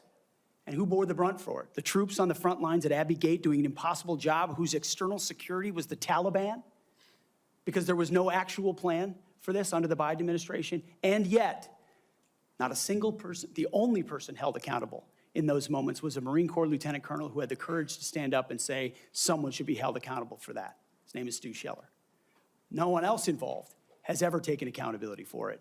And when that microcosm becomes the reality of the perception of the American military or America's commitment to victory and success and positive outcomes, the world responds to that. President Trump is going to restore real deterrence by bringing a real warrior culture back, rebuilding our military, and ending wars properly. And if we have to fight them, winning them decisively. I served in Afghanistan, you served in Afghanistan. 75% of our nation's veterans disagree with how the withdrawal from Afghanistan was handled, the embarrassment of it. What that's done, I believe, has directly impacted our historic recruitment crisis in this country, without a doubt. And you've already talked about that, but how do we fix it? How do we bring pride back to wearing the uniform for the next generation, to inspire them to do what you and I did, to raise our right hand and take that oath and serve this great country? I really do think it comes back to strong, clear leadership, patriotic, pro-American leadership that says we're not going to focus on all the other political prerogatives. That's why we all have political perspectives. I said this before and I'll say it again. In uniform, none of that matters. You wear green, you wear blue, you bleed red. That's it. Who you vote for doesn't matter. But when the perception of that changes, then you don't want people deciding whether to serve based on a political party in power. That's a dangerous thing for continuity inside your military, and it's fragile right now. President Trump, and if I'm confirmed with my leadership, we're going to restore the continuity of an apolitical military that acts decisively and only based on merit. They sound basic, but they're fundamental. You and I agree that wokeness is weakness. Mr. Hegseth, do you support racial quotas in recruitment or promotions in the United States military? Senator, I do not support any form of racial quota. Do you support affirmative action in our nation's military academies? Senator, I only support hiring and promoting and admitting the best and brightest, whatever their background is. I think that's very important. Mr. Hegseth, Lloyd Austin, the secretary, later went AWOL. He disappeared for days and never told the president, didn't even inform the president's chief of staff that he was going into the hospital. Would that ever occur on your watch? No, Senator. I know in any one of my jobs, if I had decided to go AWOL for even a day or two in uniform or around that, that would have been a concern. I believe accountability matters. No one to this day has ever, as you've said, been held accountable for what happened in Afghanistan. It was embarrassing to this country. It's impacted this country greatly. And I applaud you and President Trump for bringing accountability back to our Pentagon. With that, I yield back. Chair recognizes the distinguished ranking member for a unanimous consent request. Mr. Chairman, I would like to submit an article discussing some of the issues of readiness and DEI. There has been a comment that 5.9 million man-hours have been used for DEI. General Miley clarified that that is an estimate out of more than 2 million man-hours that the Department of Defense invested during the time period. Where is this published, sir? This is published by Megan Myers, and I will get the Okay. citation. Military.com, I'm sorry. Without objection, it will be admitted to the Thank you, record. Mr. And Senator Slotkin, welcome to the committee, Thank and you are you. recognized. Thank you, Senator, and thank you for referencing the great Carl Levin as you introduced me. We miss him in Michigan. For those who I haven't met in my 1 week that I've been sworn into the Senate, I'm a CIA officer recruited after 9/11.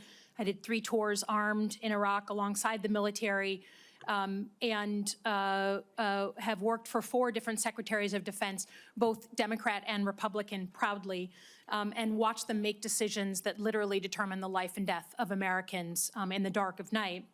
I'm also a Democrat representing a state that Trump won, right? We both won on the same ballot. So I understand that President Trump has the right to nominate his people. We are going to have policies that we disagree with. All of that, to me, comes very standard. What I think I'm most concerned with is that no president has the right to use the uniformed military in a way that violates the U.S. Constitution and further taints the military as that apolitical institution that we all want, right? And our founders designed the system so that, we had posse comitatus, that we weren't going to use active duty military inside the United States and make American citizens potentially scared of their own military. We went through our own experience with that with the British.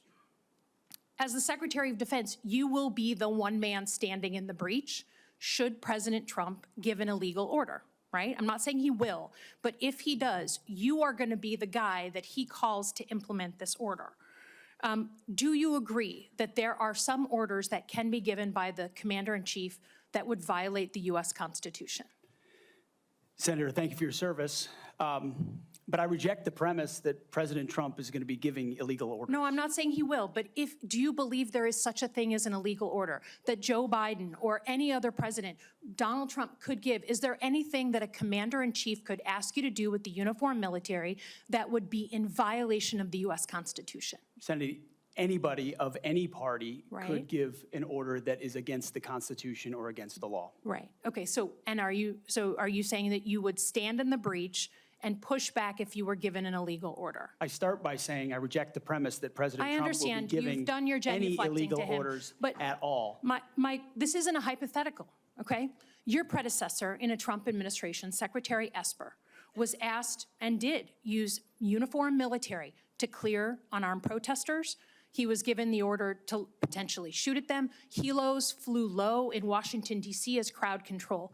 He later apologized publicly for those actions. Was he right or wrong to apologize? Senator, I was there on the ground. And I saw the I understand, helo and I myself. respect that. I've been there. But you're I about understand to the be level the of threat Secretary of that was Defense. involved in that moment. I Was also he right understand to? So he was legality and the Sir, Constitution. was he and right the or laws of what wrong you have. to apologize? I'm not going to put words in the mouth of Secretary Esper or No, anybody else. from he this said them podium. himself. You don't have to. What are you scared of? Did he do the right thing by apologizing? I'm not scared of anything, Senator. Then say I'm yes or no. interested You in can say upholding no. the laws and the Constitution Okay. in any So particular Donald scenario. Trump asked for the active duty 82nd Airborne to be deployed during that same time. Secretary Esper has written that he convinced him against that decision. If Donald Trump asked you to use the 82nd Airborne in law enforcement roles in Washington, D.C., would you also convince him otherwise? I'm not going to get ahead of conversations I would have with the president. However, there are laws and processes inside our Constitution that would be followed. President Trump said in November that he is willing to consider using the active duty military against the, quote, enemy within. Have you been personally involved in discussions of using the U.S. military active duty inside the United States?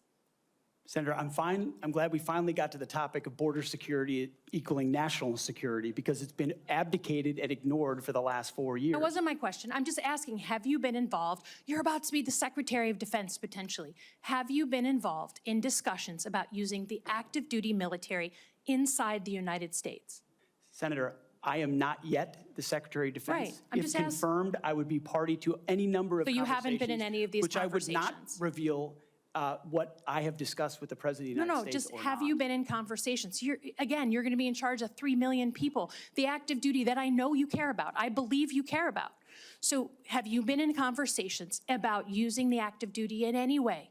Whether it's setting up in detention camps, policing dangerous cities, have you been involved in any of those conversations? Certainly, I have been involved in conversations relating to doing things this administration has not, which is secure the southern border and not allow floods of illegals to enter our country through an invasion that threatens the American people. And there are ways in which the military is already playing a role in that, to include 5,000 National Guardsmen from Indiana and Texas. We're at the border right now allowing for border security. So there is plenty of precedent duty military for military to members staff enforcing detention our southern centers?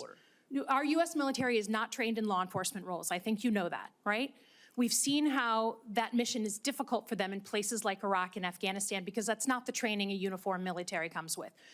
Do you support the use of active duty military in supporting detention camps? Senator, everything we will do would be lawful and under the Constitution, Okay, but I'm I gonna take that as a recognize yes. that this administration has abdicated its responsibility. President Trump is going to Okay, restore in the order at the spirit border, of preserving prevent our the enemies from institution, invading, and yes, he has said Sir, mass I get your deportations will filibustering. be I get it. a part of what In the happens. spirit of preserving the institution that I think we both care about, legitimately, the Uniform Code of Military Justice. I've heard a couple of different things. One, you said you will not change the Uniform Code of Military Justice, which is what governs justice system in the military. Yes or no?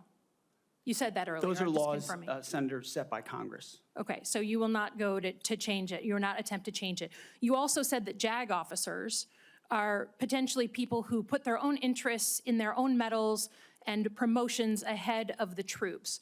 Senator Lindsey Graham was a JAG officer for most of his life. Is that what you believe about those who implement our justice system in the U.S. military? Senator, I was speaking about particular JAG officers I've had to deal with in my military Are you experience, gonna get not about a involved? member of the United States Senate. Are you, as Secretary of Defense, going to get involved in the implementation of the U.S. Military Code of Justice? Senator, ultimately, it will be a big part of my job to evaluate decisions vis-a-vis Okay, so I'll the take Uniform that. Code of I'll Military take that as Justice. yes.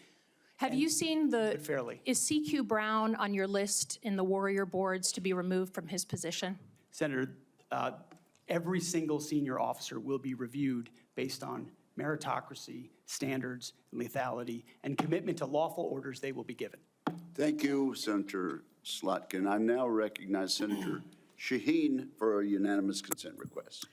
Thank you, Mr. Chairman. I have a request from a former general who served 35 years, Dennis Leitch, who most recently was commander of the 94th Regional Readiness Command at Fort Devens, Mass., who has asked that his letter opposing Mr. Hegseth's nomination be entered into the record. Is there objection? Without objection, it will be entered. Also, I present a host of letters and op-eds from former co-workers at Vets for Freedom and Concerned Vets for America, as well as Fox News Channel. I also have letters and op-eds from many veterans and Iraqis and Afghanis who were helped by Mr. Hegseth. I ask unanimous consent to introduce these letters and op-eds. Without objection, is so ordered. Senator Sheehy, you've been very patient. Thank you, Mr. Chairman. Entering a support letter in for Mr. Hegseth, submitted by nearly 90 former soldiers who served with Pete in combat.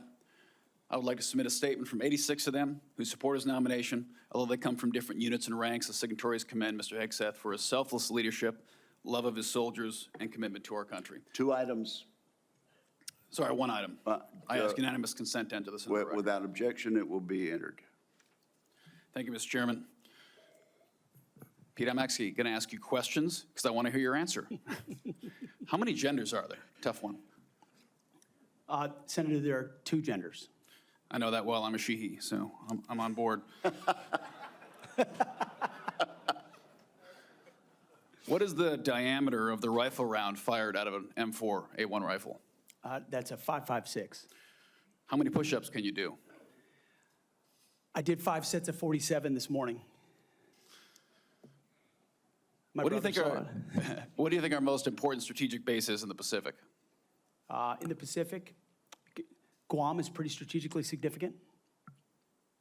How many rounds of 5.56 can you fit into the magazine of an M4 rifle? Depends on the magazine, but standard issue is 30, Senator.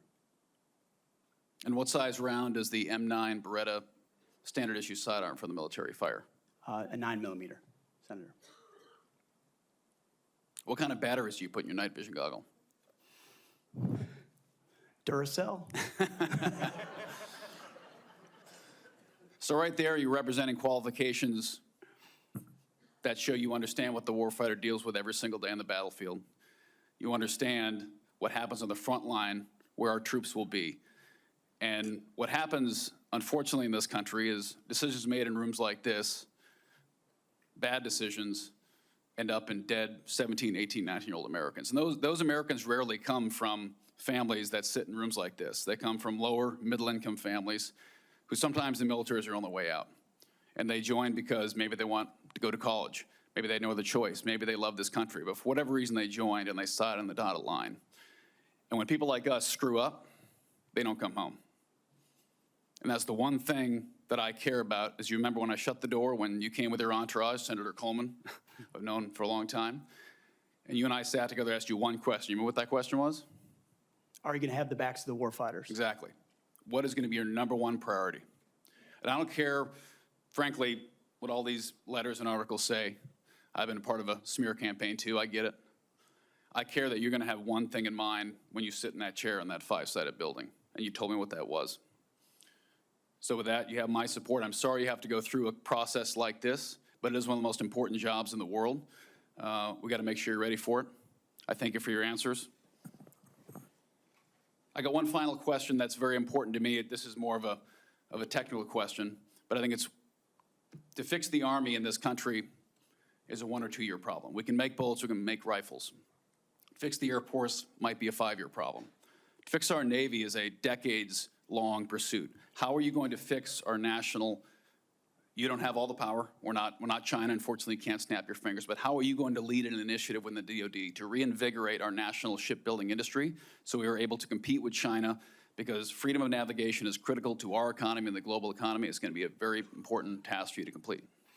It's a critical question, Senator, and that's why I'm grateful that President Trump has said definitively to me and publicly that shipbuilding will be one of his absolute top priorities of this administration. So a lot of it does go into pulling things up into the OSD's office, Secretary of Defense's office, to shine a spotlight on it, to make sure the bureaucracy doesn't strangle important initiatives that need to happen. We need to reinvigorate our defense industrial base in this country to include our shipbuilding capacity. Some of it is on the east, some of it's on the west, some of it's on the Great Lakes. The workforce problems that our shipyards are facing are significant, and there's been a big investment from this committee, I know, in a lot of those places because of the shortfalls, manpower issues, everything else. But we also see adversaries that have been able to innovate themselves in ways that their shipbuilding capacity is, I won't reveal it at this hearing, multitudes and multitudes beyond our capabilities. So it needs to be a rapid investment, a rapid fielding, and then we need to incentivize outside entities to fill the gap. We talk a lot about UAVs. UAVs are very important, but there's also a future of UUVs, unmanned underwater vehicles, that will be a part of amplifying the impact of our Navy, because this administration has allowed our number of ships to drop below 300. It sets a projection of 340 or 350, but doesn't create the capacity to actually address it. And so if we're going to defend our interests, our allies, and put America first, we're going to have to be able to project power. That means shipbuilding. It means historic investments in our defense industrial base there. And then also driving innovation and cost savings in ways that only business leaders inside the Pentagon can do. When I'd add, I don't think any board in the world would have hired Steve Jobs or Elon Musk or Mark Zuckerberg when they founded their companies either. So this country was founded by young people who had a great vision.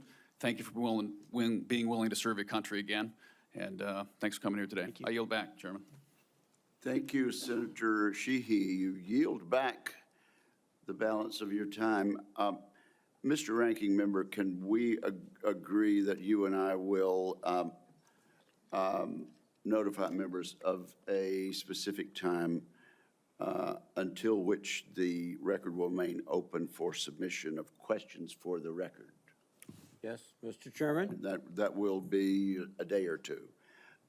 This concludes today's hearing. I want to thank the witnesses and their families, and this hearing is adjourned. Thank you. Thank you.